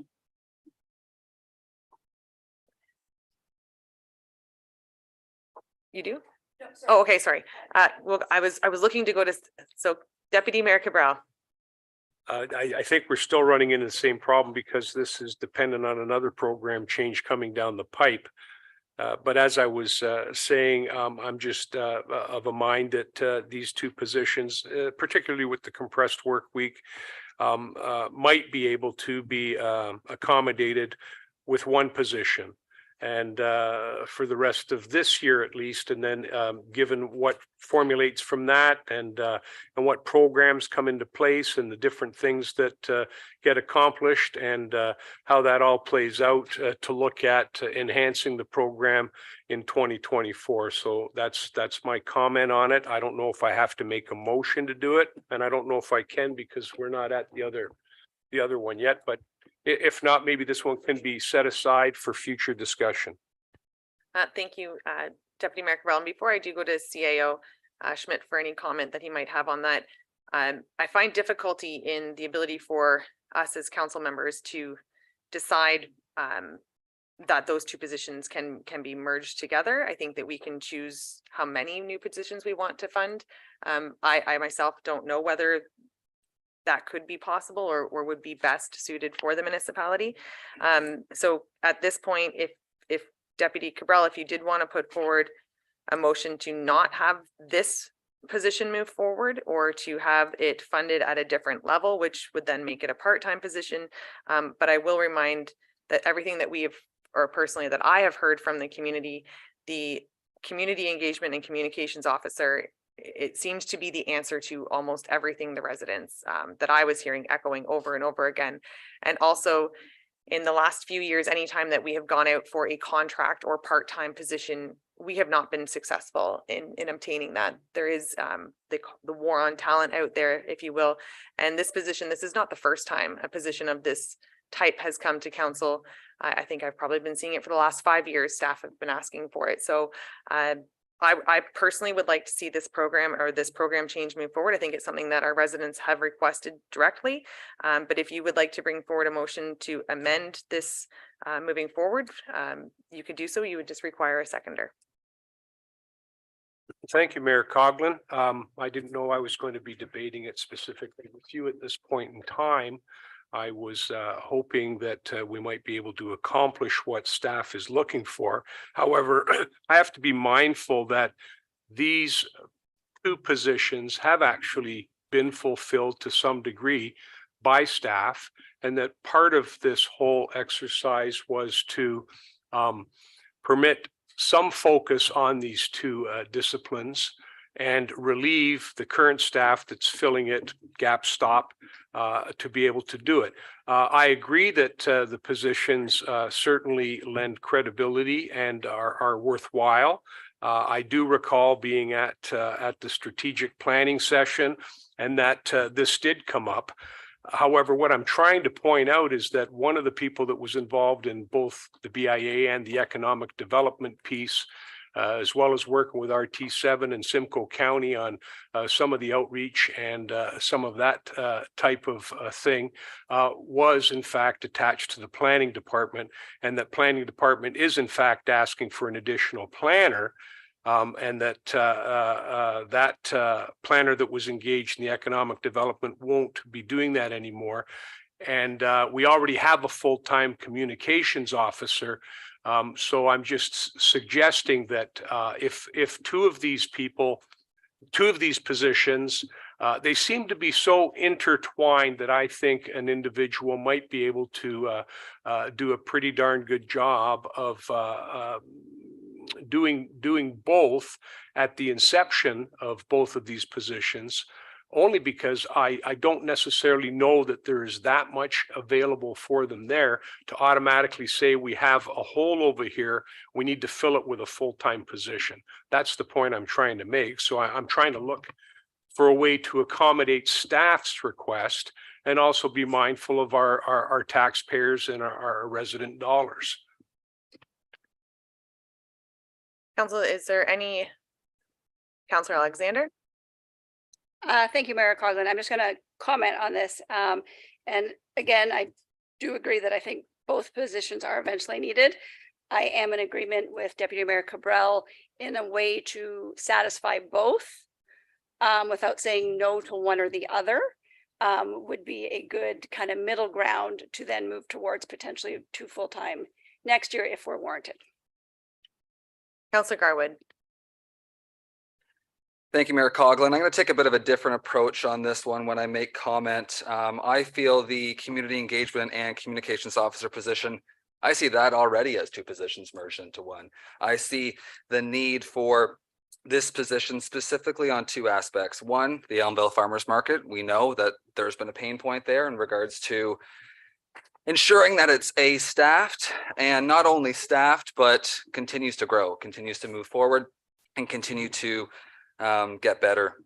In regards to communications, we know that we have an excellent communications team here at the township, but that team is 1 person, and that person's sitting in the room here today, and I'm sure could use additional support. As we continue to grow, we're not losing residents, we're gaining residents, and the information that continues to go out to our residents is incredibly important. And it's something that I heard throughout the summer when I was knocking on doors, was residents saying, if I just knew about this opportunity, if I knew about this grant, if I knew about this, then I could have applied, I could participate. So again, I look at communications as something that we need to invest in, not only today, but for the future. Councillor Fisher. I agree with all previous 3 points that were made. To Councillor Garwood's point, we do need to improve our communications. As a matter of fact, I ran into much the same thing when knocking on doors during the campaign, that people aren't feeling that they're receiving the information, and probably not through our traditional sources like print. I mean, I think we can all acknowledge that. So I do feel that better community engagement through a additional body potentially is advantageous. That being said, 2 positions, and I'm noticing here over a 12-month period, is $110,000. Is it something that we could explore as 1 now and expanding into 2 maybe in a year? I'm purely speculating and talking out loud.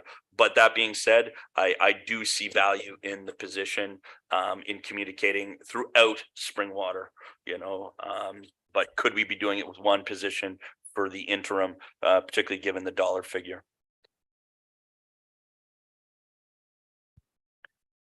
Council, I'm looking for direction or redirection. I really don't want to call the vote and just have us move forward. So Councillor Moore, I see your hand there. Thank you, Mayor Coughlin. I'm wondering if now would be an opportunity to go back to CAO Schmidt and ask him to maybe speak with Director Spagnell about a compromise, and then come to council with either a new position, a 1 position, and maybe a plan for 2024. I'm sorry, I can't see CAO Schmidt on my screen. And CAO Schmidt, do you have comment for that? Thank you, Mayor Coughlin, through you to members of council. Understanding the conversation that's happening right now, staff are in a position where, again, we feel that we've presented justification as to why 2 positions are required. I don't see both positions being merged. That's just going to continue to complicate the issue that we have at hand today. We have a number of individuals that are being taken away from their core responsibilities. The service delivery review indicated that those individuals are already working at overcapacity. And also, I think there may be some clarification required as to what the 2 positions are going to be. So the community engagement and corporate communications, community engagement and communications officer position is really about outreach and getting into the community, not not attracting new businesses and retaining existing businesses, that's all economic development. So there is different requirements and different qualifications that each of these positions will need to bring to the table. I think there will be opportunities for both of them to work together on some initiatives, absolutely. But I do see them as two very separate and distinct positions and having different responsibilities. To Councillor Garwood's comment about the Elmville Farmers Market, that is something that I think council needs to broach. Right now, essentially, the farmers market is likely not going to happen this year unless council makes a decision as to what you're going to do here. Without resources, that market is likely not going to continue. And the township does continue to provide support for that. Not the marketing manager. We're not the marketing manager. We don't plan on being the marketing manager unless obviously council decides that's the right route to go. And again, on the economic development side, it's that position is not to get out into the community and speak to residents per se. It's to get into the community and to retain and attract new business and to promote industrial lands, to promote commercial lands that the township currently has available that may be serviced, may not be serviced. It's really to put Springwater on the map, to say that we are open for business. And if you want to relocate your business here, here's an opportunity. So we don't have anybody today that is out in the community, that attends different conferences, that can essentially bring new business to the township, which ultimately will have an impact on residential taxes. The more that you business, commercial, industrial business you bring to the township, obviously that has a positive impact on residential assessment, in that some of that assessment or taxes can be pushed over to businesses as opposed to always being on the taxpayers or the residential taxpayers' backs. So I'm not sure if Director Spagnell had any further comments at this stage. Director Spagnell? Thank you, Mayor Coughlin. I would just emphasize the fact that the Economic Development Officer really is intended to implement the strategies and initiatives picked up for, for any directives that come into play. So for example, there's a marketing strategy that was done as part of an initiative identified through the economic development strategy that resulted in the preparation of a photo library to go into a marketing scheme for the municipality. There was also funding that was attracted through that position to look at different avenues to, again, market the municipality. There were videos that were prepared to highlight the fact that the municipality is a 4-season municipality where you can live, play all 4 seasons. That was done through those initiatives. And simply put, there's a lot of recommendations contained within the economic development strategy that haven't been actioned because there has not been enough time available for current staff to do that.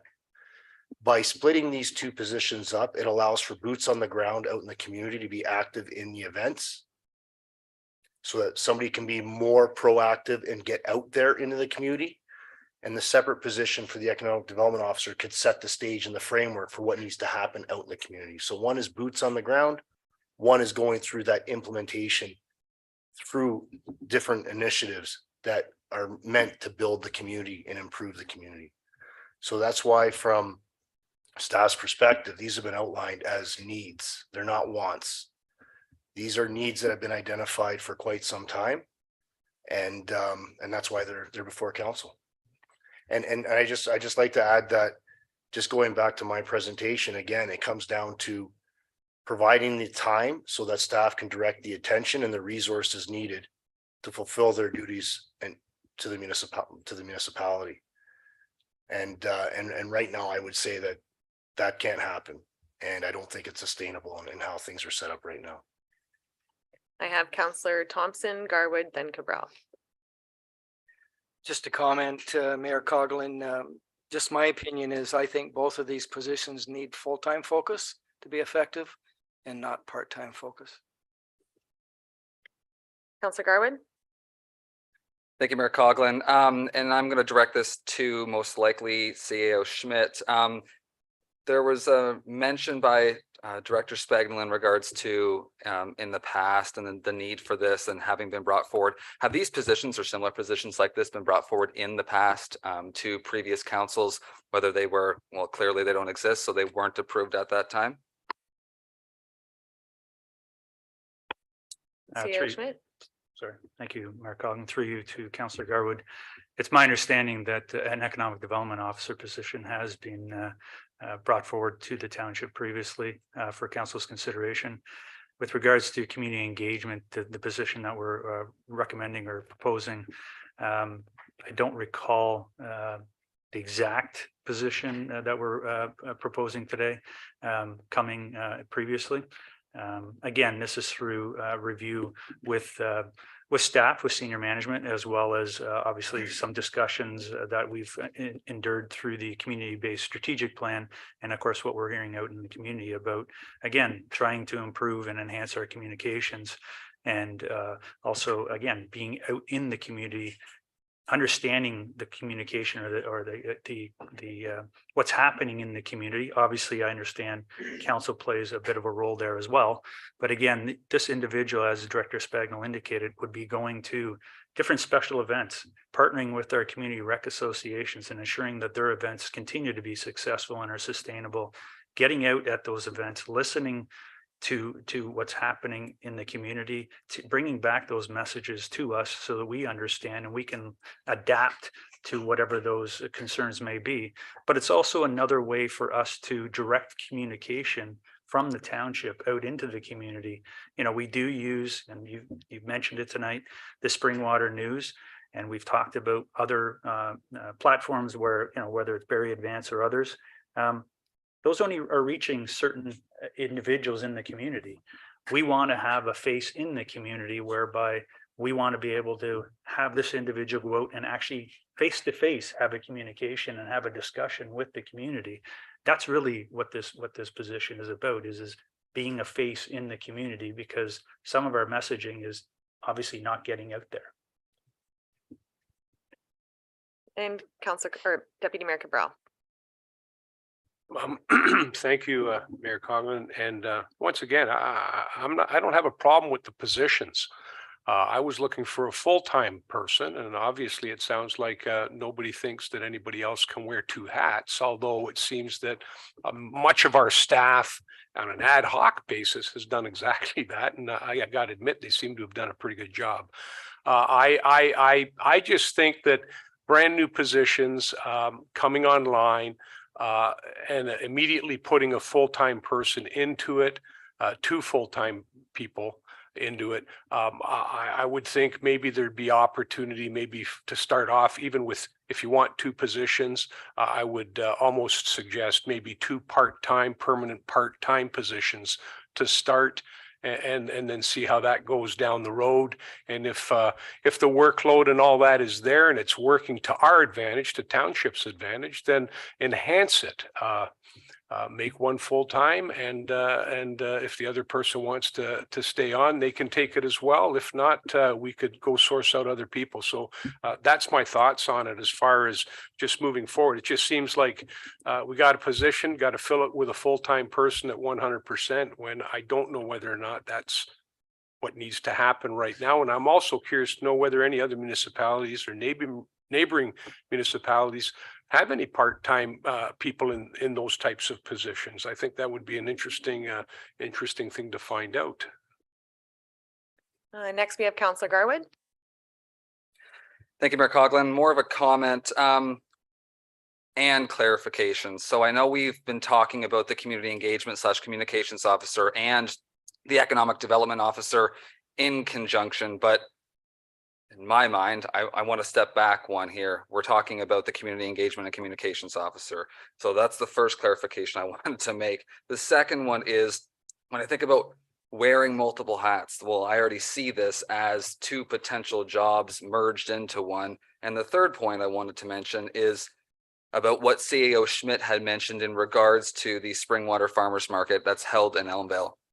As we know, I have underlined it, it's the Springwater Farmers Market. It's not the Elmvale Farmers Market. It is for all members of our community. If that market is in danger of not being here, this needs to be a priority. And I'm sorry if I come across pretty stern here, but should be a priority. Counselor Fisher, please. A comment and a question. First off, I'm actually warming up more to the economic development officer, and I'll tell you why. You know, and I see it maybe potentially, yes, as a separate position. If we can bring in companies like that, and it does help, you know, buy down or you know, lessen the tax burden for residents. You know, I will say this, that is a position where you need somebody who's quite professional, because they'd be engaging with businesses, right? So the more I do look at it, you probably couldn't merge them, because I think you're going, I think you're having somebody go business to business or municipality to business. It might not be the same person you'd want at the farmer's market, not to be disparaging, but they would just be different people. So, you know, that's a bit of a white collar position, maybe, if I can say that. But going back to and this is where my question comes in, for the community engagement officer, if we do have a staff member really engaging in this right now, would it be maybe not a part-time position, but could we look at maybe having an assistant to fulfill those duties at a lower rate? And this is where I bring up, you know, 6 figures for an economic development officer. I would expect that because you'd have high expectations of that person.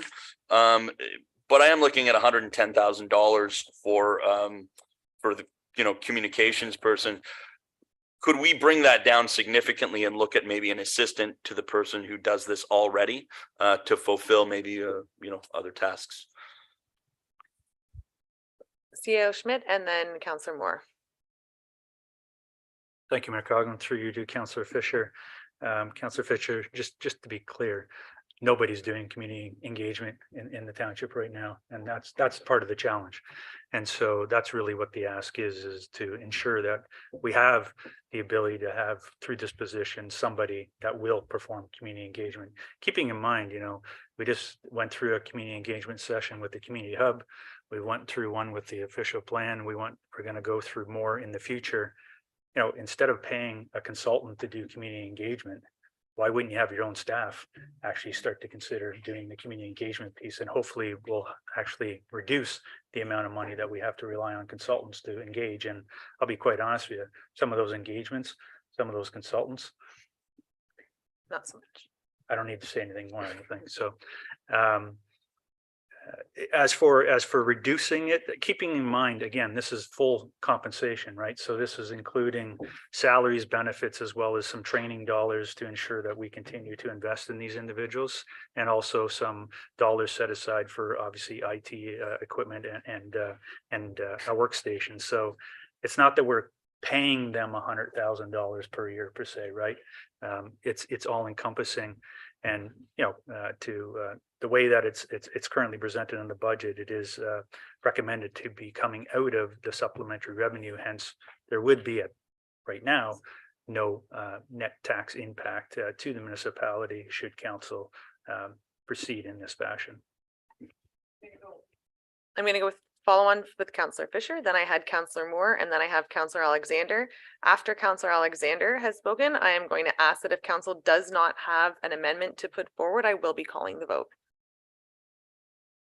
So just a quick question. If we were to move ahead with it then as a full-time position, would it be safe to say then, based on what you said, we could cut back on our publications, i.e. paper publications, and consultancy costs that would potentially, you know, mitigate some of the cost of the salary or compensation? I don't know if you want me to go to Nicole for this, but the comments, and I would agree that Counselor Fisher, we have heard from our residents that we need to use other avenues. With one person in communications, it's not, I mean, she's a superstar, but it wouldn't be possible to have someone dedicated to finding those avenues and creating those social posts. So I do have, perfect. And if you would like to just comment on that, please. So your mic's not live yet, sorry, just one. And now you are. Okay, through you, Mayor Coughlin, to Councillor Fisher. We do currently engage in a number of ways, so we aren't only engaging through the paper or traditional media sources. We do use social media, a number of different channels that way, as well as our website. We have done radio in the past. There are a number of different avenues that we undertake. One thing that has been brought up in the past is that we only tend to do our print media through the Springwater News. So there has been suggestion that we broaden that and look at other print media in the future. So I wouldn't necessarily recommend reducing our print media, but maybe having a bit of a variety. And moving on to Councillor Moore, please. Was there anything further, Councillor Fish? Councillor Moore, please. Thank you, Mayor Coughlin. So I am in support of the Economic Development Officer 100%, one full-time FTE, but I'm not in support of PC number 1. But I would like to offer Councillor Garwood an option 2, and for the Elmvale or the Springwater Farmers Market. What if we looked at a full-time person dedicated to just the farmers market? Somebody that would be able to coordinate, and I realize that it's been a struggle for the past year.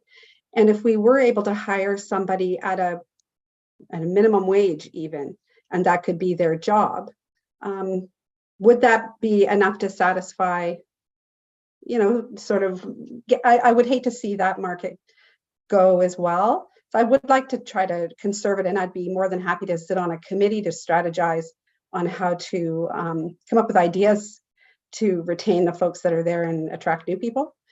But that for now is where I sit on those 2 positions. Thank you. And Councillor Alexander?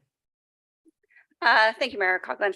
So I'm not disputing that this communication engagement officer is needed and that, yes, our residents want boots on the ground. And in places, I personally have my biggest issue is the salary. I think the salary is way too high. And yes, our residents want this. I have a hard time justifying to our residents, someone who's sitting on a volunteer committee makes, whether it's 90,000, 80,000 a year, and they're going to sit on the volunteer committee and come back and give us. Again, as it stands, I won't support it. Thank you, Councillor Alexander. And through to Director Radigan or CAO Schmidt, of the portion amount, how much is salary? What would we be going at? What is the average? What's the 50th percentile for a position as such? Director Radigan?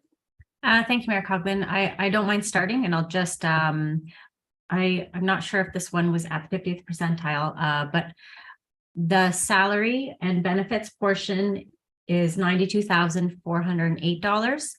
And the total cost for, let's say, training, F&E, as well as, let's say, laptop or computer equipment is $8,500. So that salary is not $92,000. That includes benefits. It includes your OMERS contribution. So it is not actually the 92,000. So I did want to clarify that, and I will refer it over to CAO Schmidt to discuss whether it is the 50th percentile or not. CAO Schmidt or Manager DeVried, are we able to confirm what amount and what percentile we're talking, please? Through you, Mayor Coughlin, to members of council, it's my understanding that it's currently proposed or budgeted at approximately $75,000 annual salary. And then in addition to that would be, in order to get it up to the 92,000, would be the benefit portion. So the differential between 92 and 75 is benefits. Okay. So at this point, oh, Councillor Radigan, I do. And my apologies, Council. I did see Councillor Cabral and I did see Councillor Thompson, but I did say that we've been spending 45 minutes so far on this one item. And it is not that I don't value our opinion. I just feel like if we have something new to add, that's great. If we want to try and find a way to come to an agreement, if someone wants to put forward an amendment per se, as a chair, I'm not able to do that. But if someone did want to put forward an amendment to bring this position down to 60 or whatever the number is that you have to continue to move forward this. And if we're not successful, or if we find that the talent level that we were hoping to get didn't get there, but to keep it moving forward, if that's what it's going to take, please bring forward an amendment to this item. Director Radigan. Thank you, Mayor Coughlin. I want to clarify that the position is at a step 4, so it is not at the 50th percentile. So I did want to provide that clarification. Thank you. Thank you. And as I am not seeing any amendments to this council, Councillor Fisher. Is it something, if we were to look at a lower amount of money, $65,000 a year, is it something that would that we could embark upon? I myself, I'm not aware of that, but CAO Schmidt, do you, you know, in the market, today's market, is that something that you feel would still attain and get this position going? Through you, Mayor Coughlin, to members of council, maybe I'll say this: if council will indulge me to move forward with this, and if I can try to hire somebody at that rate, absolutely we'll be willing to do that. Again, we may have to adjust to some of the qualifications for the position in order to do that, but there might be a way for us to consider that. So if council wants to indulge us with providing us the opportunity, I'm happy to come back with something for council's consideration.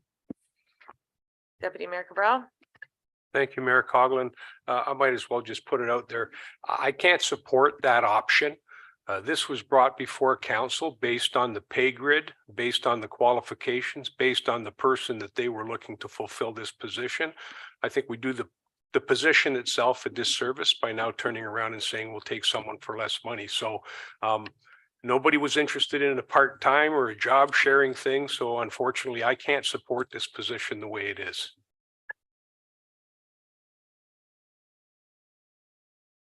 And as I am seeing no amendments from members of council, I will now call the vote. All those in favor? Recorded vote, please.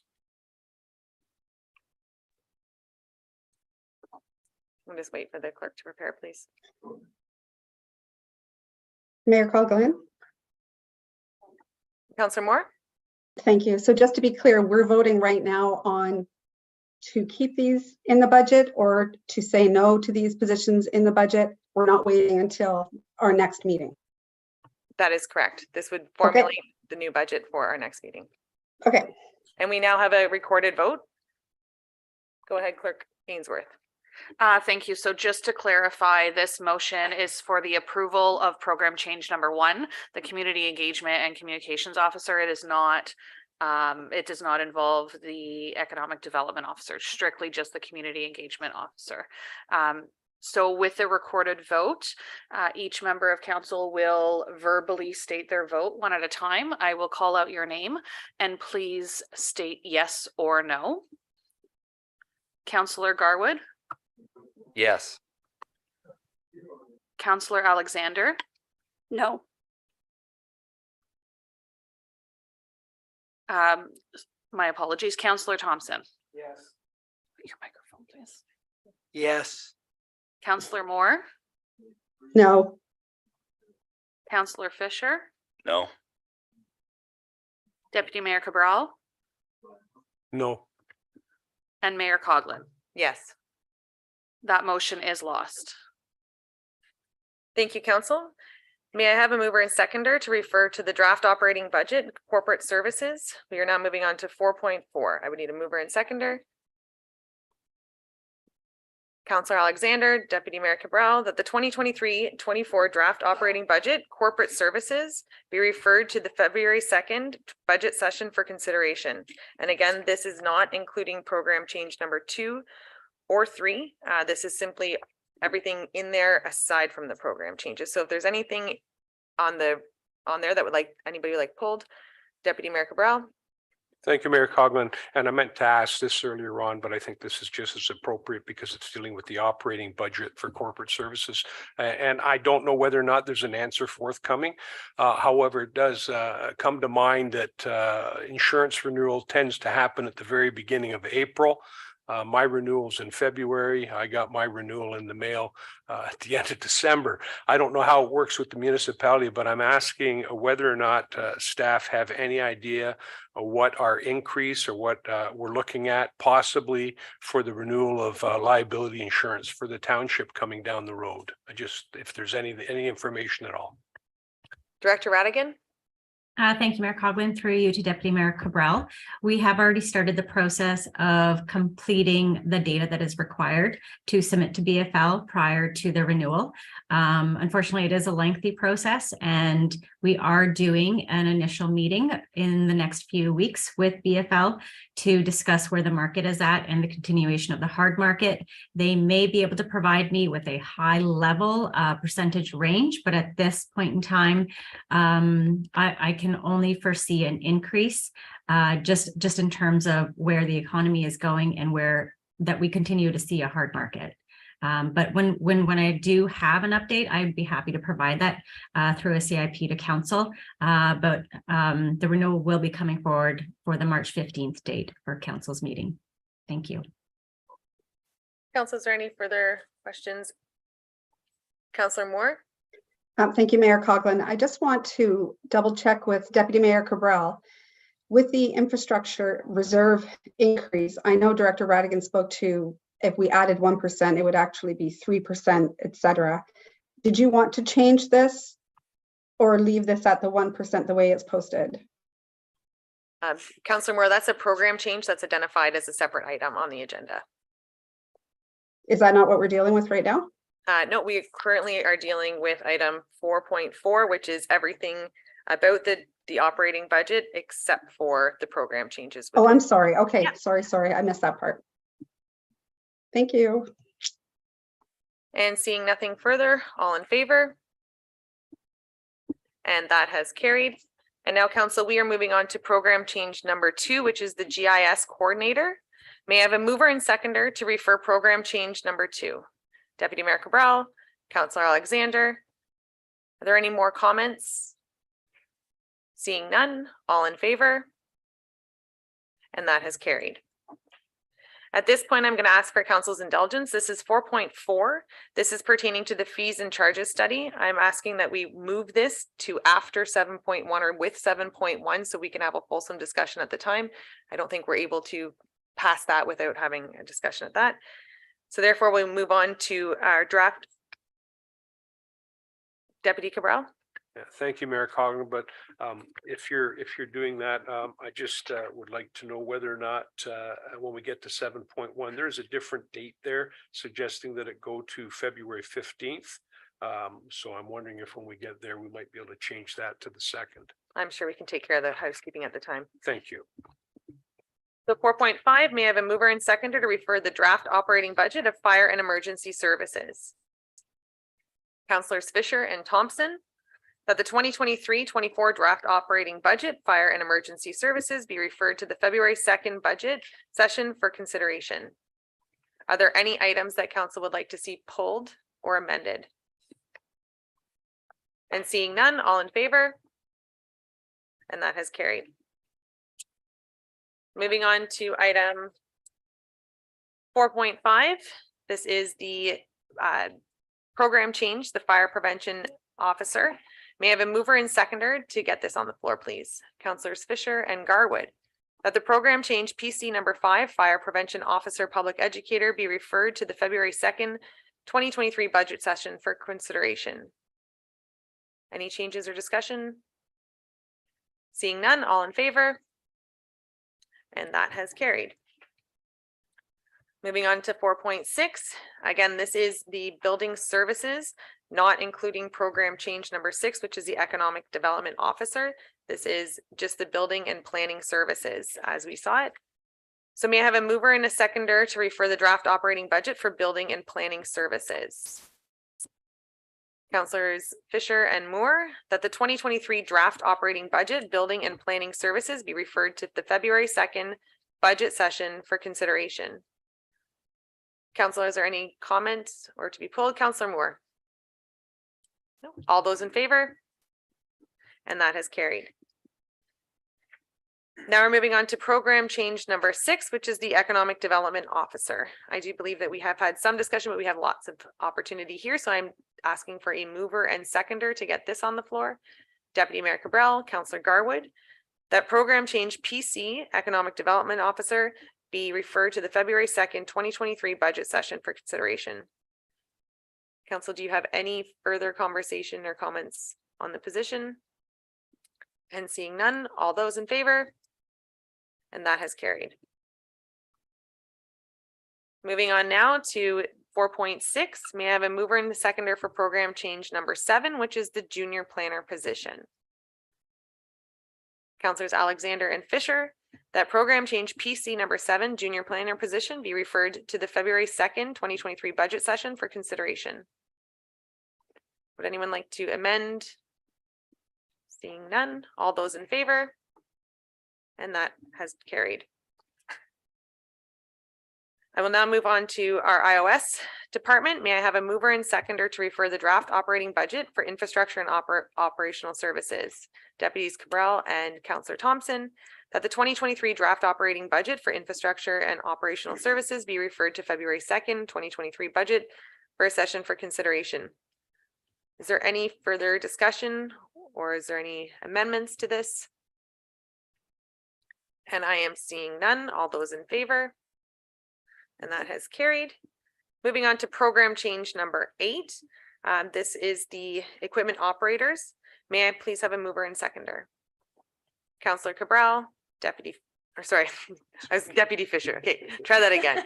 Deputy Cabral, Councillor Fisher, that the program change PC number 8, equipment operators, be referred to the February 2nd, 2023 budget session for consideration.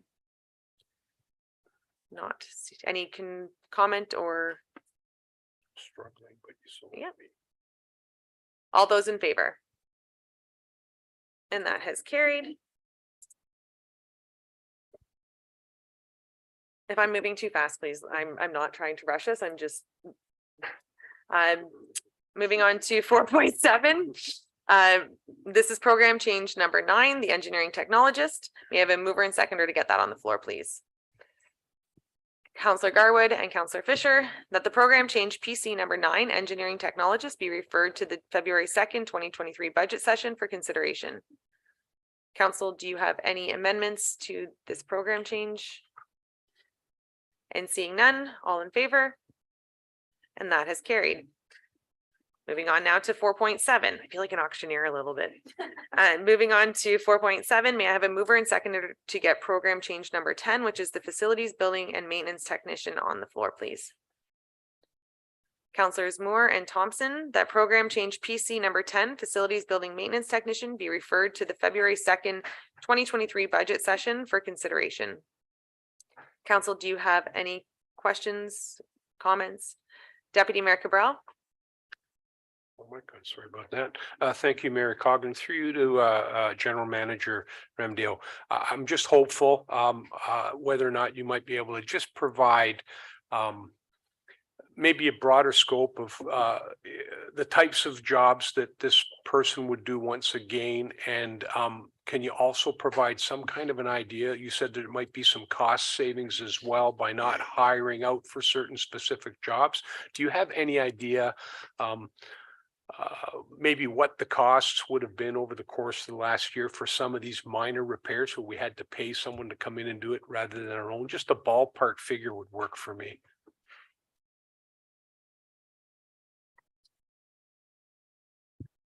Thank you. GM Ramdeo. Through you, Mayor Coghlan to Deputy Mayor Cabral. Excuse me.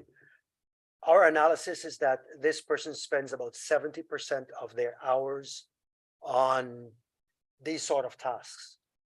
If we were to translate that into available hours, you're probably looking at about almost $2,000 a week if it were contracted out. So that's what we're looking at. Thank you, GM Ramdeo. Council, are there any other questions? Seeing none, all in favor? And that has carried. Moving on now to 4.7. Again, we have program change number 11 now, which is the parks equipment and facilities operator. May I have a mover and seconder to get this on the floor, please? Deputy Cabral, Councillor Garwood, that program change PC number 11, parks equipment and facilities operator, be referred to the February 2nd budget session for consideration. Any further comment on this one? Deputy Cabral. Thank you, Mayor Coughlin, through to Manager Ramdale once again.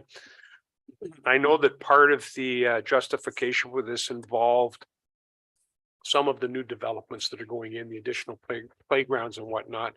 And I don't obviously attend the meetings with the developers, or at least I haven't. Whether or not that will change in the future, I guess maybe it will, I don't know.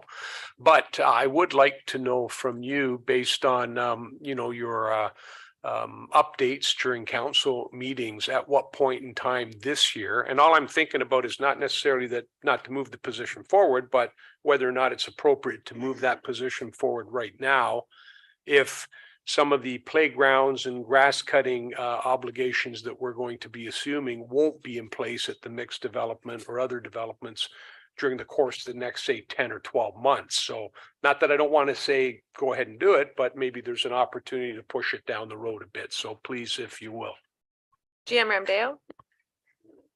Through you, Mayor Coughlin, to Deputy Mayor Cabral. Deputy Mayor Cabral, based upon our analysis of what we were doing in 2002 in terms of resource requirements, we needed the 7 positions. And to be able to provide the level of service that was expected, we actually had the supervisor on moors. So that is happening today. Thank you, GM Ramdale. Any further question or comment, council? All in favor? And that has carried. Moving now to program change number 12. This is the additional 1% referred to. What I will do, council, is I will go ask for a mover and seconder. I will then go to Director Radigan for comment, and then back to Deputy Cabral first, as this is something he has spoke to. So also Deputy Cabral, I will ask for a mover and seconder to get this on the floor. Councillor Garwood and Moore. That the program change PC 12. Capital infrastructure, an additional 1% be referred to the February 2nd budget session for consideration. And at this time, I'll ask Director Radigan to maybe go into a little bit more detail on the compounding 1%, please. Thank you, Mayor Coughlin, and through you to Deputy Mayor Cabral and members of council. So the idea of the additional 1% compounding would be every year we would have, so if we were to start this year, 1% is already built into our base budget. So that's $174,400. By adding this additional 1%, we are then allocating a total of 2%, which comes to around $348,800. And in doing so, moving on to 2024, we would leave the $348,000 within the budget, and by compounding it, add the 2024's 1% increase to it, which is about $183,000. And each year we would build on that. Based on a calculation that was completed by CAO Schmidt, I believe in 2018, when the decision to not compound was removed, CAO Schmidt had actually completed a calculation that showed if we had compounded since 2018, we would have had an extra $3 million sitting in our infrastructure reserve, which definitely would have had a huge impact in reducing our infrastructure gap and assisting us with completing more projects to ensure that we are replacing and renewing the equipment and the infrastructure that we have in place. Thank you, and I'll turn it back over to you, Mayor Coughlin. Thank you. This time I invite Deputy Mayor Cabral. Thank you, Mayor Coughlin. In this particular one, we're definitely playing catch up, and the way we were playing catch up is by putting in this additional 1%.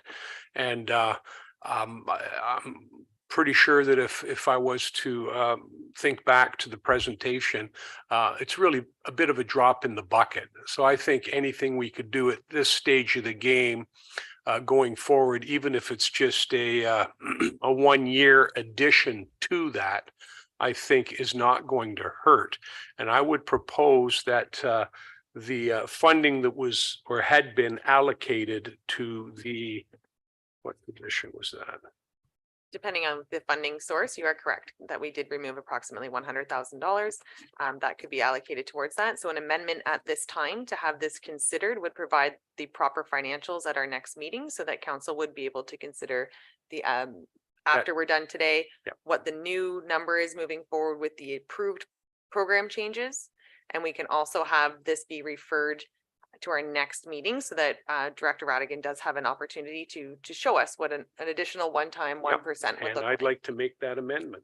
And I would love to second it, but I have the chair. So Oh. I will ask for a seconder on that, Councillor Alexander.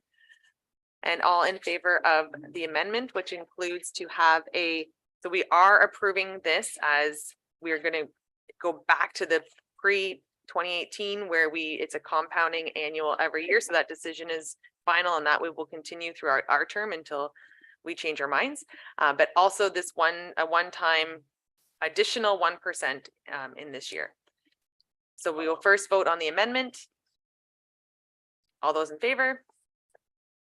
That is carried. And now we will go back to the main motion, which I do have a mover and seconder for. Absolutely. Councillor Alexander? Thank you, Mayor Coughlin. Director Radigan, I'm just wondering, when you come back at the next meeting with the new numbers, if you're able to just provide like a quick overview of like, what will that look like in 5 years? Just so we have an idea long-term, because year by year, it actually looks small, but you know, that $3 million is a huge number. So I'd love to be able to see that out over 5 years if we do go forward with this. Thank you. Thank you. And I'm sure that's something that Director Radigan can have available to us. She is nodding. Again, so we will go back to the main motion, that program change PC 12, capital infrastructure, additional 1%. Councillor Garwood? Thanks, Mayor Coughlin. Sorry, I was trying to get your attention.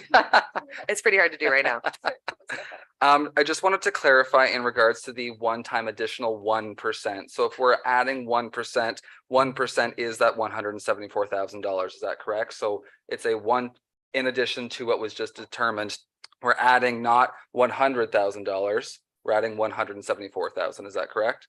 That is correct. And my apologies for speaking to 100,000 for the position. I might have had less clarity and more confusion, but before I do call the vote as amended. I have to apologize, but is the overall amendment now going to be $273,000? It's my understanding that it would be the original 1% plus the compounded 2% plus an additional. So 1 + 1 + 1, guys, I did it. 3. All right. So as amended, we are looking to put that aside. So council, all in favor? Fantastic. That has carried.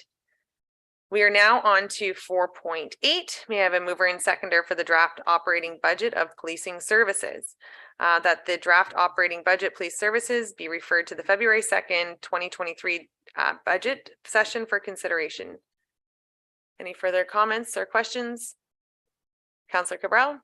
Deputy Cabral?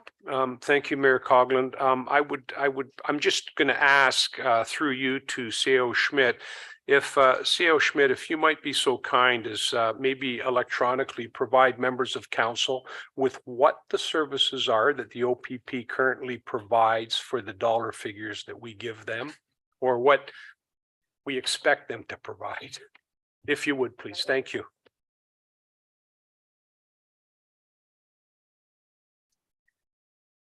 If I can have a mover and seconder for this, please. Thompson and Cabral, that the 2023-24 draft operating police services be referred to the February 2nd, 2023 budget session for consideration. All those in favor? And that has carried. So now we move on to water. May I have a mover and seconder to refer the draft operating budget for water? Councillor Cabral and Councillor Thompson, that the 2023-24 draft operating budget water be referred to the February 2nd budget session for consideration. Not seeing any hands. All those in favor? And that has carried. Oh, sorry. Moving on now to program change number 4, which is to include the water and wastewater rate study. May I have a mover and seconder to get this on the floor, please? Councillors Fisher and Moore, that program change PC number 4, water and wastewater rate study, be referred to the February 2nd budget session for consideration. Not seeing any hands. All those in favor? Perfect. And that has carried. Moving on to 4.10. May I have a mover and seconder to refer the draft operating budget for wastewater? And Garwood and Fisher, that the 2023-24 draft operating wastewater be referred to the February 2nd budget session for consideration. Any comments or questions? And seeing none, all those in favor? And that has carried. May I have a mover and seconder to refer the 2023 draft capital budget and 10-year capital plan? I need a mover and seconder to get that on the table, please. Deputy Cabral and Councillor Moore, that the 2023 draft capital and 10-year capital 2023-2024 be referred to the February 2nd, 2023 budget session for consideration. And at this time, if there is anything to be amended or pulled from this, we can do so, but there is a section later if there's anything to be added. I'm going to ask for Clerk Ainsworth, please. Thank you. And just for a reminder to council, this is the motion that I have corrected regarding the Grenfell Hall projects. Thank you. Are there any items within to be amended or pulled? Councillor Fisher? I'd like to propose an amendment. I'll read it as follows. That the project 2022-50 and all subsequent related projects for this location be removed from the capital budget and the 10-year capital plan, and that the staff be directed to report back to council outlining the required maintenance and repairs needed to the Elmvale Library branch. And I'd like to preface this to council. Councillor Fisher, I'm just going to ask for a seconder before we do have discussion. And I need a seconder for that, Councillor Moore, and apologies for interrupting. Please continue. Thank you. I'd just like to explain my rationale, I guess, behind this. We're being asked to spend $125,000, and yes, after that, we would decide if we wanted to go ahead with this $1.8 million renovation that will be debt financed, by the way. And as we heard this morning, an additional $800,000 in interest will be incurred on that. When I take a look at the numbers, that's $2.6 million. We're essentially repurchasing that building, and we don't know that it will even suit the purposes that our library would need. Right now we're actually in a very good position. And again, as we heard this morning, we're only utilizing about 10% of our debt ceiling, 90% being left over. However, we do have Fire Hall, the Hub, Craig Road, all of which we intend to debt finance in the not too distant future, with a really changing landscape, whether it's DC funding, whether it's inflation alone. So I would say before we spend roughly 15% of the $1.8 million to find out whether we want to do it or not, I think we should back away from this project, not spend $125,000 of taxpayers' money to find out whether we want to spend an additional 7-figure investment. So for that reason, I propose this amendment, and maybe we should look at other avenues. And thank you, Councillor Fisher. And just for my own clarity, in your motion, you said to remove it from the capital plan or to push it back into the capital plan? I'm sorry, remove it from the capital plan. So that it will never ever be done. Never be done. Okay. All right. Councillor Garwood. Thank you, Mayor Coughlin. And I don't know who to direct this to, so I'll just throw it out there. In regards to spending the $125,000 on the consultant to determine how we or not progress with the library renovation or revamp, this is not an abnormal process. Am I correct in that? Whether it be previous projects, whether it be the fire hall, whether it be the community hub, we've done this before in the past and either have decided or have not decided to move forward. Can I get confirmation? CAO Schmidt. Thank you through you, Mayor Coughlin, to Councillor Garwood. Yes, Councillor Garwood, it is a similar process that we've undertaken previously. Follow on, Councillor Garwood. Thank you, Mayor Coughlin. while spending $125,000 to determine we're not doing something is not a great use of funds. If we don't spend them, how are we going to determine what we're doing? And at this point, I'm going to go to Fisher, then Cabral, then Moore. Although it may not be abnormal, I still think it's illogical. Before we spend $1.8 million, which I think if we're being honest with ourselves, really honest with ourselves as a council, with taxpayers' money, $1.8 million to spend on a building that's not worth much more, and that's documented, isn't a good use of money. So before we spend, again, I believe it's about 14-15% upfront in the $125,000 to maybe find out what we already know. Maybe we should think logically in the first place, not spend the $125,000 and perhaps look at alternatives in the future, as discussed earlier on today, and maybe divest ourselves in the future of the building. So although it may not be abnormal, again, I just don't think it's logical to do so. Deputy Cabral, Sorry, I don't need to speak. Councillor Moore. I'm okay, Before I thank call you. the- Sorry, no comment. No comment. Before I do call for the vote, to Councillor Fisher, I would have been able to support pushing this back a year, as I do feel like this is taking on quite a bit as we move forward with the community hub. However, I do feel that there are required accommodations that need to be made to the Elmville library. I think that it is a integral part of the community. I think that the building in itself, often the older the building gets, the more it costs to repair it. But having spent some time in Montreal recently, putting money into old buildings, it creates the feel of the community that you want. So while sometimes it's nice to just rebuild from the ground up on something that's brand new, I do believe that we need to continue to invest in the heritage buildings that we do have here. So I will call the vote on the amendment. Oh, no, I'm not calling the vote on the amendment. CEO Schmidt. Thank you, Mayor Coughlin. Through you to members of council. Before you consider a final decision on this, may I ask for your indulgence to possibly consider having a special meeting of council to discuss library services and to have the CEO Delgado and her consultant provide a presentation to members of council as to what is proposed for the Elmville Library. And after that meeting, council may make a final decision as to whether to proceed or not. Just something for your consideration. Thank you, CEO Schmidt. The concern I have with that is that unless this is going to be before our next budget session, we will have to put the placeholder in it for it. So unless there was a caveat, which I'm not familiar with, that the funding be allocated or set aside, but it does not move forward until after said meeting, that might be appeasing then. I'm seeing a nod on that. At this time, I will move to Councillor Alexander for comment. Thank you, Mayor Coughlin.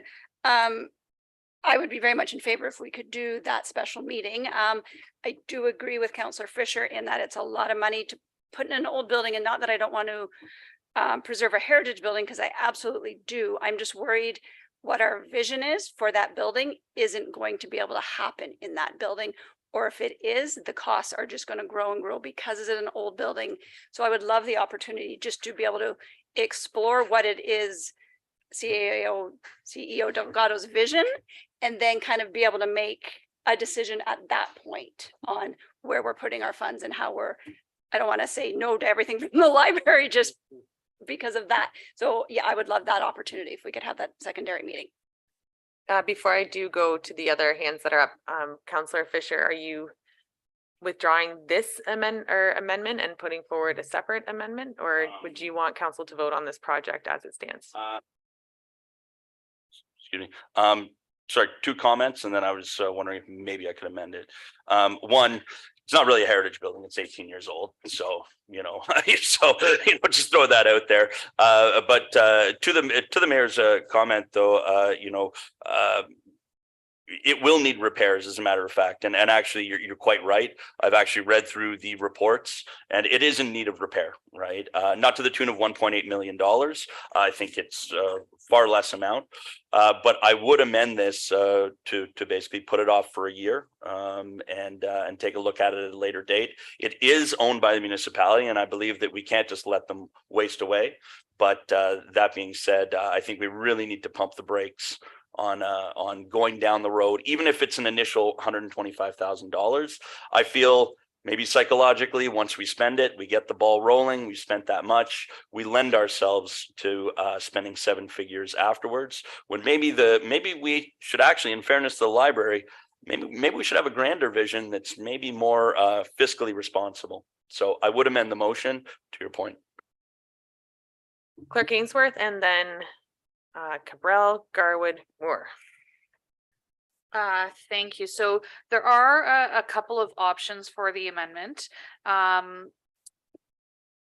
With a question to the CEO asking about a timeline for when the library would be ready for that special meeting.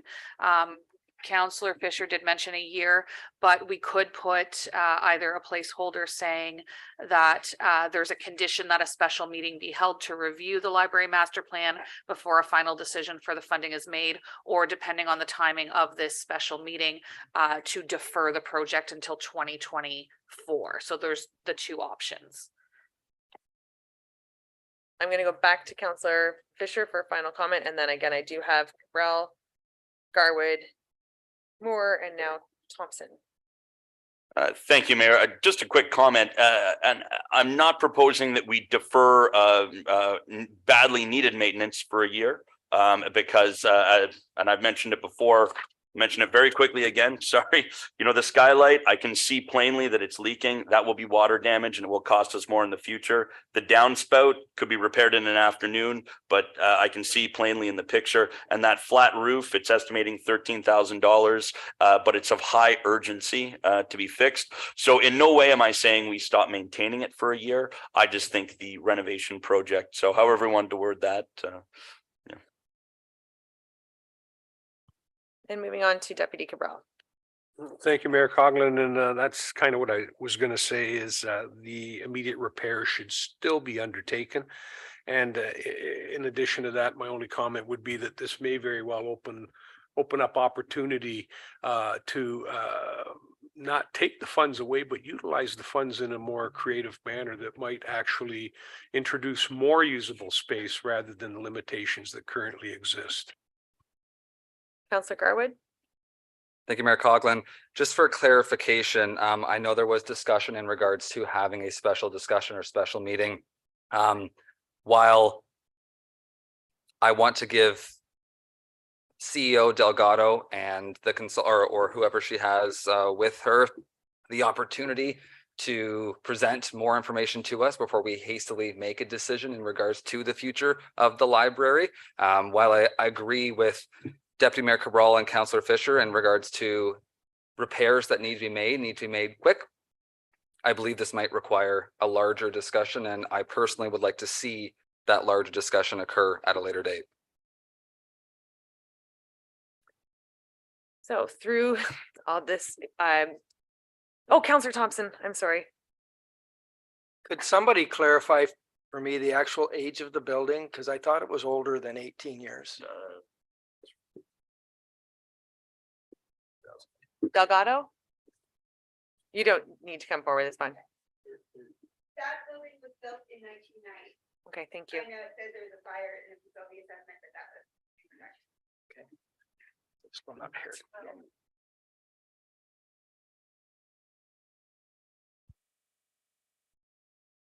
Thank you, CAO. Yeah. Clerk.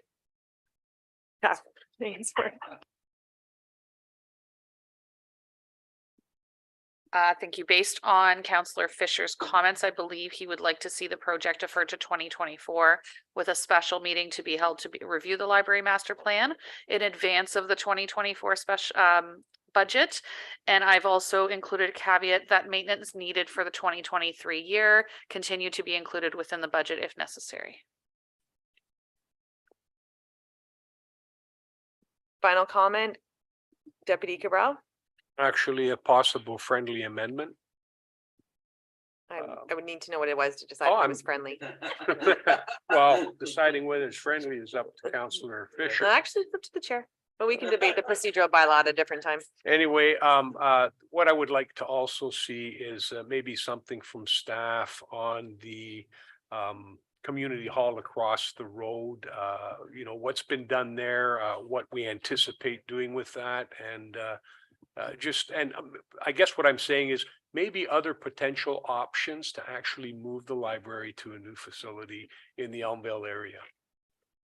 All right, and I did get Clerk Ainsworth indicating that that would be a separate item or issue, but it's not that we can't have the discussion or amend an agenda as it comes forward at that time. So Clerk Ainsworth has read the amendment to this, and we will now call the vote. All those in favor? And that has carried. Do I need to read, I need to go back to the main one, or was that all encompassing? Clerk Ainsworth? Thank you. So that would just be one amendment. If there are other amendments to the capital budget that council would like to see, this would be the opportunity to do so.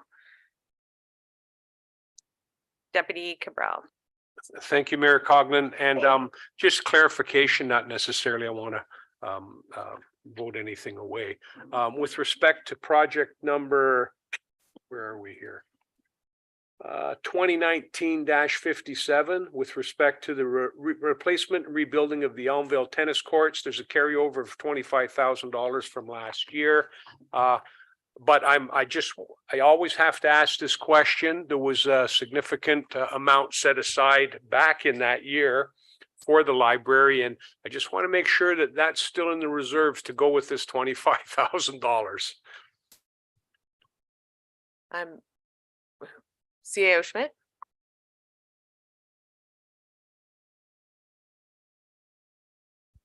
Thank you, Mayor Coughlin. Through you to Deputy Mayor Cabral. Deputy Mayor Cabral, I believe, if I recall, that project didn't move forward, and so any funds that were allocated to that project would have, if it was proposed to come out of the reserve, would have remained in the reserve. So it's to my knowledge, those funds should still be available in the reserve.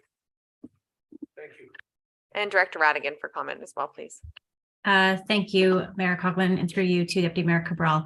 It was proposed to be funded from taxation last year, and when a project does not proceed, those funds move to the tax capital reserve, and then it is funded from the tax capital reserve the following year. So yes, there are funds specifically set aside for anything that's carried forward. Follow on. Yes.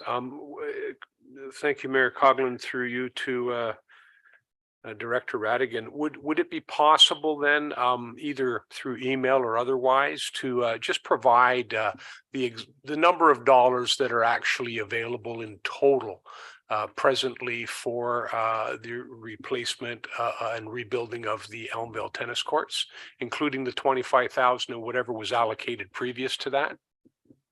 Thank you. All right. Councilor, are there any other items in 411?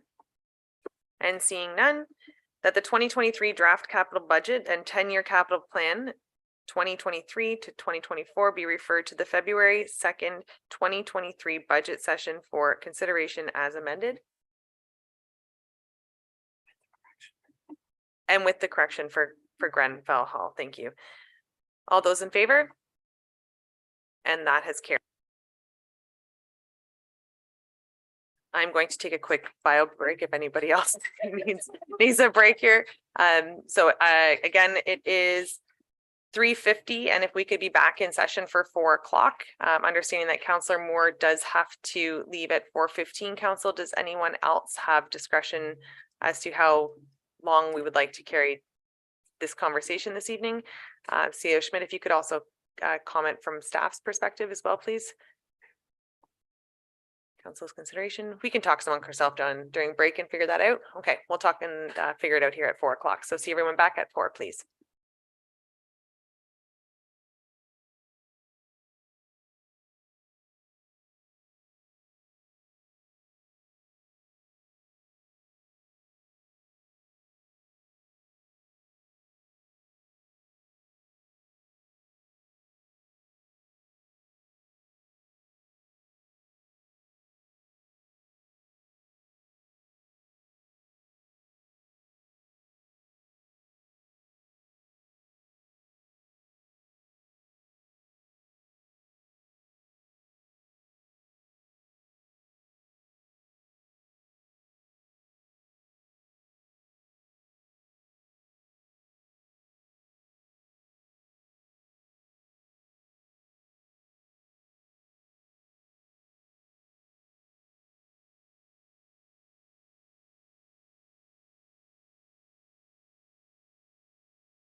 One. All right, council and staff, it is now 4 o'clock and I'm going to ask that we do reconvene, please.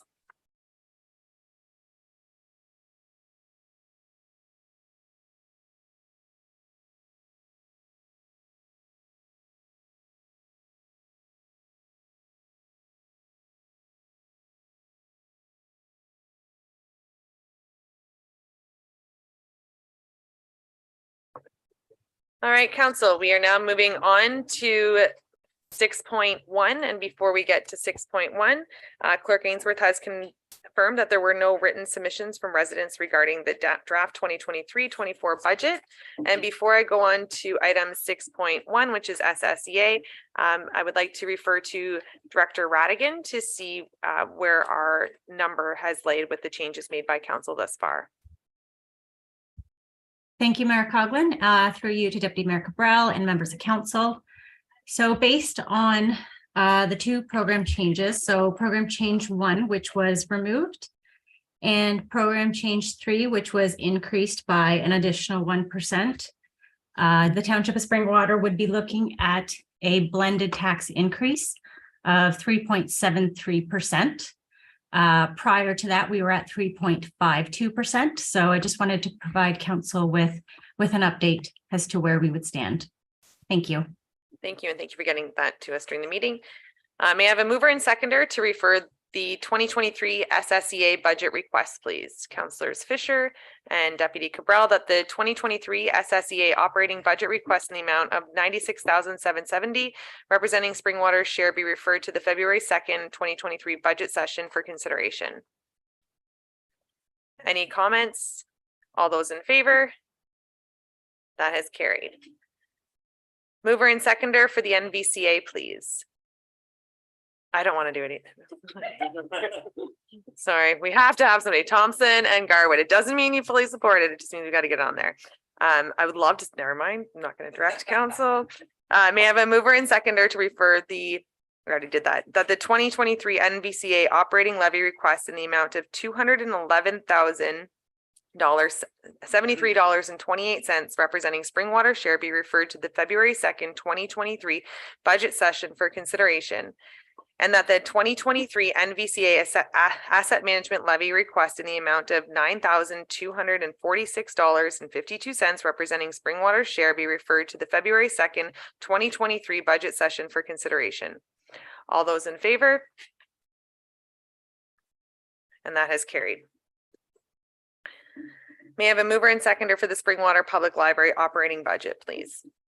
Councilors Garwood and Thompson, that the 2023 library operating budget request in the amount of $964,486 be referred to the February 2nd, 2023 budget session for consideration. Is there any discussion on this? Seeing none, all in favor? And that has carried. Moving on now to program change number 13. This is, may I have a mover and seconder for the library laptops, please? Councilors Thompson and Moore, that program change PC 13 library laptops be referred to the February 2nd, 2023 budget session for consideration. All those in favor? And that has carried. May I have a mover and seconder for to refer the Barrie and area physician recruitment request? Councilors Garwood and Moore, that the 2023 BARP request in the amount of $8,000 be referred to the February 2nd, 2023 budget session for consideration. All those in favor? Moving on now, that is carried, sorry. Moving on now to 6.5, may I have a mover and seconder for the South Georgian Bay physician recruitment. Thompson and Moore, that the 2023 Georgian Bay physician recruitment budget request in the amount of $4,000 be referred to the February 2nd, 2023 budget session for consideration. All those in favor? And that has carried. All right, we are now moving on to item 7.1, which is the fees and charges recommendation. And then we'll move back to 4.1 again to adopt it as a whole. So may I have a mover and seconder to refer the fees and charges recommendation fee structure. This again, let's just get it on the floor for further discussion. Garwood, and Alexander that the report from the Supervisor of Revenue regarding the recommendation fee structure dated January 18th, 2023 be received, and that the proposed fees and charges bylaw be considered as part of the 2023 budget deliberation process and referred to the regular meeting of council on February 15th, 2023 for consideration and approval. Are there any comments or questions on this? Councillor Cabral, or Deputy Cabral, are there any comments or questions on this? This here, yes. Yes. I could have just called the vote. Thank you. I appreciate that. We're talking about matters brought forward for consideration, fees and charges. I note there that it still references February the 15th. I would ask that be amended to read February the 2nd. And would you be requesting a report at said date? I am.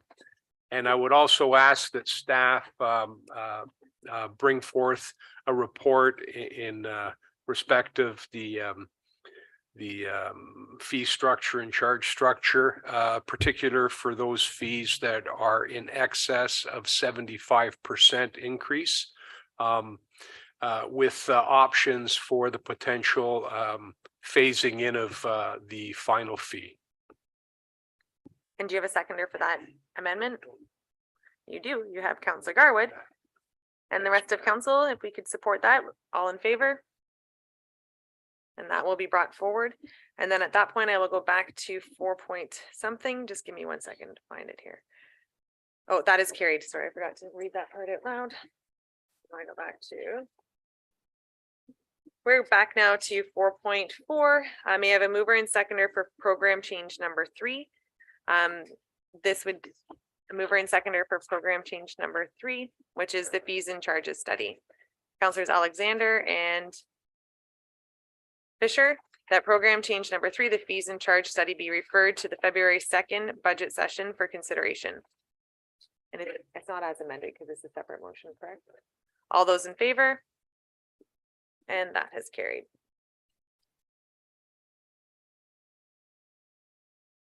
All right.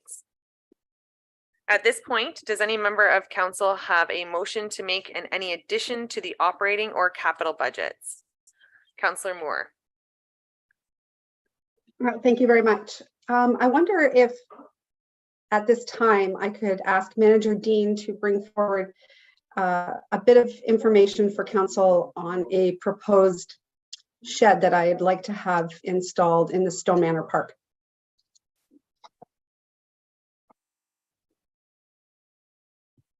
Manager Dean, please.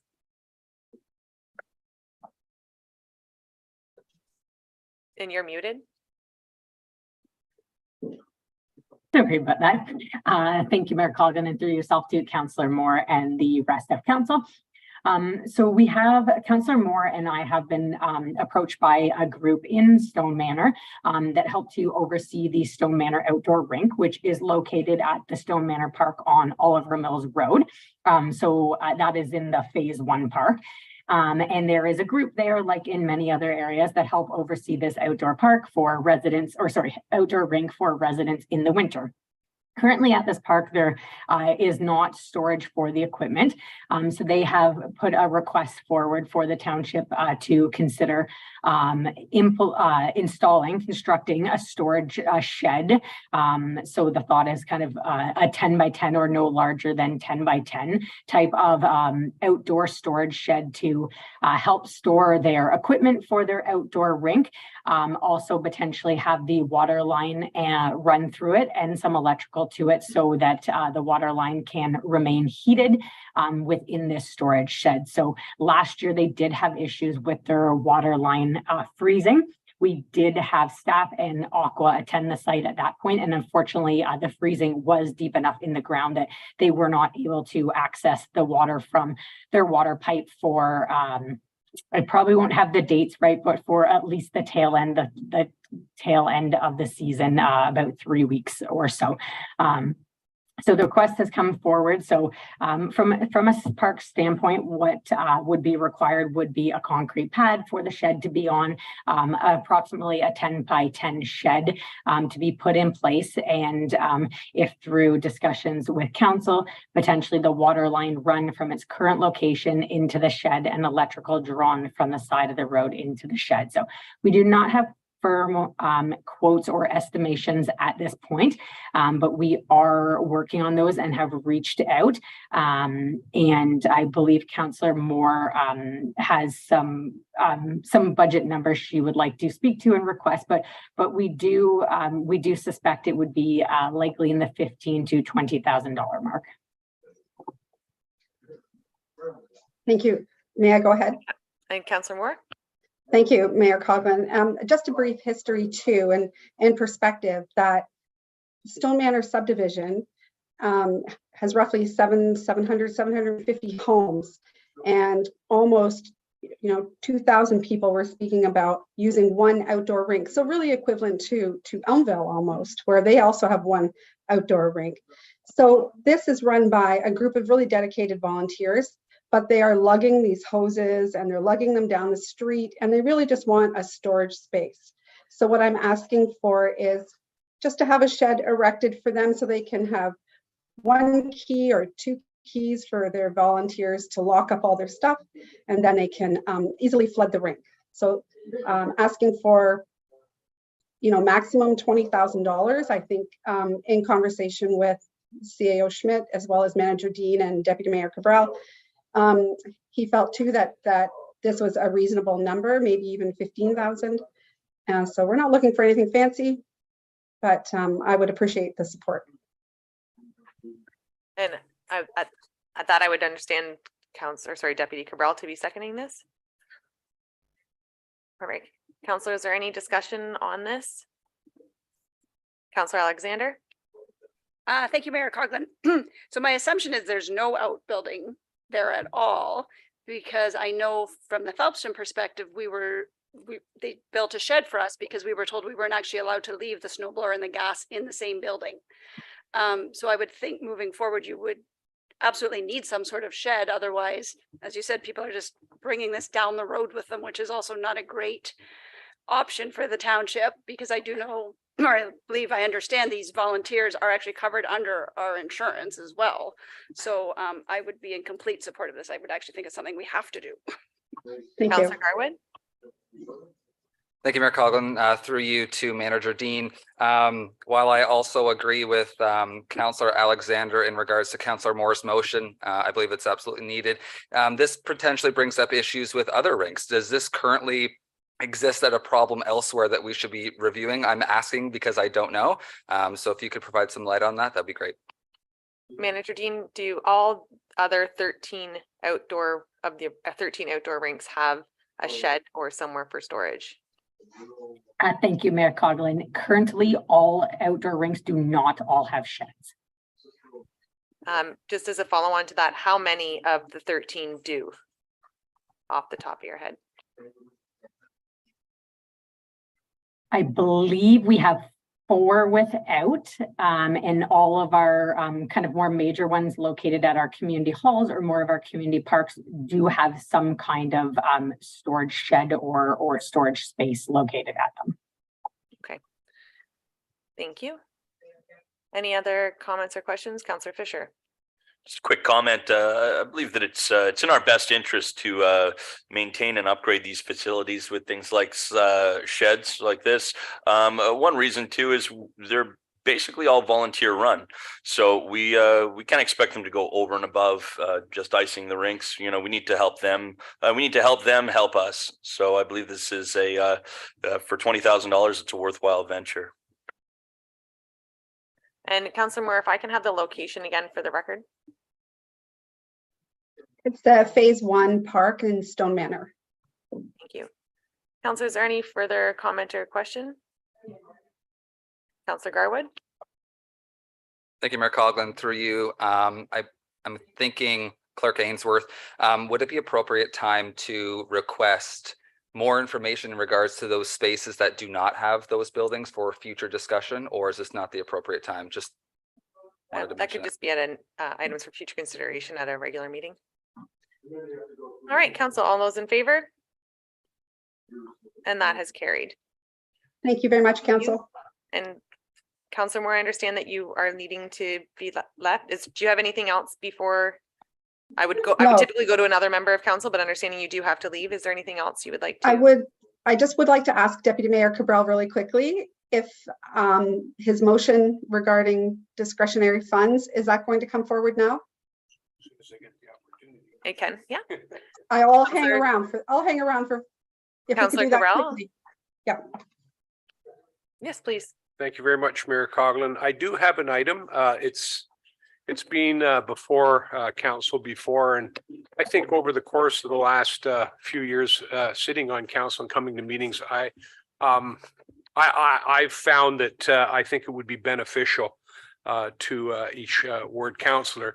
And I'll just read it off, that a special discretionary operational budget be created for each ward that would provide each respective ward councillor access to said discretionary funds for use within their respective wards for special purchases, services, events, and other worthwhile causes which in their opinion would be meaningful, beneficial, and worthwhile to their ward and residents. And further, that as a similar special discretionary operational budget be created for the mayor and the deputy mayor for similar purposes township-wide, including consideration to partner with a ward councillor on a ward purchase, service, event, or other worthwhile cause as the case may be.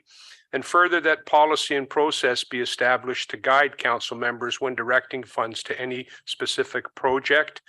And further, that each special discretionary operational budget be funded annually in a suggested amount of $7,500, with any unused funds being made available to be carried over for an additional 12-month period, and that said special discretionary operational budgets be included for consideration in the final draft of the 2023 budget. That's it. And thank you. And you have a seconder for that? Councillor Moore? Council, is there any comment or question on this? Councillor Alexander? Thank you, Mayor Coughlin. Deputy Mayor Cabral, just a quick clarification. The $7,500, is that per ward okay, yes, so it's per ward. Okay, thank you. And Councillor Moore, please. Thank you very much, Mayor Coughlin.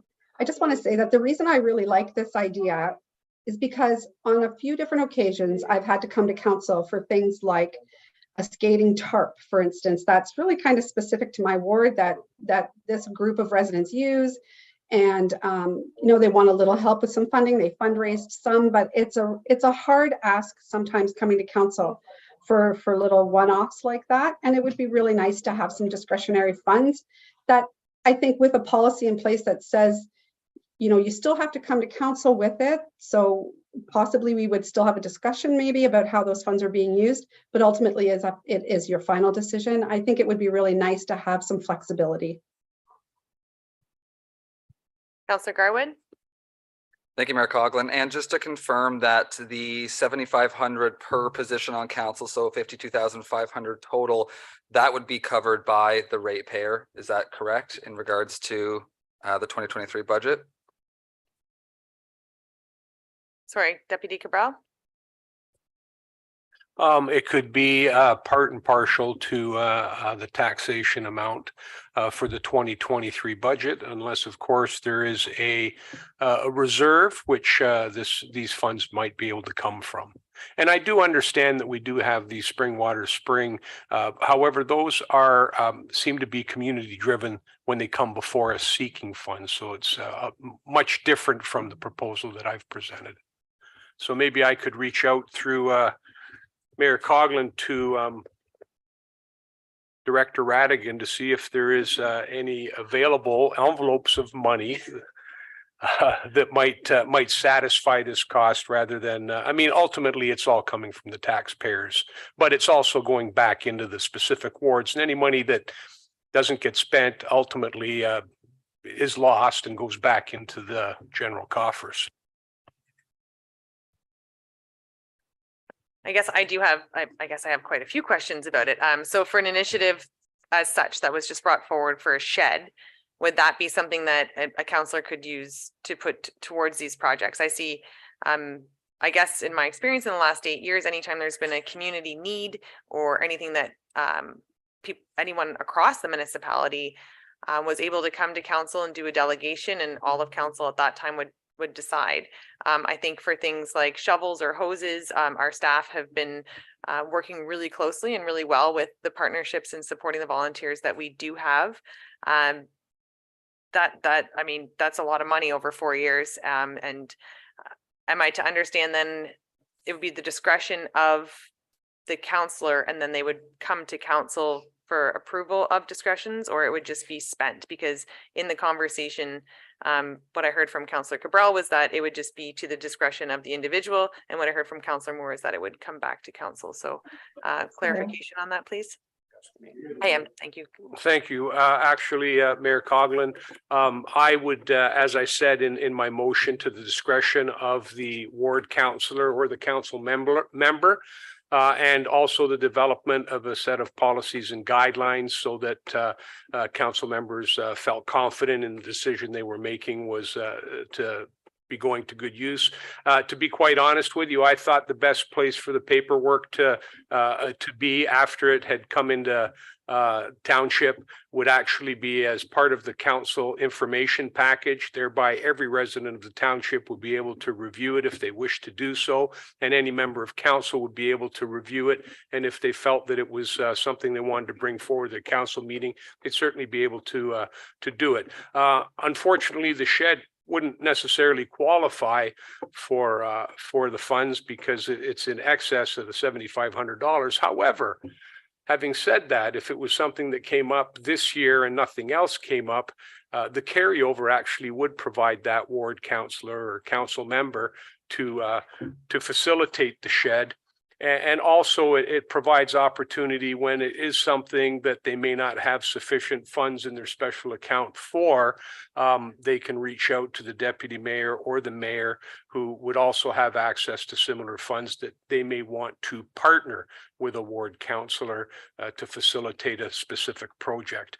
I think this does open up to more community engagement at the community level for other events and maybe smaller purchases. We're not always talking about rinks. I mean, in Midhurst, they have the CRAs involved in a number of different activities, and they do fundraising on their own, but there might be times when it might be appropriate to provide a few additional funds to them at the Ward 5 councillors' discretion to enable them to undertake some of those events and activities. So that's why I've brought the proposal forward. You can well imagine in any organization, and I could certainly say that I'd be hard pressed, I think, to find that there's no other councillor that doesn't have maybe a budget similar to this in maybe other jurisdictions, but just like staff who do have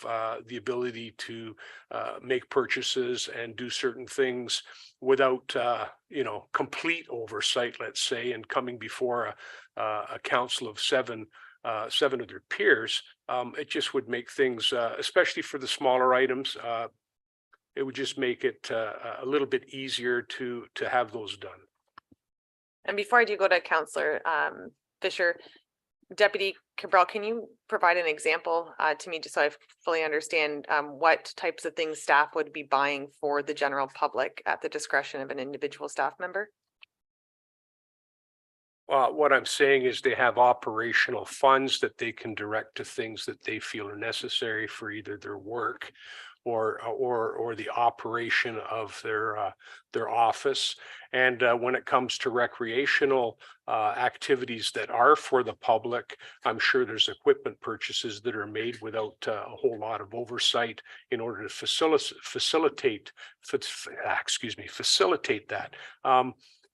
We're elected to work with our public and engage them. So that's why another part of the reason why I've brought this forward. And as Councillor Moore pointed out, there have been a number of things that have come before council for a nominal amount of money and still had to come before council and have it voted for. And I mean, thankfully, most of them, I think all of them have actually been approved, but that's not to say that'll be the case in the future. And it's a bit of an arduous process, I think, to go through that for some small items.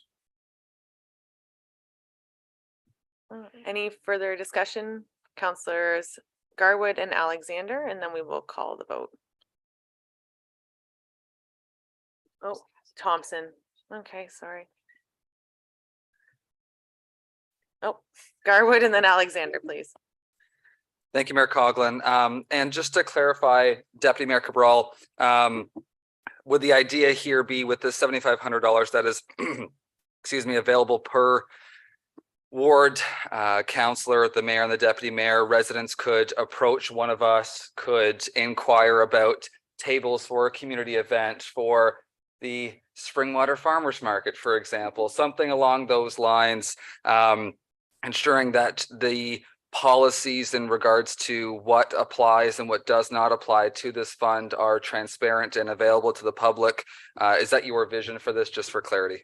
Yes, that is, and that's, I believe you've kind of hit it on the head, is there may be times when someone does approach you or a group approaches you, or you may want to create an event of your own and engage the community, and you may need a few things put in place to accomplish that, and you'd be able to do that. But of course, guidelines and policies would be in place to help guide you as to the appropriateness of any expenditure, and also be publicly available, as I said earlier, as a councillor information package. Thank you. And on to Alexander, please. Thank you, Mayor Coughlin. I really like this idea. I'm very community recreation focused, so this I can see. I'm actually going to shortly bring forward something that could have fallen in here.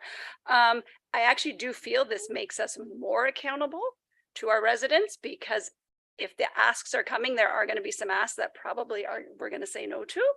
And so I'm going to have to justify to my residents why I chose what I chose. So to me, it actually makes me more accountable to them versus just come to council and we may vote yes, we may vote no. I just have to lobby other councillors. So that part of it, I actually think I like that. And I'm going to now go to Clerk Ainsworth. Back to Fisher.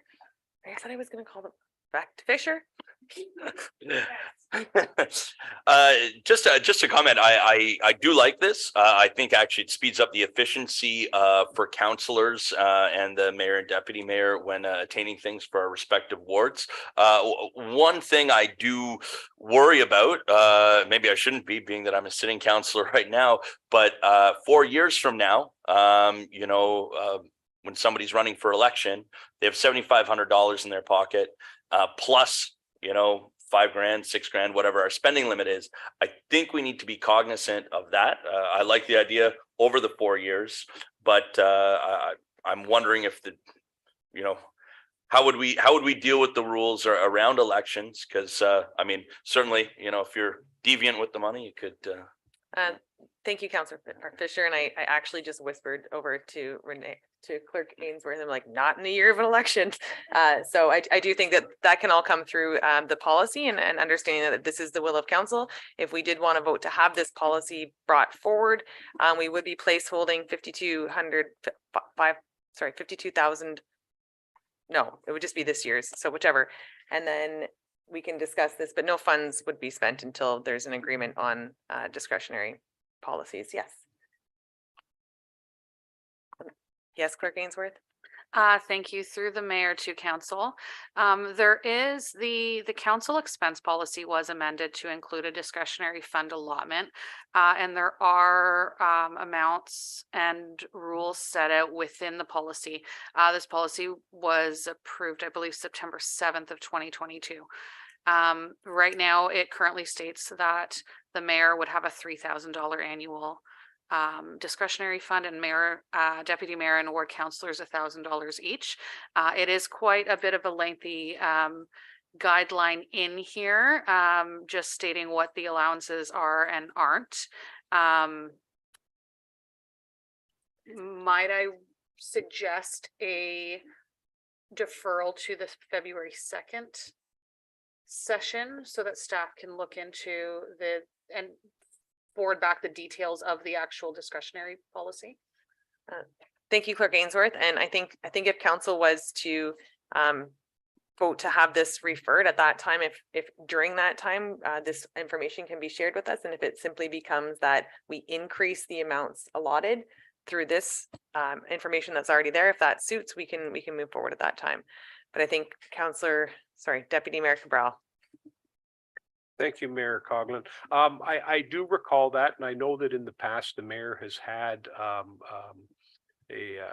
My apologies, Deputy Mayor Cabral, before we continue, I do know that Councillor Moore does need to leave, and she did send me vote. So I don't know if that is well, consistent with calling of the vote. So Councillor Moore, if you would like to the vote has been called. At this time, there will be no further discussion. Members of council, all those in favor? And that has been carried. Thank you very much. Good night, Anita. Good night, everybody. But I can ask the clerk a quick question regarding that part. That particular one, and I know that there was one for the mayor. Is that discretionary in the sense that council doesn't have to vote on it, because that's the key piece to this here? So maybe that could be something that could be addressed as well. Clerk Ainsworth, is council required to vote on the discretionary funds as they exist today? Clerk Ainsworth or Director Radigan, is it just approval of the mayor? Yeah. So much like our expenses are submitted and then approved by the mayor, these discretionary funds would be submitted and approved by the mayor. And council, are there any, so this is already taken off the floor, so there's nothing on the floor right now to discuss at this time. Are there any additional items for consideration either in the operating or capital budget? Councillor Alexander. Thank you, Mayor Coughlin. I have two. So I'll start with the first one. I am requesting that we bring back to the table the surface treatment, not necessarily paving, of Victoria Road. I know this was on in 2019, discussed and pulled from the budget. For reasoning from what I saw was simply because where it stood with respect to when we were making the decision to pave gravel roads. I could be wrong, but that was kind of my understanding of what I saw.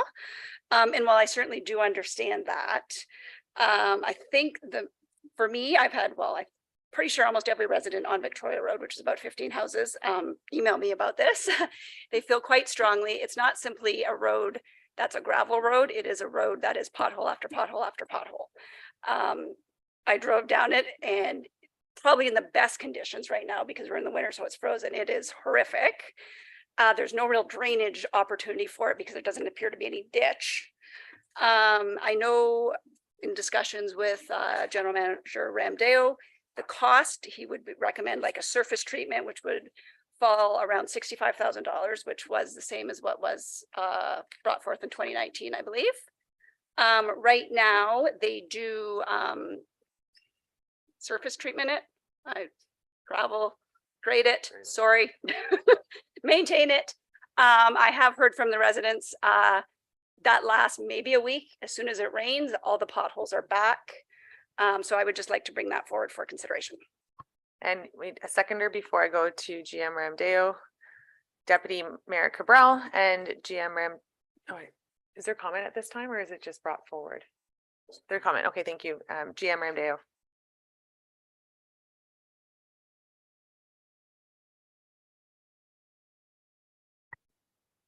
Thank you, Mayor Coughlin. This particular road, yes, it did come forward back in 2019. And the rationale at that point in time, well, back up a second. We do have an internal gravel road policy, which suggests that once the traffic volume reaches a certain amount, which is around 400 vehicles per day, it is a candidate for conversion to hard surface. This one does not meet that.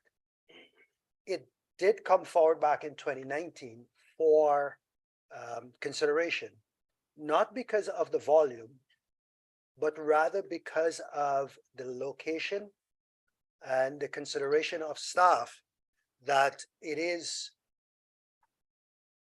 somewhat out of the way. So from an operation perspective, it does take the equipment a fair bit of time to get there and back. So that was the recommendation or the reason for the proposal back in 2019.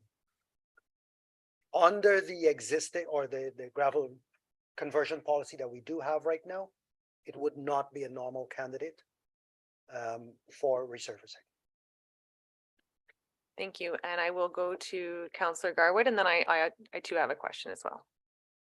Thank you, Mayor Coughlin. More of a comment than a question. While I agree with Councillor Alexander in regards to Victoria Road needing some love, it's just outside my ward, so I know it well. Couple things I wanted to mention. I think since 2019, there's been quite a few homes built on Victoria Road, so there's definitely more traffic. I do want to be mindful though, obviously today so far, we do have an additional one-time capital increase of 1%. We have talked about the discretionary fund.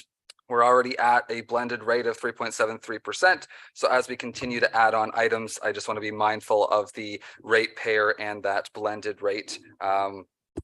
I definitely agree. I just want to be mindful.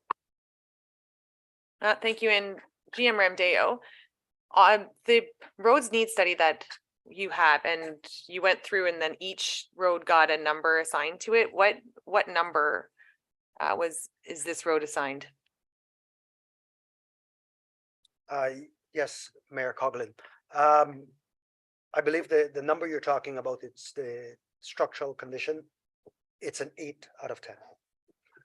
Okay, and then if understanding this is an 8 out of 10, I just have a follow on to the question that I was asking. Sorry, go ahead, Councillor. Sorry, it's difficult because as chair, often my questions get to the end and then I don't get to be part of the discussion. So I just had a couple of questions with GM Ramdeo, and then I'm not going to call the vote or anything. I was just going to go back. Clarification, Councillor Alexander. Sorry, I am sorry to interrupt.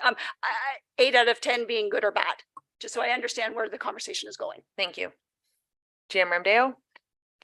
Thank you, Mayor Coughlin. Through you to Councillor Alexander. 8 out of 10 from a structural, how good it is from a structural perspective, that is relatively good. And then, so if we were to move this road that has been identified most recently as an 8 out of 10, I think for me, Victoria Road, the concern with it is, yes, it's considered rural, but it almost has a residential or urban feel to it because it is much like the cul-de-sacs that we see within the community. So because it is outside, it is unique to me. So where on our, so if it was identified in 2019 to be converted due to something that wasn't structurally, it was just routine maintenance, that change that happened, was it council that removed it or was it staff that reprioritized that?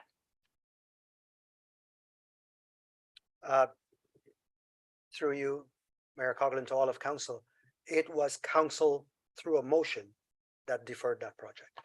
And as it's not identified in our current capital plan, where would you, in your professional opinion, would you make this out of all the roads in Springwater that are not being converted? I have a difficult time suggesting on top of our roads needs, having members of council pick and choose. Is this of high priority to you, or are you able to easily identify other roads within the municipality that conversion would be better suited?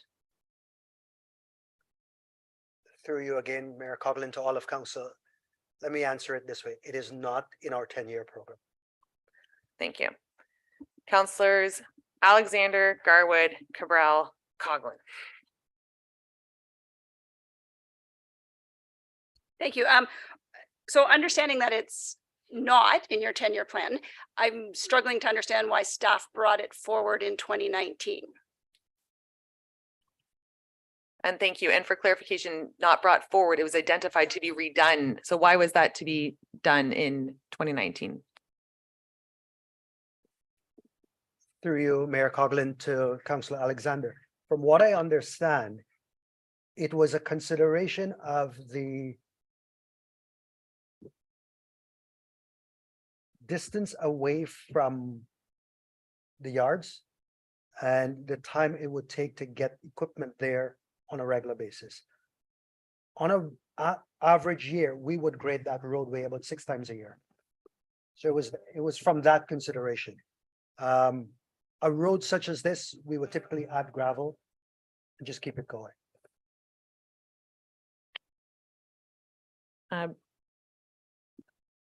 Garwood, and then Cabral, and then Coughlin. Thank you, Mayor Coughlin. Again, more of a comment. I'm still stuck on the blended rate. And I might ask Director Radigan, and I'm not going to put you on the spot because I don't expect you to have this information right now. But since you mentioned the 3.73 blended rate, which was updated. Pardon? Sorry, I'm a hands talker. Since that 3.73 blended rate, with additions that council have approved so far, and if we were to approve this, I believe it was $65,000 for Victoria Road, where would we be at with that new blended rate? That's my first piece. Second piece was in regards to maybe just a general question. Has council in the past brought forth roads that they believe should be paved, and were they paved? And then point 3 is Victoria Road, in my opinion, is not very far from the nearest yard. So I struggle to see how that's an issue. GM Ramdeo. Through you to Mayor Coughlin to Councillor Garwood. I presume you're talking about the last question in terms of the proximity. A grader, when we're talking about a grader, doesn't move very fast. And that's the consideration. It's really the only one out there that we would be sending a grader to grade. So from a staff perspective, equipment perspective, from what I understand, the consideration back then, it was not necessarily the most. It would take, normally would take an hour to grade that roadway, plus travel time. We're talking maybe almost half a day.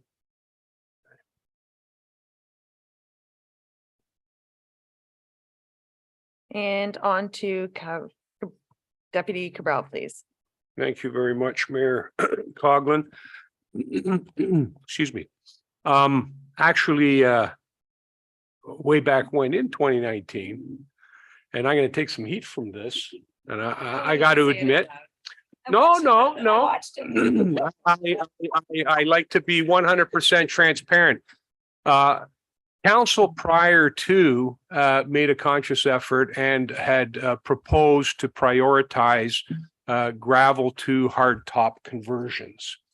In the transition from the 6-year plan to the 10-year plan that started in 2019, because the election was in 2018, a number of gravel road conversions disappeared. And these were roads that actually went somewhere. The 6th and the 10th, I think Grenfell as well in the south end, but these were all roads that had already been in the 10-year capital plan, and then all of a sudden they were removed, but they still existed there. Anyhow, what happened is when they weren't there, I just figured that, well, I guess they're not getting done, but that's not what the residents who lived in the area decided that they wanted done. And yes, what we ended up doing was and I will admit that those roads were converted at a later date through additional funding, if I'm not mistaken, that came into the hands of township. However, to reduce the 2019 budget, Ushers Road and I believe Victoria Road seemed kind of out of whack that they would be getting partially paved or paved to asphalt when major thoroughfares that were being used weren't. So I have been pushing actually for gravel to hard top conversions, and I think I'll probably still continue to do so. But I also wanted to make mention of the fact that gravel road that is rated an 8, I don't know exactly what all the criteria is, but gravel roads from one day to the next can exhibit degradation, if you ask me. Whereas paved roads that are rated an 8, likely they're going to be the same for quite some time. And I might also add, and I think Manager Ramdale can correct me if I'm incorrect, but when I read the road needs study back then, the amount per kilometer of maintaining a gravel road was significantly to the tune in that particular report, if I remember correctly, in the neighborhood of 4,000 and change per kilometer, as opposed to a paved road, which was far, far less. Of course, a paved road costs more to get it to that state, but I actually would like to see gravel to hard top conversions be prioritized again. However, I'll also be honest in saying that gravel to hard top conversions, those roads that go somewhere and are used by, let's say, non-residents or not dead end roads, I think would be the ones to be prioritized to be converted first, but it's far down the plan. But I agree with you, that was on there and I'm prepared to take responsibility for it. Thank you for the comments, Deputy Mayor Cabral. I'll make my comments here as well. The difficulty I have with making decisions on paving roads based on resident request is that we already have a very significant infrastructure gap. We have assets that we are not able to maintain, as we've seen here.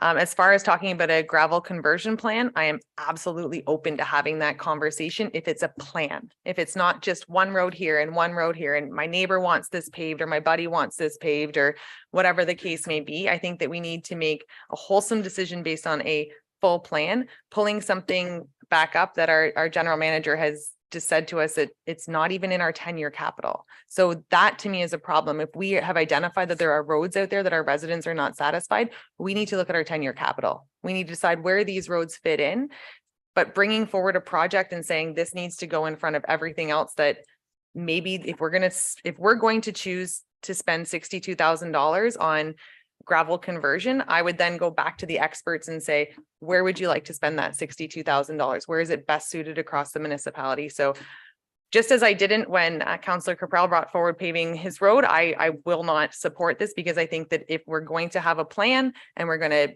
come up with a gravel conversion plan, I can definitely have that conversation. But as far as paving roads based on residents' requests, it's not something I can support at this time. Councillor Fisher. I agree. I like the conversion. I think long term it's very good, but I think as much as I would like to support it, I think it sets a bit of a precedent where future residents can say, "Hey, I want my road done," and then we'd start slotting it in front of other sort of needs-based ones. So it's not that I dislike it. I just worry about a precedent being set, and then we're all doing favors for our residents and putting them in priority. It's my only apprehension. Councillor Garwood. Just circling back to my previous question. So is this an abnormal request? I guess that's where I'm going with this. Have these requests come forward in previous budget deliberations? Have they been passed? Have they not been passed? I think for the new members of council sitting up here, that might be useful. Off the cuff, and in my experience, yes, a request like this has come forward. It was requested by a member of council at the time that there was a gentleman who wanted his road paved, and it turned into something. There was actually an article in the paper written by that I didn't understand what the word precedent was. So thank you very much for repeating that on the same thing, because I would pull that article out for you. It's just two ways. This is not. It has happened before. Council has done it before, and we provide direction to staff, and whatever direction we provide to staff, they make it happen. So if we decide here today, Victoria Road gets paved, Victoria Road gets paved. That's how, in my opinion, this works. But I'm hopeful that we can make the decisions based on an overall strategic plan and not continue to do one-offs that could contribute to a larger infrastructure gap. Final comment. I would go to Deputy Cabral, and as it is Councillor Alexander's motion, if she did wish to speak to it with one final time, and then I will call the vote, please. I just want to point out that these are the roads that were paved were roads that were already in the 6-year capital plan.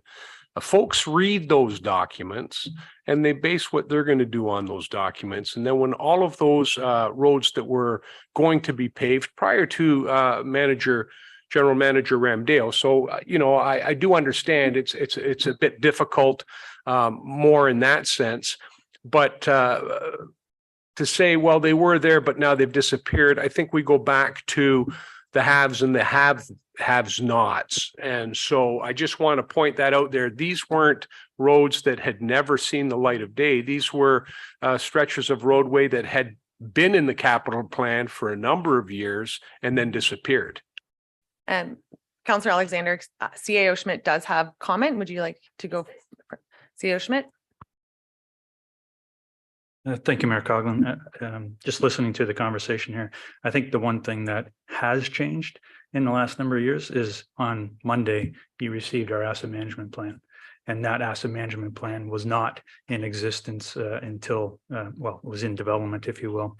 And so that's the key point in my mind that's changed the conversation is that document that council is reviewing and asked to approve, that is setting the stage for the way forward. So it's no longer, in some regards, I want my road paved. It's we are prioritizing our infrastructure assets based on expertise, based on condition, if you will.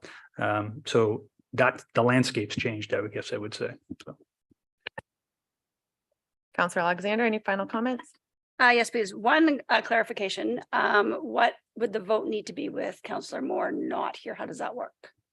With Councillor Moore not here, you would still need a majority. If it is a tie 3-3, the motion is defeated and it would not be forwarded. Okay, thank you for that clarification. So a couple things. I certainly understand where people are standing, and I understand the need for a long range plan, which I think is I'm in full support of that. I think potentially we need to look at these roads and how we're going to move forward with some of them. For my one final push, because I am going to push for this, I think with respect to how it affects the blended tax rate, yes, that's an issue. However, the people that live on Victoria Street pay their taxes to Springwater, and the road is horrific. And I just want to reiterate, it's not just a gravel road. They can't push a baby stroller down it. They can't walk their dog down it in the winter. I couldn't believe what a bad road it was. It's not just a gravel road. So that's just my final push. Thank you.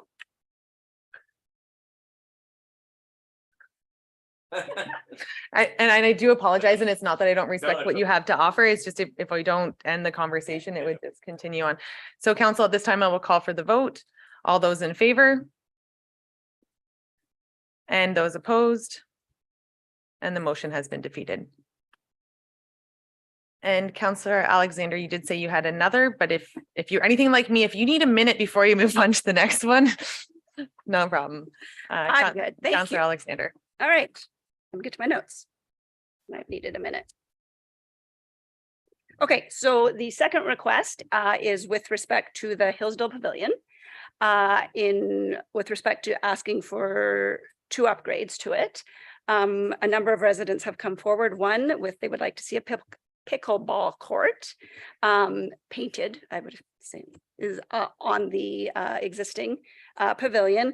In discussions with Manager Dean, it's approximately a cost of $2,000 to paint the lines, get everything set up.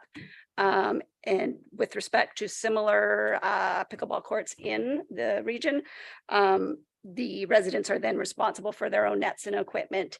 And then either annually or biannually, depending on the state of the pickleball court, it would need to be repainted, and that would probably be half the cost depending on the state of it. I think we've seen this is a new and emerging activity that also allows for all ages of residents, which I think is very important. So that is what we are requesting. I would imagine $2,000 to go towards the painting of the pickleball court. They would also like to see a permanent basketball net be installed in the pavilion so that the youth can go and play basketball there. That cost, we are looking at around $3,000 to put in the basketball net. So it would be a request of approximately $5,000 for upgrades to the pavilion, which would allow it to be used more in months other than just the winter. Thank you. And Councillor Garwood is seconding. Thank you. Comments, Councillor Garwood? Thank you, Mayor Coughlin. Through you to Councillor Alexander. I could see this as a perfect opportunity for the discretionary fund that Deputy Mayor Cabral brought forward. This is exactly what I see that for. Again, I think I would support both items, but I think you should be able to support those for the community with the fund that was presented. So while I'm in support, I don't necessarily see it needing to be brought forth today. Well, if I can just on that before I do go back to Councillor Alexander, if I can go to Manager Dean, and understanding that pickleball is something that every community wants, is there like a standard template? Like, what do you feel would be the easiest way for us as council to bring pickleball to all of our communities? Because I see this happening today with Councillor Alexander, and then not that I'm suggesting that our communities hear that one person got something and then the next one wants it and then the next one wants it, because that would be true. So what if we were to go ahead of that and maybe take a look at how we can bring, I know it's in a few of our communities, but how would we bring it to the rest? Thank you, Mayor. Thank you, Mayor Coughlin, and through yourself to the rest of council. That's a great question, and the answer will fall along a similar lines of some of the things we've spoken to tonight around master planning within the township. So the township is currently just set to begin an update to our Parks and Recreation Master Plan, which will truly bring forward a new set of service standards and guiding principles for not only staff to be able to implement operational items each year, but council to consider projects moving forward in existing parks, as well as how new parks will be built. So in terms of new parks being built, likely those standards will include some of these activities that are lower impact and lower cost activities to be included in standards in new parks. But it will also speak to what should be in each community. How accessible should this be to residents all throughout the township, and within what distances, and what types of amenities should be potentially added to an existing park if they do not currently exist there. It will also give us, through those recommendations, it will also give us whether it be annual operational costing and capital costing to get us to these recommended standards in the short term and in the long term. So the master plan will really help us begin to plan for that in the future. And in the past, kind of just on your point, correct. Basically, some of these items have been brought forward through either council requests or different operational requests at budget time annually. All right, back to Councillor Alexander. Any further comment? My only question, and it was kind of with respect to what Councillor Garwood said, just so I understand, did we approve the discretionary fund? Because if the discretionary fund isn't approved, then yes, I am still absolutely asking for this. You are right on track. And this is the time where this is what budget is for. So this is the complete appropriate time for that. That's what it's for. This is what the discussion is. Any further discussion? Councillor Fisher, you want to hop on and you want to add something to Midhurst. I bet you do. There we go. That's where it starts. Get the snowball rolling. And here we go. No, just a quick clarification. How much was the total that you were looking for? 5,000 in total? 5,000 in total. 5,000 in total. Excellent. Just a quick comment, and I am in support of this, so I'll just get to the point. Throughout all of Springwater, I think parks play a really big part. I know, speaking of Midhurst, we've got pickleball, we've got the pavilion. They really do center a community, right? And we have all, whether it's Anton Mills, or Elmvale or Midhurst. So, $5,000 to upgrade that and bring pickleball, which is great for the elderly. The older people, really keeps them active. So I think it's a small price to pay for our residents. So I do support it. My last question to Councillor Alexander, or maybe Manager Dean, I remember playing basketball in there. Is there temporary nets and they need to be permanent, or what? Like there was no wrong pavilion? Manager Dean? Thank you, Mayor Coggan, through to yourself. There's not currently basketball nets in there. The township doesn't supply temporary nets for pavilions. So unless they were brought there for a certain event or potentially before the pavilion structure was put over the pad, there may have been at that time. I don't remember before that, sorry. Not a problem. Thank you. So council, we understand that the request is for permanent basketball and for there to be pickleball lines added to the Hillsdale Pavilion in the amount of $5,000. And is there a funding source associated with this or through taxation? And that maybe can just be clarified on the next meeting then? You don't. Yeah, I am not certain. Sorry. Perfect. All right, all those in favor? And that has carried. Thank you. Council, are there any additional items to be added for consideration in this budget? There are not. I'm going to go real quick so nobody changes their mind. So we are now going to go to referral of the draft budget. This item has been removed from the agenda. Don't need to read that out loud. Confirmation bylaw. May I have a mover and seconder for the confirmation bylaw?